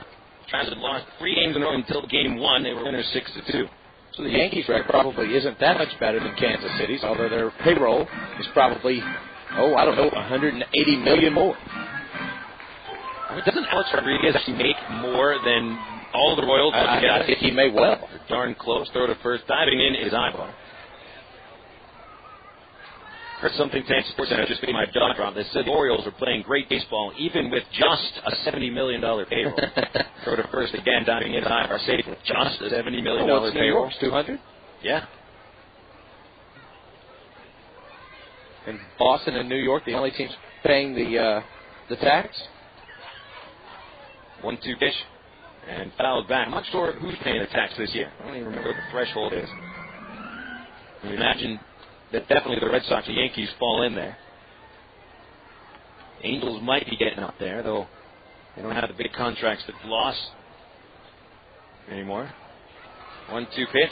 Swing and a miss. Napoli strikes out. Side is retired in the 3rd inning. 0 runs, 2 hits. Lost stranded. 3 innings in the books. The Travs have a lead 2-0 over the San Antonio Missions. Back after these words on the Creative Sports Radio Network. This time of year, you need to find a place where all your friends can get together for a great time outside. Well, there is a place where you can sit side by side with your buddies watching America's great pastime. Here come the Arkansas Travelers, ready to provide you with exciting Texas League baseball outside at Ravender Field. The Travelers are still the best deal around, with general admission tickets just $6. And every weekend they're in town, the Travs feature a premium giveaway. Plus, there's delicious pidgin hot dogs, sizzling chili cheese nachos, and all your favorite cold drinks.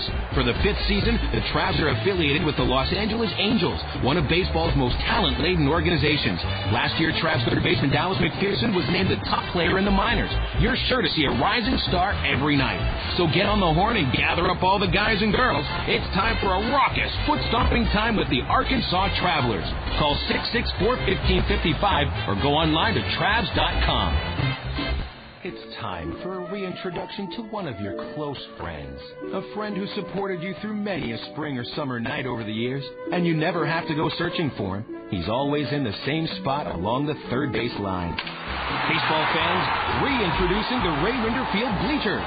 The Bleachers are the place to gather with your other friends to catch exciting Arkansas Travelers baseball. And at just $6 a ticket, there's no place friendlier. Call the Travs at 664-1555 or visit Travs.com.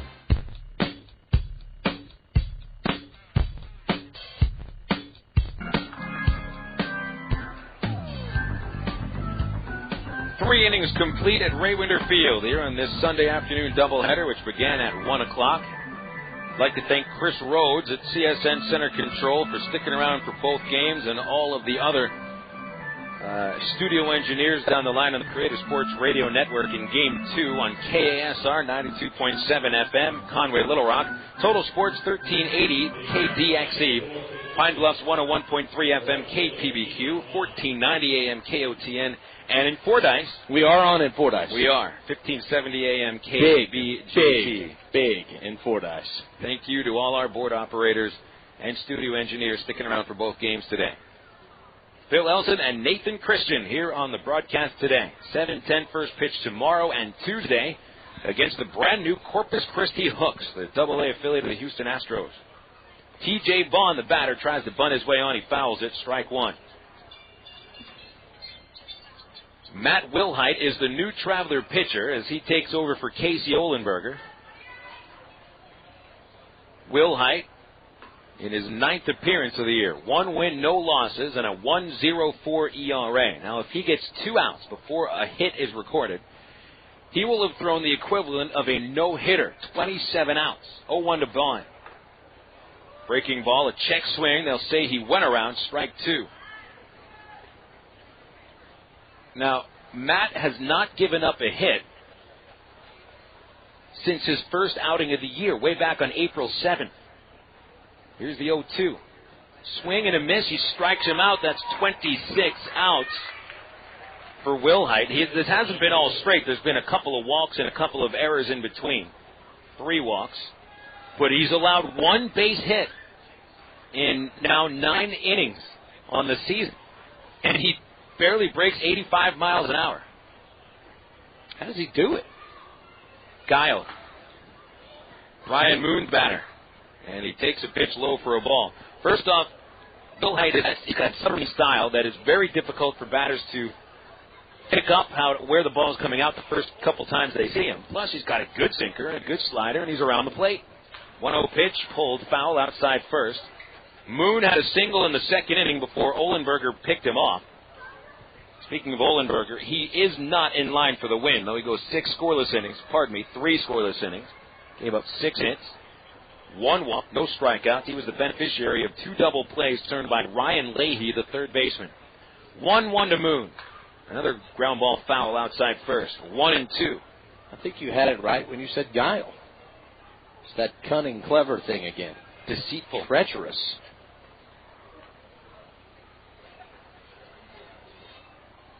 Came out to the ball game, and all of a sudden an SAT test broke out. 1-2 to count. Here's the pitch. High fastball, 2-2. Better than a rave, and that's what I thought we were going to have once the game started with the techno music.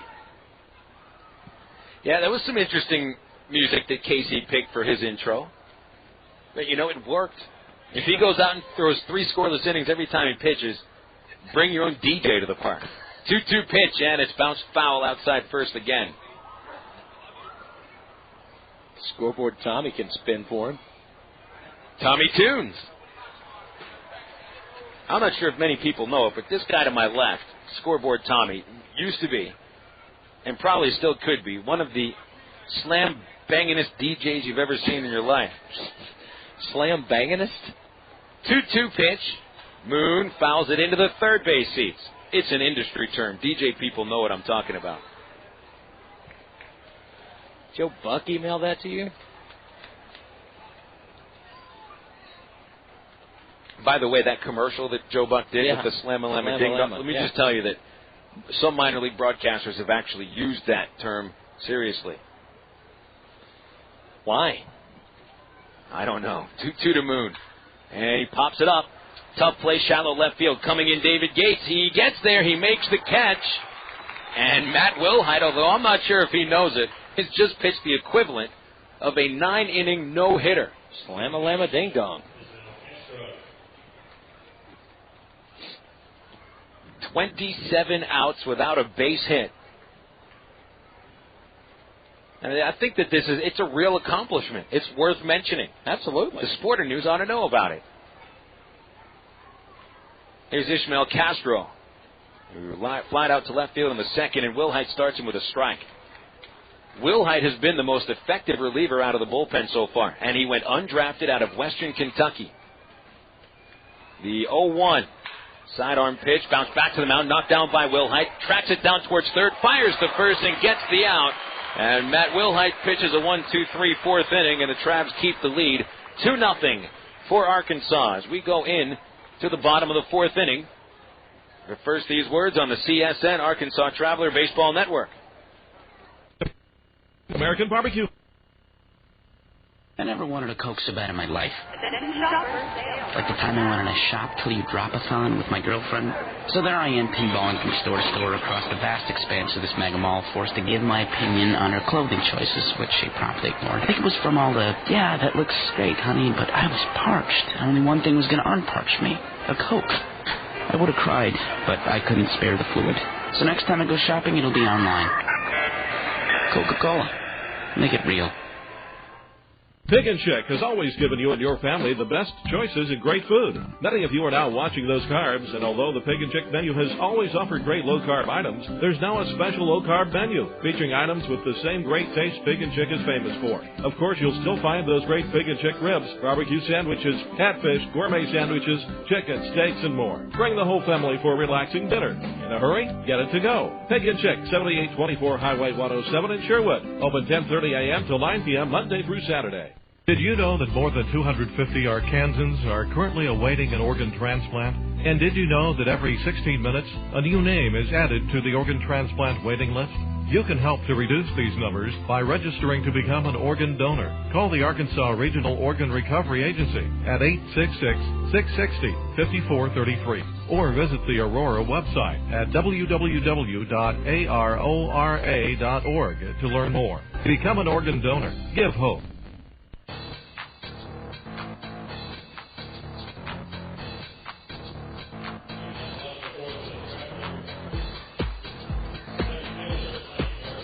Back at Raywinder Field, as the Travs will look to add to a 2-0 lead in the bottom of the fourth inning against Thomas Oldham, who has gone 3 innings so far, allowing 5 hits and 2 runs, both earned. Phil Elson along with Nathan Christian of 103.7 The Buzz. He'll be on the air tomorrow afternoon, 10 o'clock, as long as he wakes up on time. Murphy bunts the ball towards first base, picked up by Hurlbeck. He'll tag Murphy out. Murphy had bunted his way onto the second, but this time it didn't work. 3 unassisted, and there's 1 away. I see no reason why I can't wake up in time tomorrow. You probably could. I mean, you're not going to be up late tonight. Won't be driving past Raywinder Field at 2:30 in the morning. No, but I will be watching the Lake Sports Center. We finally have an updated score out of Frisco. It took them 7.5 innings to report a score. Apparently the official scorer there forgot to pick up his phone. I know Coop, and he's no Coop. No, he is no Coop. 6-3, Frisco leads Tulsa. That's good news. David Gates takes a strike on the first pitch from Oldham. Gates knocked in a run with a double down the third base line in the second. That made a 1-0 score. Another run scored on a sac fly by Brent Del Chiaro. Big swing and a miss by Gates. 0-2.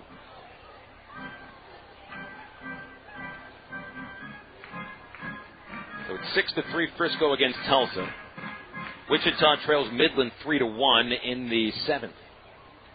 0-2 to Gates. One-hand swing, foul back, still 0-2. And then later tonight, Corpus Christi and Springfield with a 6:10 start time.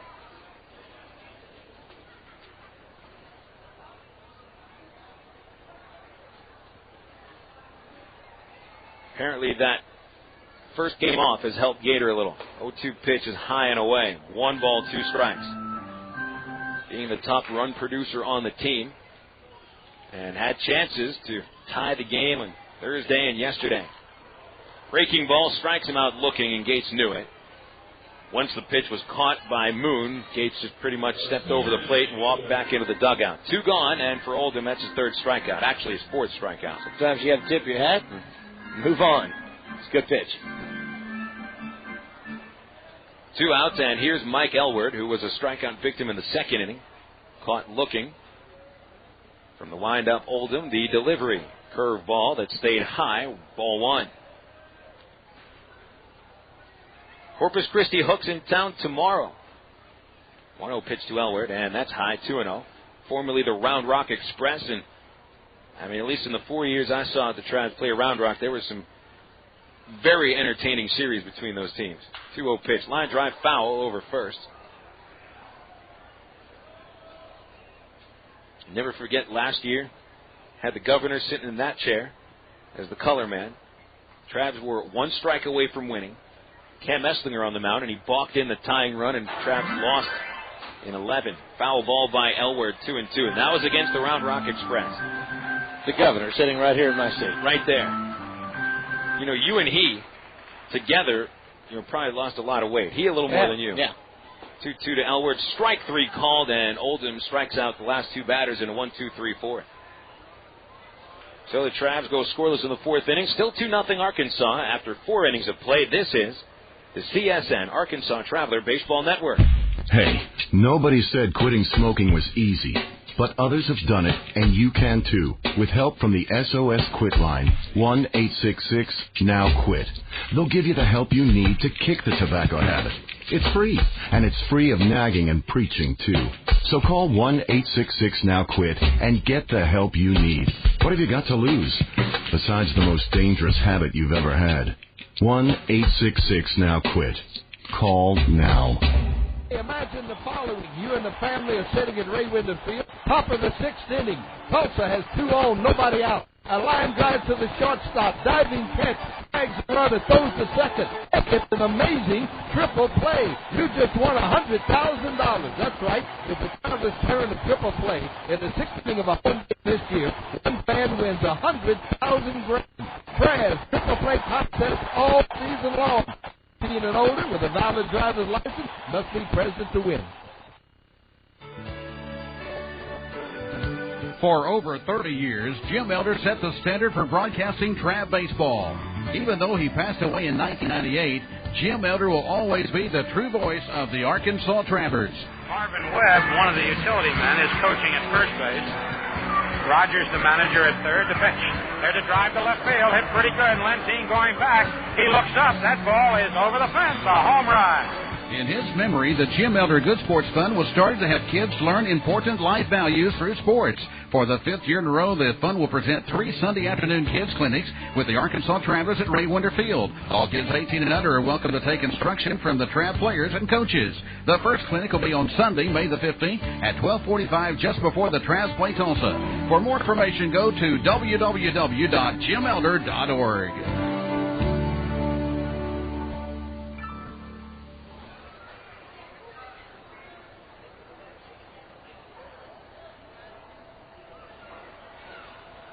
Back at the ballpark, it's 2-0 Travelers, and in the top of the 5th inning, Gary Harris leads off against Matt Wilhite. He waves and misses. Had a breaking ball, and it's strike 1. Here are the totals through 4 innings. San Antonio, no runs, 6 hits, no errors. Arkansas, 2 runs, 5 hits, no errors. Harris grounded out in the 2nd. Here's the pitch. It is inside on a breaking ball, and it's 1-1. Harris had a smash in the 2nd inning. Mike Elward made a gorgeous diving stop backhanded and flipped to Olenberger, who covered it first for the out. Here's the 1-1. And Harris pops it up down the third base line. Going after it is Leahy. Over to the bullpen now. He runs out of room. Nice catch. Who made the catch? He didn't. Oh, he didn't. Okay. Grown man bumbling around out there trying to catch the ball. Saw Eric Ibar going after the ball from shortstop, and he went about face first into the bullpen bench. That was a terrible effort. Are you heckling a kid? No, an adult. All right, I'm just wondering. 1-2 on Harris. The pitch.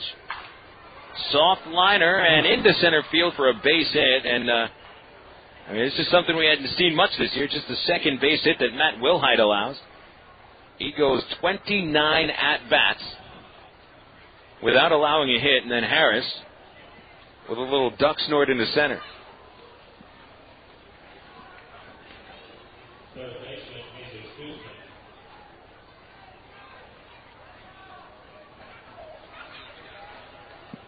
Jesus Guzman, the hitter. Third baseman Leahy will play up.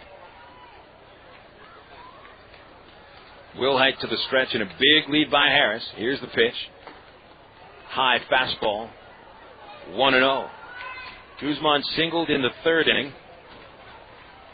Was stranded at third base. After the double play that Hurlbeck hit into. Tossed to first, diving back in Harris. Watch out for this guy. Had a few steals in his career.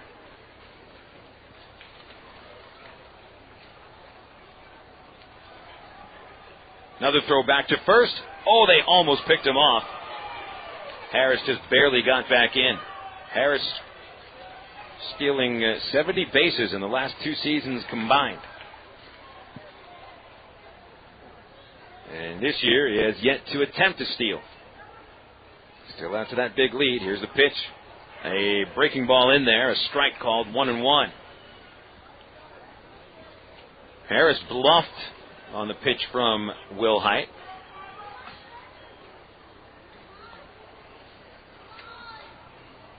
Two 2-0 Travs. San Antonio out hitting them 7-5. Throw to first. Back in again. Harris. A bit of a high throw from Wilhite. A little action in the Arkansas bullpen. Jonathan Rowenhurst loosening up.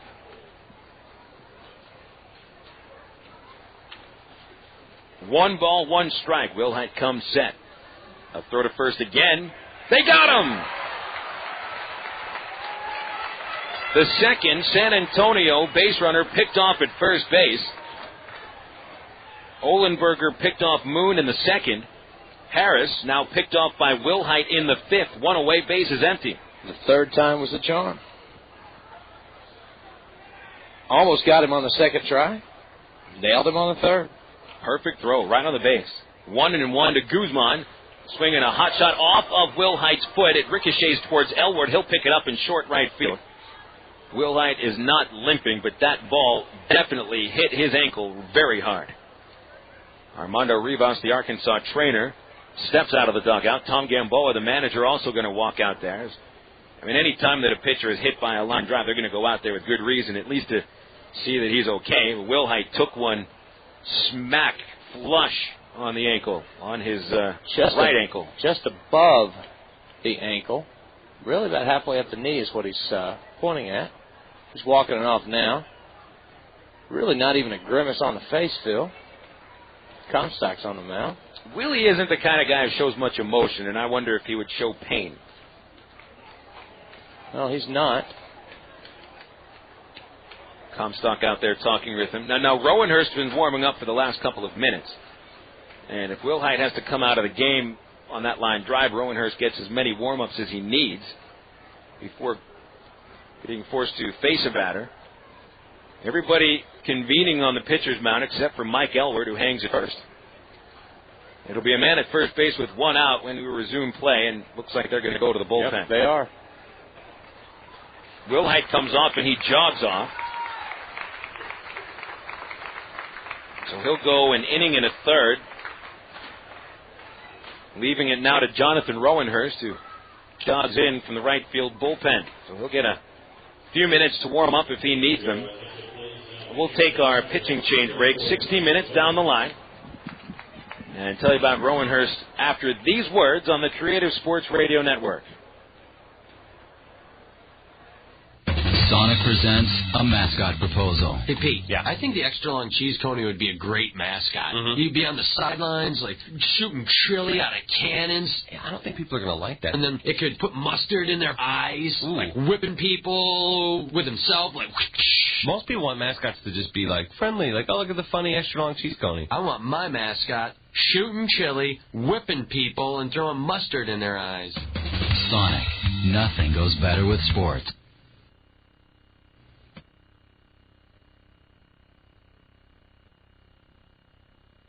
Hey, imagine the following. You and the family are sitting at Ray Winder Field, top of the 6th inning.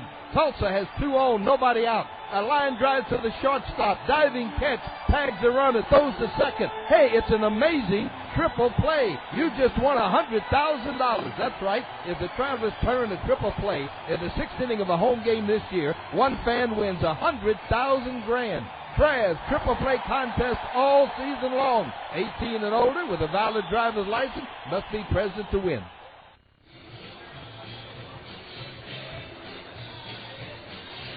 Jonathan Rowanhurst has entered the ball game. He replaces Trav right-hander Matt Wilhite.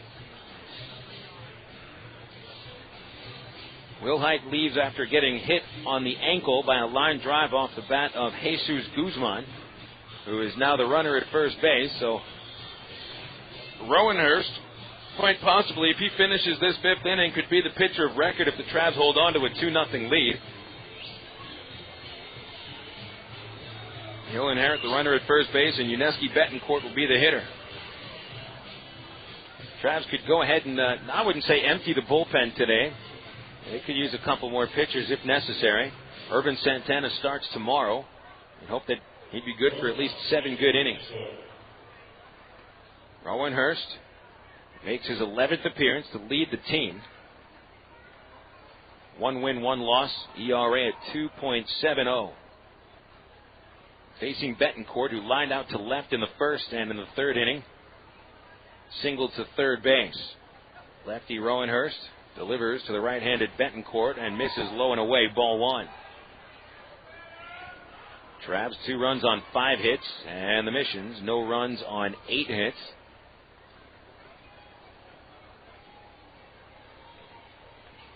Rowanhurst comes set. The 1-0 in the dirt, scoots away from Del Chiaro. Runner going to try to advance. Here's the throw. He got him at second base. Out is Guzman. Tag applied by Eric Ivar. 2-6. The out at second base recorded. 2 gone. Not a stolen base attempt. Guzman caught trying to advance on a possible wild pitch, so just call it a fielder's choice. 2-6. 3 base runners out on the bases today in game 2 for San Antonio. 2 pickoffs, and now Guzman. Betancourt takes a pitch away, and the count is 3-0. So now Wilhite's line is complete, and an inning and a third, 2 hits, no runs, 1 strikeout. The 3-0 from Rowanhurst is very high, and he walks Betancourt on 4 pitches. Here's Jamie Bubella up to the plate next.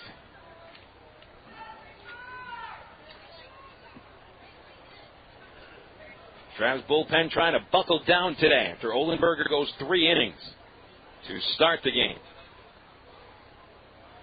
Wilhite an inning and a third, now Rowanhurst. Also available today, Aaron Pullen, Marco Sullivan. Vaughn Sturzbach throw to first, not in time.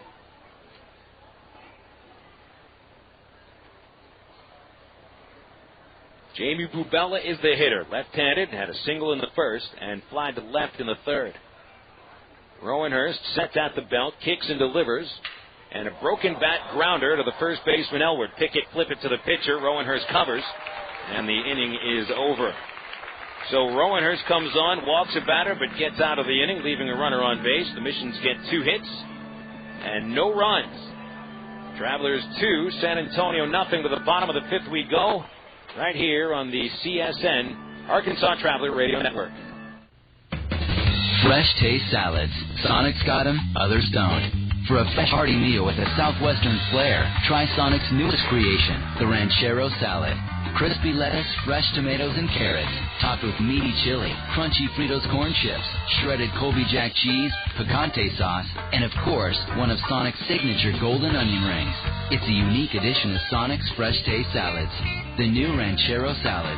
It's not just good, it's Sonic good. It's the end of the day, and you've got two choices, each with its own delights. The champagne of beers or the champagne of light beers. So you do what every good high life man would do when faced with a head-scratching decision. You find the quarter. Tails. You say Miller High Life Light and reach for the peanuts. The rising moon says, well done, my friend. That's the High Life way. Miller Brewing Company, Milwaukee, Wisconsin. Get out today and hit the links. Stone Lakes. Stone Lakes Golf Course is rated as one of the best public courses in the state. Sporting beautiful bent grass greens, plus lush fairways and tees. Stone Lakes has matured over the past 3 years into a true test of golf. Stone Lakes features reasonable green speeds and 18 lake-style holes located 1 mile off I-440 on Faulkner Lake Road. Call 945-0945 for Stone Lakes or visit online at stonelakes.net.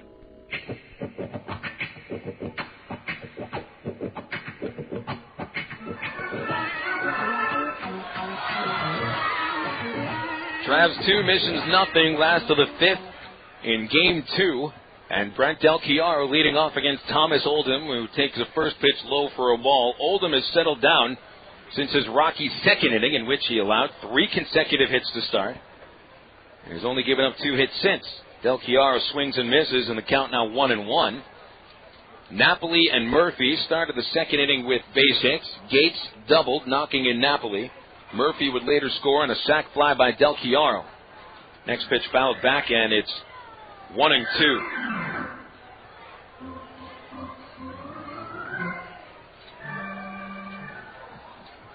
Ryan Leahy on deck. He has played a very good game at third base.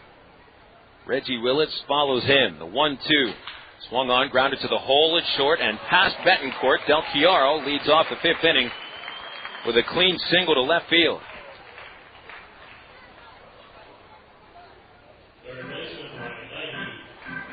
And so Ryan Leahy comes up next. While Leahy has only had 1 previous at-bat today, second inning fly out to right, he has played a pretty good game at third base. Kasey Olenberger had the bases loaded on him in the first inning with 1 out. Leahy started an inning-ending 5-3 double play. Here he bunts the ball, chopped towards the first baseman. Waiting for it is Hurlbeck, and that's going to cost him an out. Leahy is safe at first. There wasn't even a play at first base. Hurlbeck did not charge the ball. He waited for it. Picked up the cut of the grass. At that time, Leahy was passing him, and so Ryan Leahy got his first double-A base hit. They started that double-A in the first inning, but his double-A in the third was one of the sweetest you'll see. Loaded 1 out. The cleanup man Hurlbeck, a hard chopper down the third base line. Leahy dove for it, grabbed the ball third for the line, and ended the inning with a good first. And this even close to swing it. 1 base, no out, ready to batter. Single in the third inning, but it was picked up by Oldham. See Travs surface here. Tries to pitch, squaring around, Reggie takes shot. And the count is 0-1. Reggie kind of stumbled out of the batter's box. That catcher moved, made contact with him after he caught the ball, as he was looking to throw somewhere in the infield, nail the runner.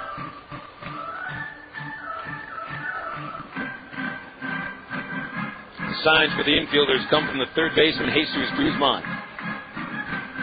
Del Chiaro at second. Leahy behind him at first. Hurlbeck plays in front of Leahy. Shortstop Betancourt is holding on Del Chiaro. Here's a pickoff throw to second, and it gets by the second baseman. Castro goes to short right field. Runners advance. Del Chiaro to third. To second is Leahy. Thank you very much, Thomas Oldham. Error on the pitcher for the bad throw. He was on the first base side of second. They put on the wheel play with the shortstop Betancourt charging to third. Guzman charged in from third base. Castro came in behind the runner at second, and it looked like Oldham was a little thrown off on that play with his target moving towards second base. He didn't throw straight, so the error moves the runners up. Willits now works with an 0-1 count to the bench. Swing and a miss at a high fastball, and it's 0-2.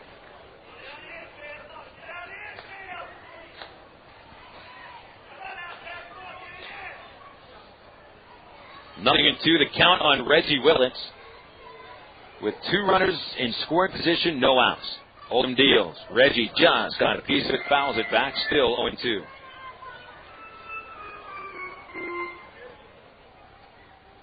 For the first time today, the San Antonio bullpen will get a reliever warming up, at least in the second game. Oldham in a tough spot here. He needs a strikeout. Here's the pitch. Popped up by Willits. Pop-up will work for Oldham, too. First baseman Hurlbeck makes the catch for the first out. Who is that warming up for the bullpen? It is Emiliano Fruto. Fruto. Emiliano Fruto. He's pretty good. You know, I took my daily walkabout. Checked out all the talent in the crowd. Nice day at the park. It's a nice day at the park. Very liberating experience. Here's Alberto Callaspo, and the infield remains up. With only 1 away and runners at second and third. Here's the pitch to Alberto. Low and inside, ball 1. Callaspo flied out to center field in the first, flied out to right field in the third. On the doubleheader, he's 2 for 6. Got to see Bill Valentine eat an ice cream cone. Here's the 1-0 pitch. Fouled away over the press box, and it's 1-1. I mean, is this an experience that you've been looking forward to? Well, it's something I never thought about, actually. You never thought that Bill enjoyed ice cream? I'm sure that Bill enjoys ice cream like every other red-blooded American enjoys ice cream. But, you know, he's an icon down there eating an ice cream cone. It's a very peculiar way, by the way. 1-1 to Callaspo. Low and inside, ball 2. I mean, it's his ballpark, man. Can he eat ice cream how he wants? When I saw it, he was down to, there were 2 inches of the cone left, and he was going around it in a squirrel-type manner. I don't think I've ever compared Bill to a squirrel.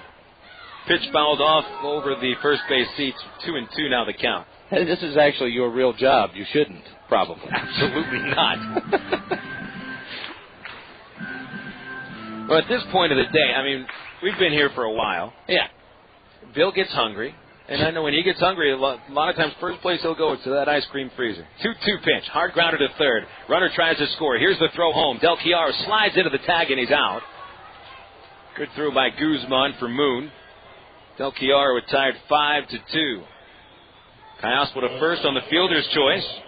Leahy goes to third, so there's runners at the corners and 2 away for Eric Ibar. 2-0 score. Travelers in front in the bottom of the 5th.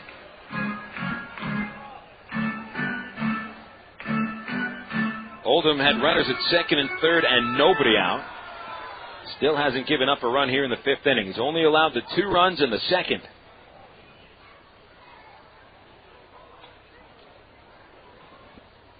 The catcher, Moon, walks in front of the batter's circle, flashes the signs. Leahy at third, Callaspo at first, and you kind of wonder if this is the time where Tom Gamboa utilizes the double steal. He's done it before, and it looks like he's got the right kind of runners on base to try it. First pitch. Ibar showed bunt, fouls it into the dugout at third base, strike 1. Ibar ground out in the first inning, 4-3. Single in the third inning to left field. On the doubleheader, he is 2 for 5.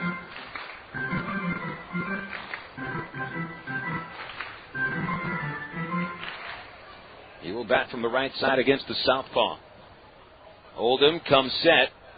Takes a look at the runners. Now the pitch high and outside. 1 ball, 1 strike.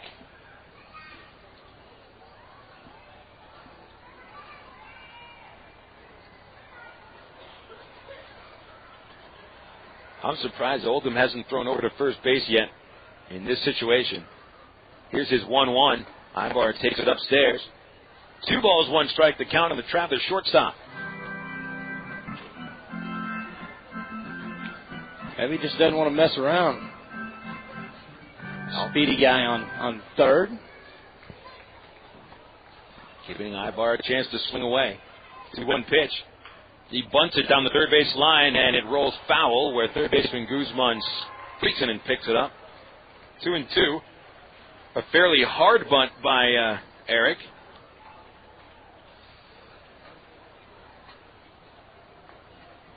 If it stayed fair, it would have been a tough play for Guzman. It really would have been. Might have had an easier chance getting it out at home. Big if. what is it? If uncle, yeah. aunt, something like Stop that. there. Yeah. 2 balls, 2 strikes to Eric Ibar, 2 away in the bottom of the 5th. Here's the pitch. Kayospo running and Ibar all over it. Fly ball deep into center, streaking back Harris, and he makes the catch in front of the warning track. Travelers had a perfect chance to get another run, but they end up scoreless in the 5th inning. 2 hits, 1 error, 2 stranded. 5 innings complete at Raywinder Field, and the Travs lead 2-0 after 5. Back after this on CSN with a word from Settle Office Products. When it comes to a full line of office products, the name is Settle Office Products, 4412 MacArthur Drive in North Little Rock. They've been in business on MacArthur Drive for 23 years. They give free delivery anywhere in Central Arkansas. They have office furniture, office supplies, scratch and dent furniture, and they're family owned and operated. Give them a call today at 758-1050 or see them on the website at www.settleofficepro.com.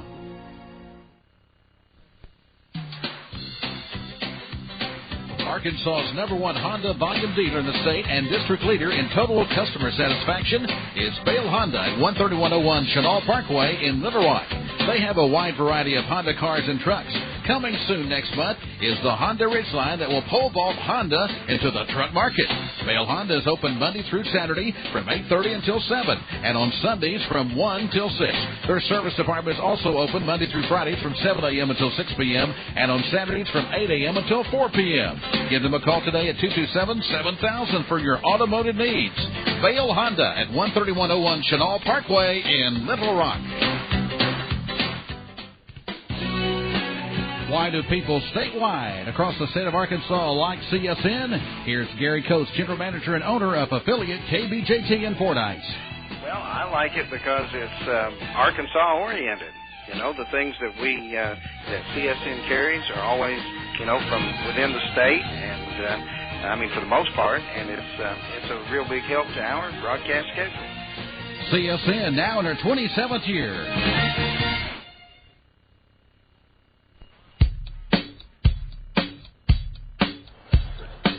Travs 2, San Antonio nothing. The top of the 6th, and leading off is Nate Espy. Jonathan Rowenhurst delivers a low fastball to Espy. 3, 4, and 5 hitters for the Missions here in the 6th inning. San Antonio has collected 8 hits, but no runs. Here's the 1-0 from Rowenhurst, a high fastball, and it's 2-0 on the 3-hitter. Hurlbeck on deck, then T.J. Bond. There's been only one easy inning in this game for the Travs, and that was the 4th when Wilhite retired the second order. Here's the windup in Rowenhurst's 2-0. In there for a strike on the inside edge of the plate. 2-2 Espy. No runs, 8 hits, 1 error for the Missions. The Travs totals 2-7-0.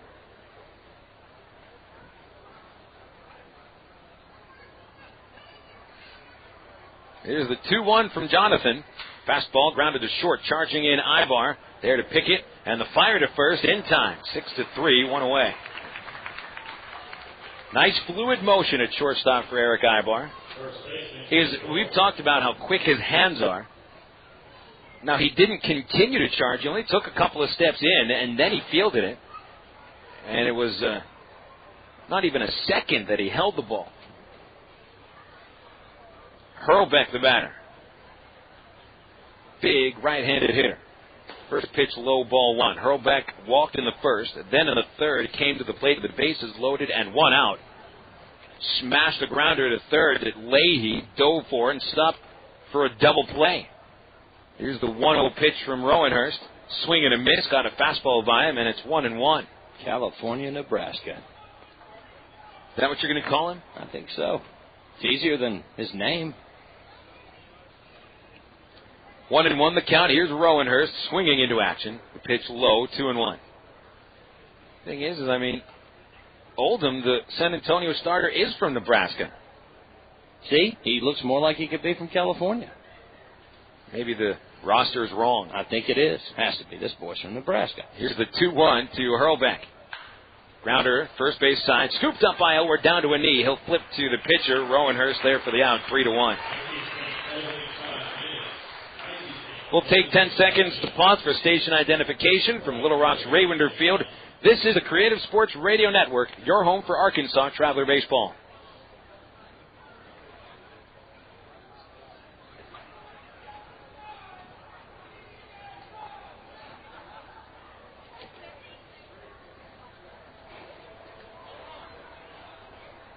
T.J. Vaughn is the hitter with 2 outs and nobody on base. Rowenhurst begins this at-bat with a fastball away, 1-0.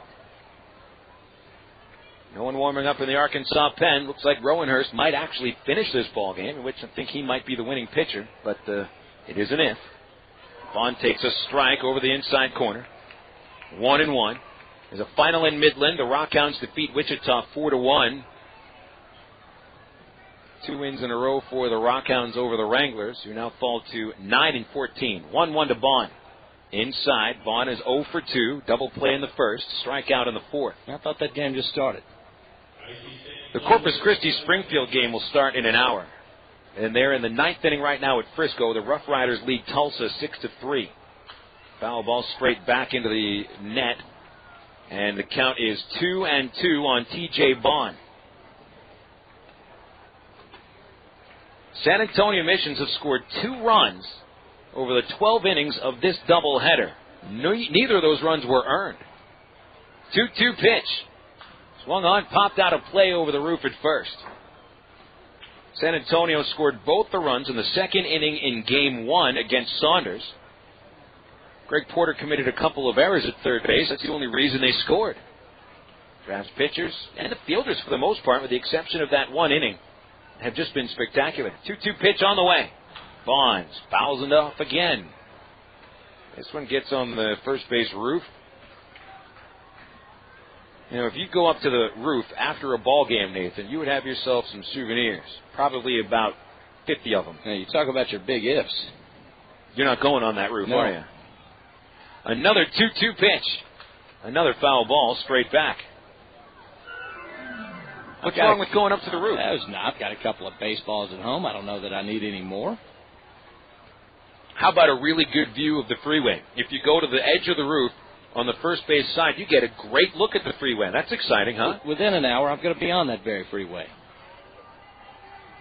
2 balls, 2 strikes, and again the pitch. Swing and a miss, and Rowenhurst strikes him out. He takes care of the Missions in the 6th inning. 1, 2, 3. Bottom of the 6th coming up. Last chance for the Travs to add to a 2-0 lead. But first, these words on the CSN Arkansas Traveler Baseball Network. Only Gwatney Chevrolet in Jacksonville offers a 3,000-mile warranty on every used vehicle. Only Gwatney Chevrolet puts a brand new set of tires on every used vehicle. Only Gwatney Chevrolet puts a bedliner in every used truck. Only Gwatney Chevrolet offers a certificate assurance that every used vehicle is good enough for a mom to drive. Only at Gwatney Chevrolet will you get the new car smell without the new car price. Gwatney Chevrolet in Jacksonville is the only place to shop for new and used. An accident involving a large truck can cause a lot of damage. If you're injured, you need a law firm that knows what they're doing. And while facts differ and results vary, we got a verdict as large as $12.5 million in a single tractor-trailer case. Put this experience on your side. Call us at Gary Eubanks & Associates. We'll win your case, or you don't owe us a dime. Services is the linen and apparel company to get your team into a professional uniform program. AmeriPride features a wide range of high-quality custom programs for the manufacturing industry, hospitality and food service, medical or dental uniforms, and professional and executive wear. Call 664-5575 to schedule a presentation with an AmeriPride consultant. Also specializing in the finest quality table linens, rental mats, and restroom services. Call 664-5575 for AmeriPride, the official garment supplier of the Arkansas Travelers.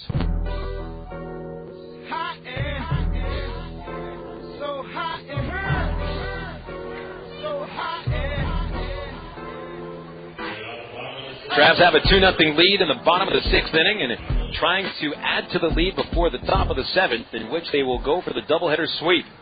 New pitcher on the mound for the San Antonio Missions. Would you like to say it, Nathan? Frodo.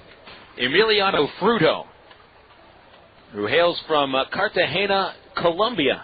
6'3", 235 pounds, and just 20 years old.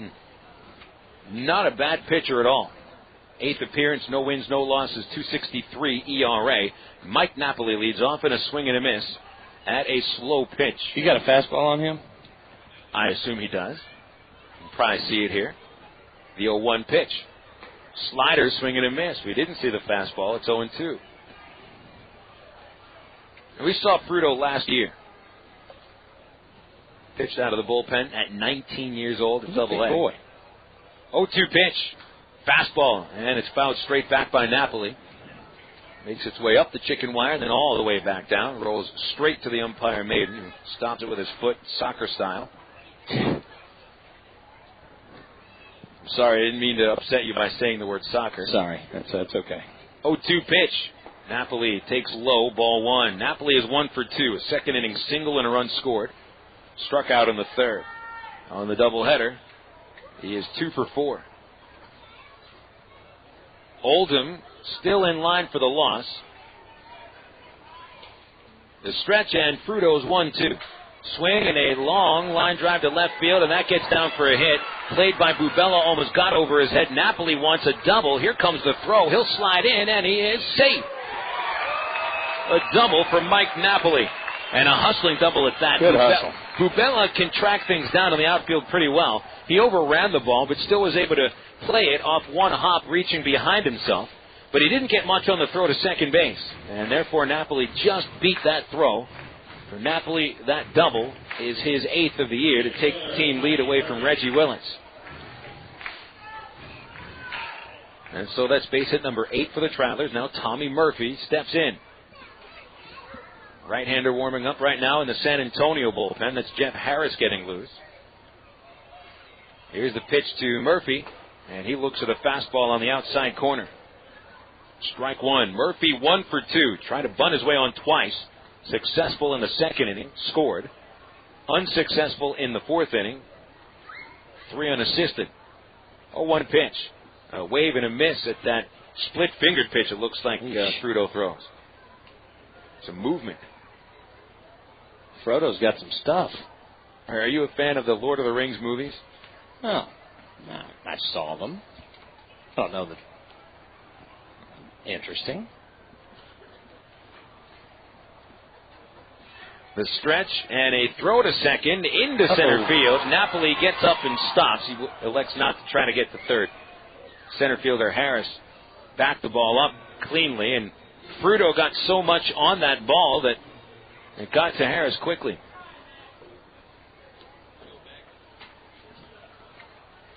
You know, I don't think there are many correlations you can draw between The Hobbit and baseball. It's just the game of baseball. He does have a heavy burden. It's kind of his front porch there. 0-2 pitch. Grounder on the right side. Murphy does his job. Castro in the hole at second. Throws him out. Pretty close, though. 4-3. And Napoli advances to third. Aggressive base running by Napoli on his double. Exactly why he's at third base right now. Scoring position. San Antonio's infield has no choice but to come all the way up. With David Gates hitting and a 2-0 Travs lead. Gates going to look to put some air under the ball. His double in the second put the Travs ahead 1-0. Then he was called down on strikes in the fourth. From the stretch, Fruto delivers. And Gates flies it to right field. Back going is Vaughn. He will make the catch. Napoli tags. Here comes the throw. It is up the line, and he is safe at home plate. Throw got past the catcher, Moon. Sack fly for Gates. 3-0 Travs. Good dive by Napoli outside of what would have been a close tag. So credit Gates with his second RBI of the ball game and his league-leading 26th on the season. Vaughn, T.J. Vaughn, has an arm. Again, he's been close to getting guys running from third on 2 occasions, but not quite close enough. Here's Mike Elward, who's been called out on strikes twice in Game 2. And he will look at a fastball at the knees, strike one. Looks like we're going to have a little action in the Arkansas bullpen. That is Aaron Pullen starting to warm up. 0-1 to Elward. Outside and back to the screen it goes 1-1. When the Missions bat in the 7th, they'll have the 6-hitter Moon leading off. Castro and Harris will follow. They also have John Nelson as a pinch hitter probably. Breaking ball low to Elward. 2 balls, 1 strike. I've got Eric Ibar's music tuned into my telephone over here. 2 balls, 1 strike. And the pitch from Fruto. Fouled at the plate, 2-2. Did Ivar pick that music for you? That's what we play when he goes out to see. Just stick it up to the phone there for a quick second. Okay, now get it away from the phone. Stop calling me. Doing some baseball here. You could turn it on silent, you know. I don't know how. Sit on the phone then. 2-2 the count. I kind of like it. The pitch. Swing and a miss. Elwert strikes out for the 3rd time. The side is retired in the 6th inning, but the Travs get that one important run. 1 run, 1 hit, no one left. 3-0 Travs. They'll go for the sweep after these words on the CSN, Arkansas Traveler Baseball Network. Faucets leaking, termites feasting, fishing, tackle, paints and spackle, tubs, jacuzzis, tapes and movies, everything from A to Z. Tile and lumber, tons of plumbers, elevators, coffee makers, radiators, party favors. Take a look and you'll see. Let your fingers walk into Yellow Book, not the other book. When it comes to making their buying decisions, people today let their fingers do the walking through Yellow Book Yellow Pages. It's no wonder. Yellow Book's packed with money-saving coupons, restaurant menus, and vital community info. And with more ads than ever before, it has everything you need right at your fingertips. It's easy to spot. Just reach for the yellow directory with the map on the cover and join the smart shoppers who choose Yellow Book, not the other book. Put your business in Yellow Book. Call 1-800-YB-YELLOW. Let your fingers walk into Yellow Book, not the other book.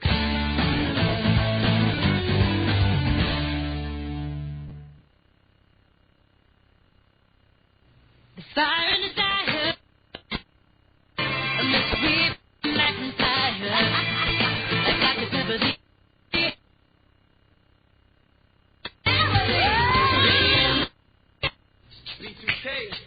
Hear that Motown sound like Smokey.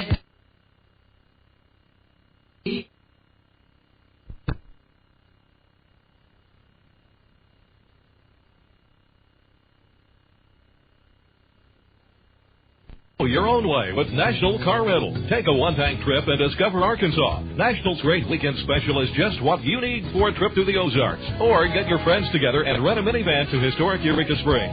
National offers a wide choice of sizes and styles, from luxury cars to vans and sport utility vehicles. Unlimited mileage rates are available. National Car Rental has 2 convenient locations, Little Rock and North Little Rock at 3919 Park Avenue. See National Car Rental's ad in the Yellow Pages. Go your own way with National Car Rental. Arkansas Travelers going for the doubleheader sweep, and that would split the series with the Missions. 3-0 score. Travs in front, and they've been in front since the 2nd inning. Rowanhurst returns for the 7th, and Aaron Pullen is still warming up in the Traveler bullpen. Ryan Moon leads off. He hit a single in the 2nd. Flat out in the 4th. First pitch, hard shot to second base, picked up by Alberto Cayasco. He'll throw to first, and there's 1 away. Rowanhurst walked the first batter that he faced. That was Yuneski Betancourt in the 5th inning, but since then he has retired 5 in a row, 4 on groundouts and 1 strikeout.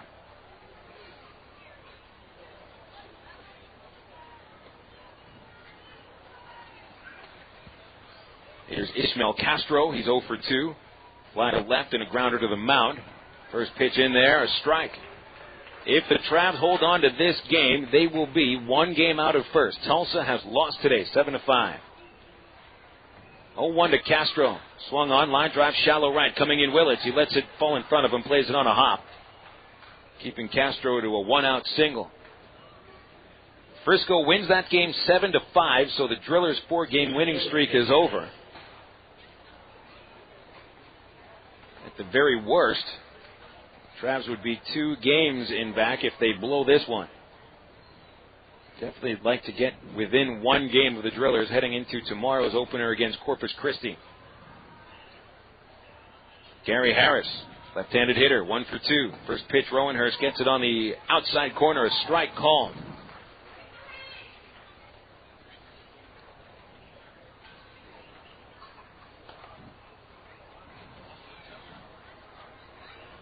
Rowanhurst at the belt now.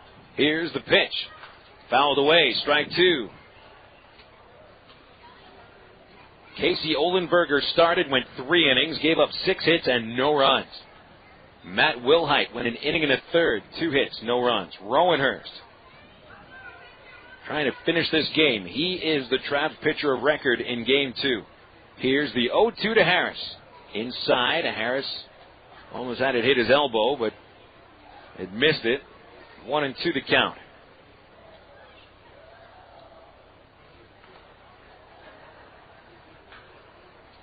Infield looking for a double play. They've turned 2 already. Here's the 1-2. Hot shot to first, stabbed by Elward, throws to second 1. Here's the relay. Not in time. Harris barely beats that relay throw from Ibar. It was almost a 3-6-3 double play. That was nifty. Anyway. Good play by Elward, who continues to impress at first base. That was Coach Shields calling that time. Here comes Tom Gamboa. Traveler manager going to go to the bullpen. He's got Aaron Pullen ready to go, and he's going to bring in Pullen to retire the last out. So Rowanhurst is finished. He goes 2 innings full, and now leaves the game, and on comes Pullen. Good job by Jonathan Rowanhurst. The lead is intact. 3-0 the Travs lead. We've got to give you a 60-second pitching change break. First, these words on CSN from Bank of the Ozarks.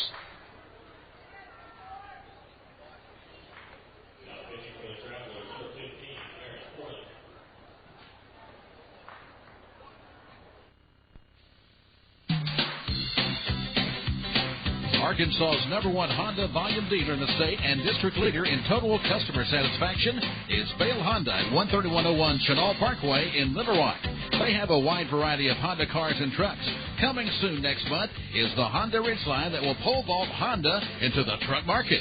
Bale Honda is open Monday through Saturday from 8:30 until 7, and on Sundays from 1 till 6. Their service department is also open Monday through Friday from 7 a.m. until 6 p.m. and on Saturdays from 8 a.m. until 4 p.m. Give them a call today at 227-7000 for your automotive needs. Bale Honda at 13101 Chenal Parkway in Little Rock.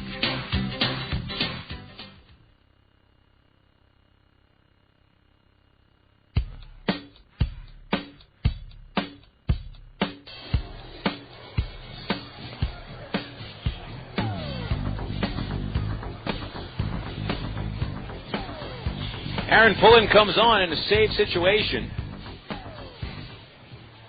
And, the Travelers haven't had a save in some time. Not that it really matters all that much, but the last Travelers save was on April the 20th, 4/20. Jonathan Rowanhurst got the save that day. Remember, the Travs had saves in their first 4 games of the season, the sweep over Springfield. Pullen inherits a runner on base, and Jonathan Rowanhurst works 2 full innings.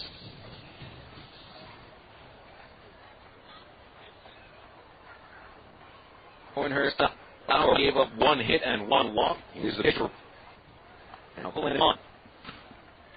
Numbers on Pullen: 10 to 6 and loss, 3.38 ERA. The batter is Jesus Guzman.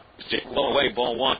Guzman's on base twice, and he knocked Wilhite from the game in the 5th inning with a line drive off the pitcher's ankle. Catches the pitcher. Her ball in the strike 1, 1-1.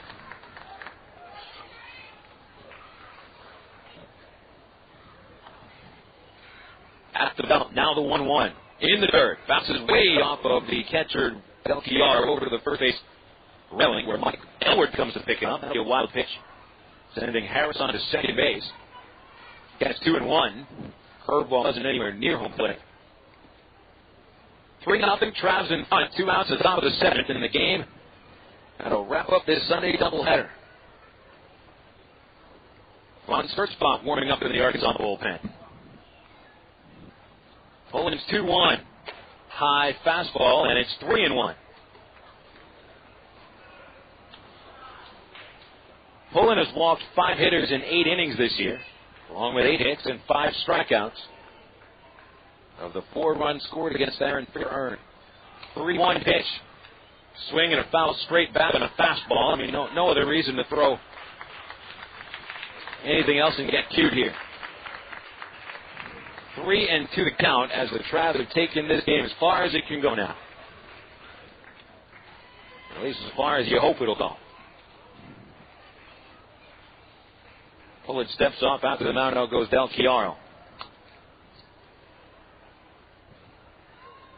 Announced attendance today at Raywinder Field, 2,550. And a smattering of fans left of the park. Long day at Raywinder Field, and Pullen trying to end it right here. Here's the stretch on 3-2. The pitch. Swing and a foul. Back into the screen. He went with a breaking ball.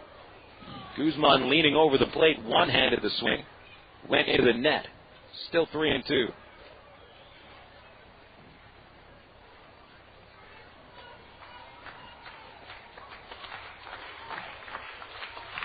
A check of the runner and the pitch. Fouled away again. Hits off the net at first base and rolls just past the Arkansas dugout. Go behind the catcher towards the third base coach's area.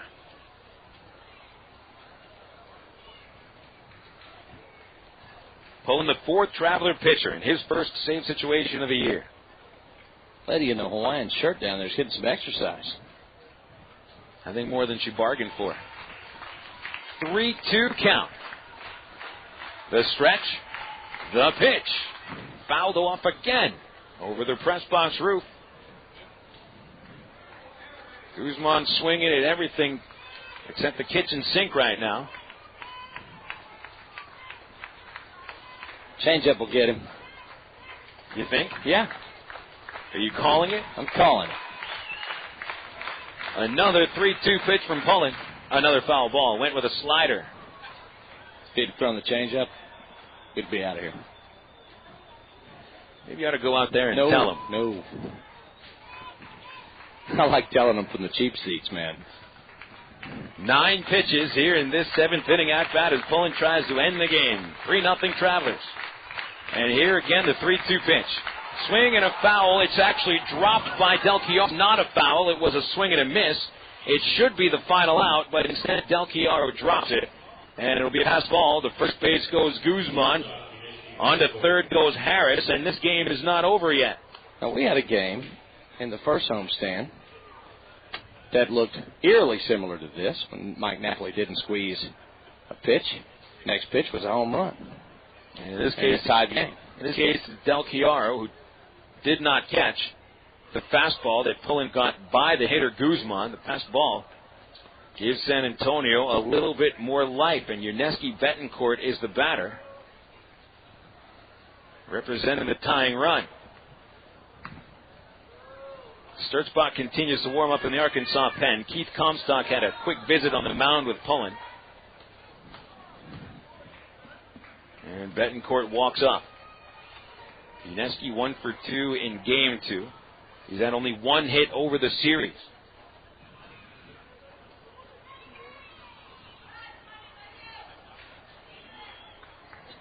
Runners at the corners, 2 away, 3-0 Travs.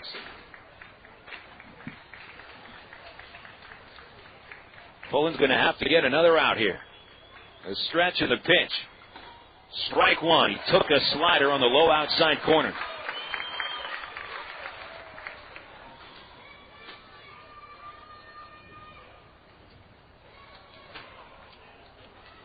To the Pullen. Now to the plate with the 0-1. Jam shot towards third. Coming in Leahy. Fields it. Flips to second. Game over. Travs sweep it. 3-0.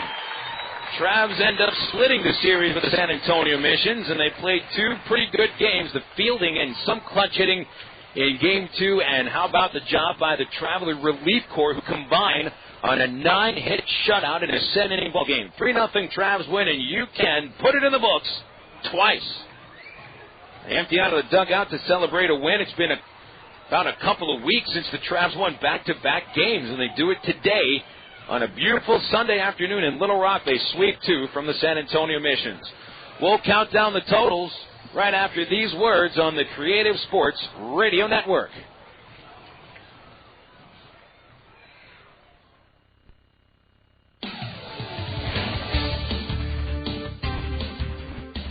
If you're a a fan of sports in Arkansas, then this summer CSN is the place to be, as we'll bring you Arkansas Travelers baseball, Arkansas Twisters football, and Arkansas Archangels basketball. In May, it's the high school baseball and softball tournaments and state championship games. In June, it's the high school all-star games. And in July and August, we'll bring you the American Legion state tournaments and championship games. Sports action all summer long right here on the Creative Sports Radio Network. Why do people statewide across the state of Arkansas like CSN? Here's Gary Coates, general manager and owner of affiliate KBJT in Fordyce. Well, I like it because it's Arkansas-oriented. You know, the things that that CSN carries are always, from within the state, and for the most part, and it's a real big help to our broadcast schedule. CSN now in her 27th year. CSN is now live on the internet at csnsports.com. Click on Live Broadcast in the upper left-hand corner on your homepage for live play-by-play audio, not to mention all other programs CSN produces during the year. Check out our webpage with a list of games today on CSN, the latest scoreboard, and the latest sports headlines at csnsports.com. That's csnsports.com with live coverage worldwide on the internet. csnsports.com, bringing you closer to us than ever before. The Air Force is the only branch of service with its own community college. It's called the Community College of the Air Force, and it makes a difference. You see, in the Air Force, you earn college credit for learning your job. You can earn an associate's degree in one of 66 career fields. Your job experience goes farther in the Air Force. For more information, call 1-800-423-USAF or log on at airforce.com. Cross into the blue with the U.S. Air Force. No one comes close. It was a cool night for the Traveler opener against Shreveport in 1981. Temperature at game time was 50 degrees.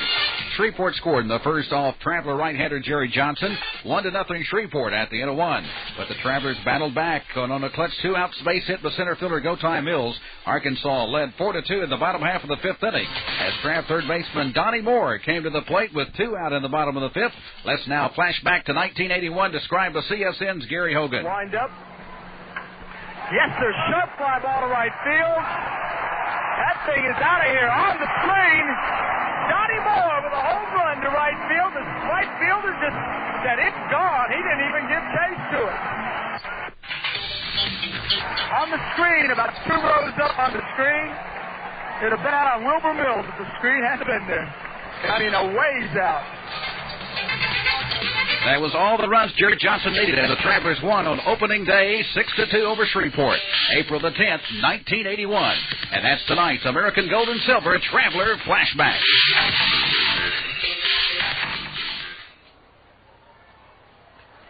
Welcome back to Raywinder Field. Just before we get on to the Allstate Insurance postgame report, Phil Elson and Nathan Christian with you as the Travs have swept the doubleheader from San Antonio Missions. Here are the totals from Game 2. San Antonio, no runs on 9 hits, 1 error, and 7 runners stranded. For the Arkansas Travelers, 3 runs on 8 hits, no errors, and 4 men left on the bases. The winning pitcher is Jonathan Rowenhurst, and his record is 2-1. The losing pitcher is Travis Oldham. He falls to 1-3. Aaron Pullen saves his first of the season. Time of game, 1 hour, 57 minutes. Paid attendance at the ballpark for the doubleheader, 2,550. With the sweep, the Travs are now 14-9 in 1 game in back of first place Tulsa, while the San Antonio Missions fall to 12-11. And the Missions, with getting swept today, they fall to 3 games out of first place as Midland was a winner over Wichita today.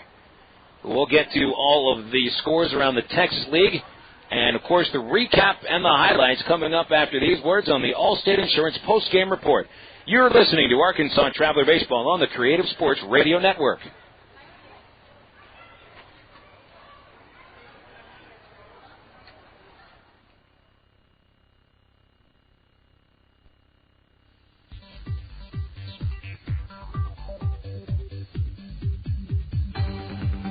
Arkansas Traveler Baseball on the CSN Radio Network was brought to you by the ITT Technical Institute online at itt-tech.edu. By Coca-Cola, make it real. By Miller Lite, prevent taste loss with Miller Lite. And by Allstate, you're in good hands with Allstate. And by the Sonic Drive-In. Arkansas Traveler Baseball has been brought to you statewide on the Creative Sports Radio Network by Bale Honda. See the new Honda cars and trucks today. By the U.S. Air Force, crossing to the blue. The Bank of the Ozarks with several locations to serve you. And by the Canadian Tax Advisory Group. Arkansas Traveler Baseball has been a presentation of CSN, the Creative Sports Radio Network. Stay tuned next for the Traveler Postgame Show. Right here on CSN, the Creative Sports Radio Network. Daddy, I think Bullet wants to go outside. I'm sure he's a great Dane, meaner than 100 pounds heavier than you. Sure he's strong enough to tow an SUV. You're a Peters man. 4, you're a man. So it's chain right around his place. Like this? I use both hands, but hey. Now show him who's boss. Let him know who's top of the food chain. But I'm afraid I could get hurt. I'm afraid I don't understand. Just keep him away from that cat. Come on, boy.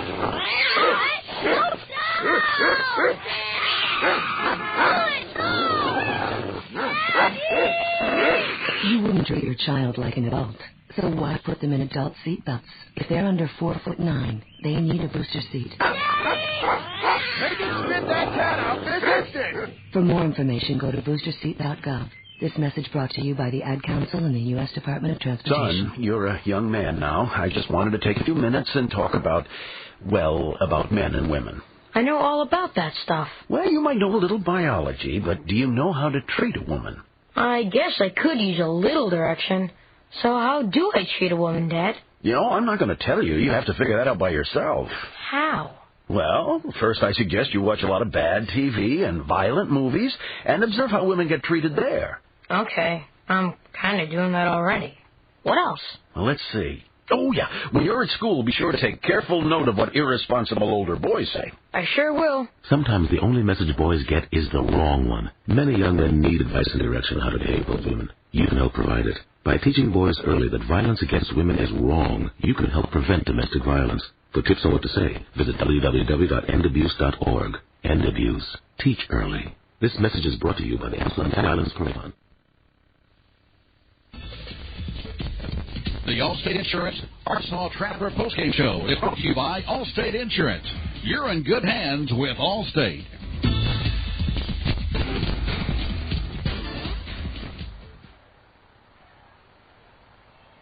Travelers winners in both games of the doubleheader today. Right now we'll recap Game 2 of the Double Dip on the Allstate Insurance postgame report.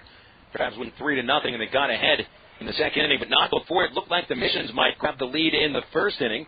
Kasey Olenberger, the Travelers starter, had a couple of base hits after the first out, and then walked Jesse Hrobeck to load the bases for the 5-hitter T.J. Bond. Bond hit a hard grounder to third base. Ryan Leahy, in his first game as an Arkansas Traveler, started a 5-3 double play, and the Travs got out of the inning. Then in the second, Thomas Oldham allowed a leadoff single. Napoli, Tommy Murphy bunted his way on base. David Gates followed with a double down the third base line, bringing Napoli home. Murphy went to third, and he would score, and a Brent Del Chiaro sacrificed fly, and it was 2-0 Travelers after the second inning. Again, the Missions loaded the bases in the third inning with one out. This time it was the cleanup and Hrobeck batting. He hit a very hard ground ball that looked like it was destined for extra bases down the third base line, but Leahy again dove for the ball, stopped it, stepped on third, threw long to first, and got the double play, ending that inning. And that's the last time that the Missions would come close to scoring until the seventh inning. By that time, the Travs had scored a run in the sixth. Napoli doubled and scored on a sac fly by David Gates. And the Travs win it today by a final score of 3-0 in Game 2 after they had won the opener by a final score of 6-2. So Arkansas, after dropping 8 of 11, sweeps the doubleheader today. It's the first doubleheader in the Texas League this year. Travs record at 14-9. San Antonio Missions fall to 12-11. And Nathan, I know you're very proud of yourself for being here for 9 wins and no losses. I know at the very start of the broadcast we said, you cannot give the blame or take the glory if you're a color announcer, but you're not missing any more games. It's an interesting coincidence at the very least. I mean, if I were a starting pitcher, I would be heading right for the Cy Young. And, I try not to miss games. I've been invited to a very, interesting gathering tomorrow night. You guys might have to up the ante. Up the ante. How about 3 wins in a row? That may do it. And still free beer in the press box. That's good. That's good enough. Good. Well, we'll be running down the Texas League scoreboard after these words on the CSN, Arkansas Traveler Baseball Network. The third base coach. He doesn't get much attention. You've never heard of a third base coach groupie, have you? But he's vital to the success of the team. His experience and knowledge of the game can mean the difference between scoring a run or getting thrown out at the plate. Allstate agents play a similar role to the third base coach, although they have experience with much more than just home. They can help with auto insurance, life insurance, and your retirement needs as well. And they'll do it without using any crazy signals. They'll help you understand the coverage options available so you can find the one that's right for you. You deserve a team with big league experience. That's Allstate, Stan. Are you in good hands? To get a team with big league experience, just visit your local Allstate agent. Call 1-800-ALLSTATE or click on allstate.com. Insurance subject to availability and qualifications. Allstate Insurance Company, Allstate Property and Casualty Insurance Company, and Allstate Indemnity Company, Northbrook, Illinois. Sonic presents a mascot proposal. Hey, Pete. Yeah. I think the extra long cheese coney would be a great mascot. You'd be on the sidelines, like, shooting chili out of cannons. Yeah, I don't think people are going to like that. And then it could put mustard in their eyes, like whipping people with himself, like, most people want mascots to just be, like, friendly, like, oh, look at the funny extra long cheese coney. I want my mascot shooting chili, whipping people, and throwing mustard in their eyes. Sonic. Nothing goes better with sports. Brewery, can I help you? Hi, I just bought a six-pack of your beer, and I think there's something missing in it. There's no taste in the beer. There's no taste? I was hoping maybe somebody in shipping could send me flavor. Like, I'm not trying, all I want is flavor. Sure, there's no flavor. Is there, like, a flavor distribution center in my neighborhood? I'll pick it up. No, there's no center. I'll tell you what, I got some Miller Lights here. That'll do the trick. Thank you very much. Okay. Have a good day. If you're going to choose on taste, choose the light beer that actually tastes like beer. Great tasting, less filling Miller Lite. Miller. Good call. Miller Brewing Company, Milwaukee, Wisconsin. Live responsibly.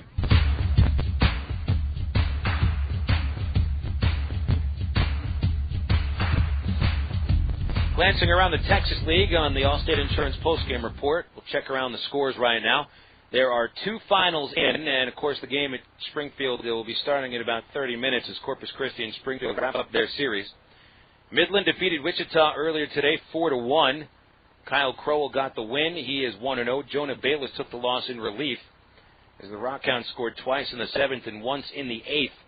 Rockhounds win their 15th against 8 losses, and they take a 3-game lead over the Missions, who, of course, were defeated twice today against the Travelers.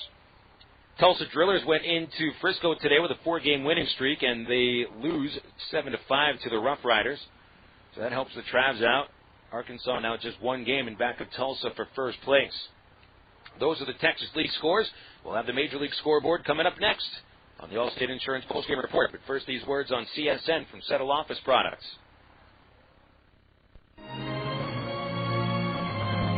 When it comes to a full line of office products, the name is Settle Office Products, 4412 MacArthur Drive in North Little Rock. They've been in business on MacArthur Drive for 23 years. They get free delivery anywhere in Central Arkansas. They have office furniture, office supplies, scratch and dent furniture, and they're family owned and operated. Give them a call today at 758-1050 or see them on the website at www.settleofficepro.com.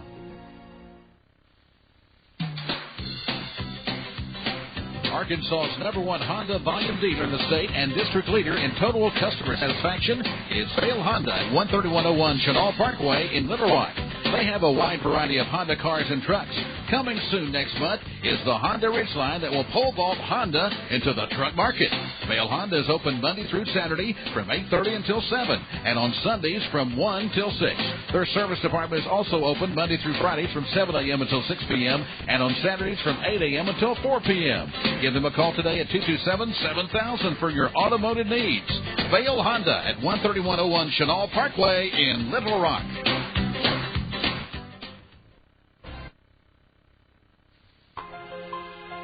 Do you feel like you pay too much in taxes?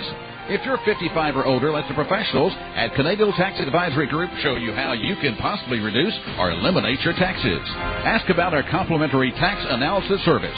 Call today for an appointment at 1-800-550-1759. That's 1-800-550-1759. Our office is located at 102 Country Club Parkway, Suite B in Maumelle. The Canadian Tax Advisory Group, where we can help you save on your taxes. CSN is now live on the internet at csnsports.com. Click on live broadcast in the upper left-hand corner on your homepage for live play-by-play audio, not to mention all other programs CSN produces during the year. Check out our webpage with a list of games today on CSN, the latest scoreboard, and the latest sports headlines at csnsports.com. That's csnsports.com with live coverage worldwide on the internet. csnsports.com, bringing you closer to us than ever before.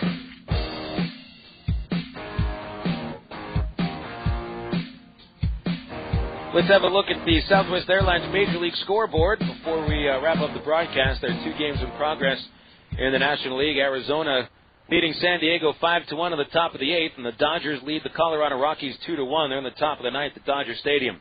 Now the finals. Milwaukee 13-3 winners over Cincinnati. 3 homers for the Brewers in that ball game. Lyle Overbay leads a 19-hit attack with a 5-for-5 game. San Francisco defeats Pittsburgh 8-3 in the Berg. 2 homers for Pittsburgh's Darrell Ward. Homers for the Giants, Alou and Necro. Hennessy, the winner. Perez takes the loss. Philadelphia winners at Florida 8-6. Actually, that game was in Philly. Philadelphia puts up 5 runs in the first inning against Josh Beckett and lead the rest of the way. Beckett takes the loss. He is 4-2. Corey Latta, the winner, is 2-2. Billy Wagner saved his 6th. Florida's Gonzalez homered his 3rd. And for the Phillies, Bobby Abreu hit his 2nd. Braves defeat the Cardinals 2-1. Pitchers duel between Suppan and Smoltz, and Smoltz wins it. He's 2-3. Suppan also 2-3 with the loss. Danny Colt saved his 7th. In the American League, the Kansas City Royals defeated the Indians today 6-5 at the Jake. A couple of homers for Mike Sweeney. Long and Buck also homer for the Royals. Hafner and Sizemore for Cleveland. It's the Royals' first legitimate winning streak of the year. Their 2nd win in a row. Toronto 8-6 winners at Yankee Stadium today. The Yankees had a 6-3 lead, but end up blowing it. 3 runs in the 6th for the Jays, 2 in the 7th. Walker, the winner, over Stanton. He's the loser. Batista saves his 7th. Koski and Sheffield hit home runs. Makes me very happy that the Yankees lost today, Phil. And you'll be happy to know that the Boston Red Sox were winners at Texas today, 6-5. The Rangers almost tied in the 9th inning, but Keith Fulk barely held on for his 4th save. Every starter for the Red Sox had a hit. They had 13 on the ball game. Matt Clement is 3-0.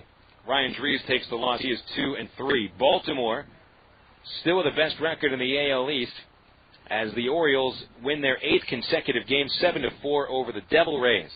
Melvin Moore hit a couple of homers. Tejada and Gibbons also homered. Bruce Chen is 3-1 after the win. B.J. Ryan saved his 5th. Angels winners today at Minnesota.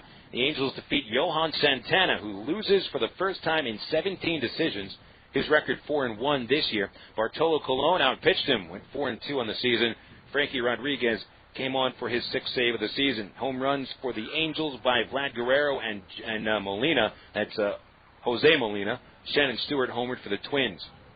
Detroit and Chicago. White Sox blanked the Tigers 8-0 at U.S. Cellular. John Garland is the first American League pitcher to 5 wins. Timo Perez homered his 2nd. And the A's 3, the Mariners 2. Barry Zito finally wins his 1st of the season against 4 losses. Joel Pinheiro, the loser, 2-2. Octavio Dotel saved his 6th. And, of course, you can pick up the game on ESPN tonight. The Mets visit Washington at RFK Stadium. Mets have Aaron Heilman pitching with 2 wins and 2 losses. He'll be opposed by Washington's John Patterson, who enters the game at 2-1. Travs sweep a doubleheader today from the San Antonio Missions. We'll name our BC Powders Players of the Games. A lot of S's there. Maybe a little bit too many. Right after these words on the Creative Sports Radio Network. This time of year, you need to find a place where all your friends can get together for a great time outside. Well, there is a place where you can sit side by side with your buddies watching America's great pastime. Here come the Arkansas Travelers, ready to provide you with exciting Texas League baseball outside at Ravender Field. The Travs are still the best deal around, with general admission tickets just $6. And every weekend they're in town, the Travs feature a premium giveaway. Plus, there's delicious Petit Jean hot dogs, sizzling chili cheese nachos, and all your favorite cold drinks. For the 5th season, the Travs are affiliated with the Los Angeles Angels, one of baseball's most talent-laden organizations. Last year, Travs third baseman Dallas McPherson was named the top player in the minors. You're sure to see a rising star every night. So get on the horn and gather up all the guys and girls. It's time for a raucous, foot-stomping time with the Arkansas Travelers. Call 664-1555 or go online to Travs.com.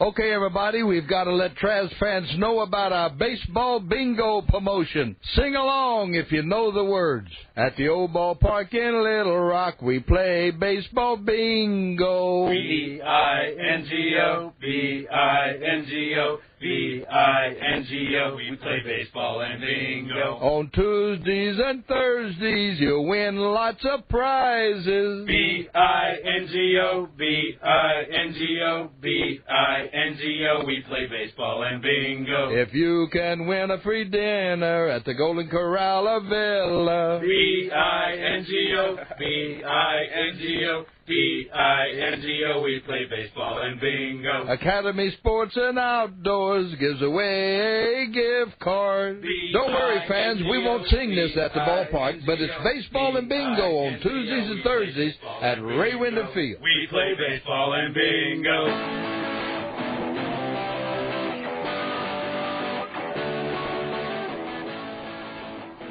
Welcome back to Ravender Field. Phil Elson along with Nathan Christian as the Travs sweep a doubleheader from the San Antonio Missions. Here's the sweet sound of victory for Game 1. And here's for Game 2. Game 1 of the doubleheader, the Travs were winners by a 6-2 final score.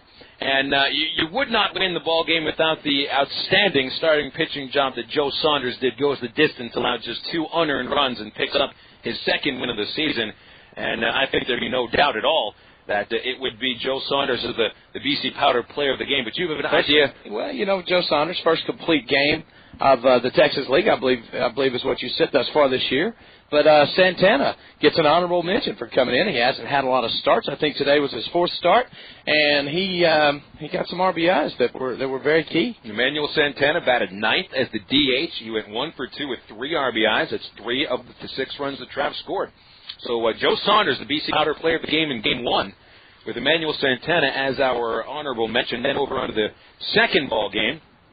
You know, you had a good point, Nathan. You would look at the Trav bullpen combination of Olenberger, Wilhite, Rowenhurst, and Pullen, who scattered 9 base hits between them and end up with the victory. It was a bullpen game from start till finish, and they came out with flying colors. It was, but who got Olenberger out of trouble on 2 occasions with two double plays was Leahy.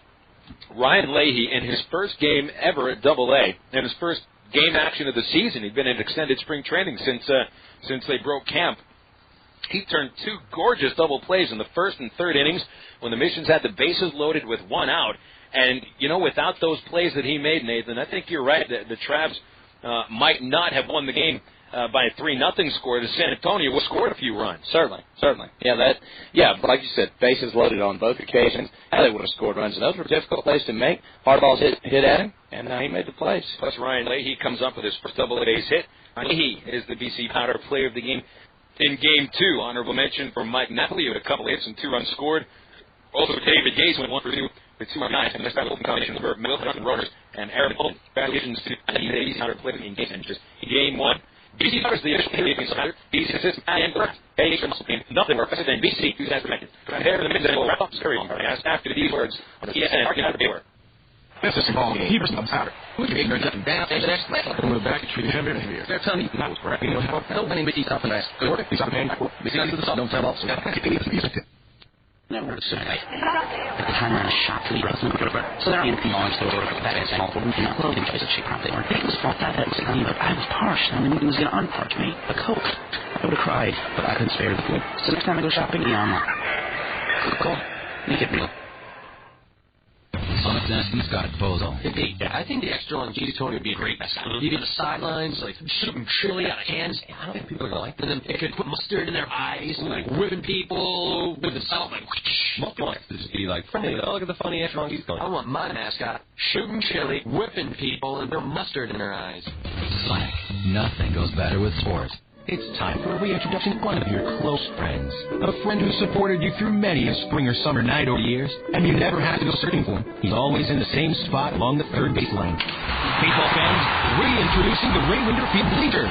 The bleachers are the place to gather with other friends and to excite Arkansas Travelers baseball. And it's just excited to get there's no place for it. Call the Travs at 664-1555 or visit Travs.com.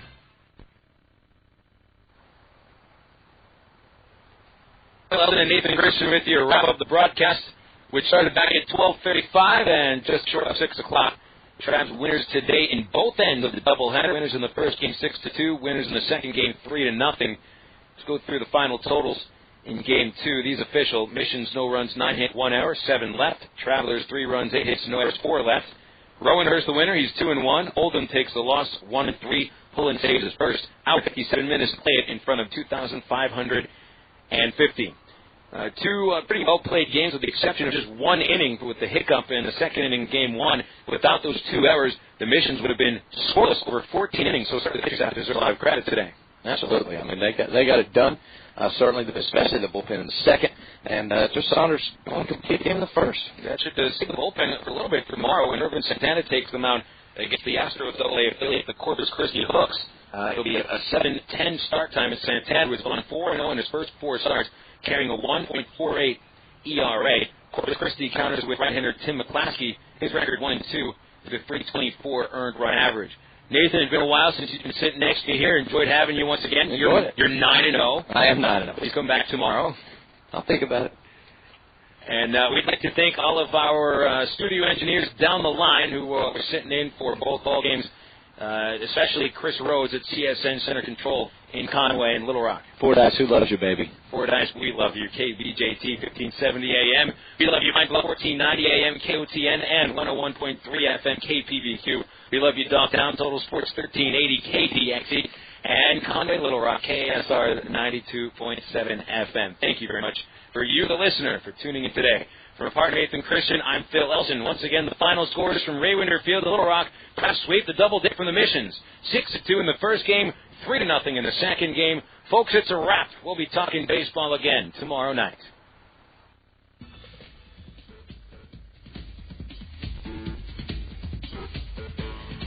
The Arkansas Traveler postgame show was brought to you by Allstate Insurance. See your nearest Allstate Insurance agent anywhere in Arkansas today. And remember, you're in good hands with Allstate. Arkansas Traveler Baseball has been a presentation of CSN, the Creative Sports Radio Network.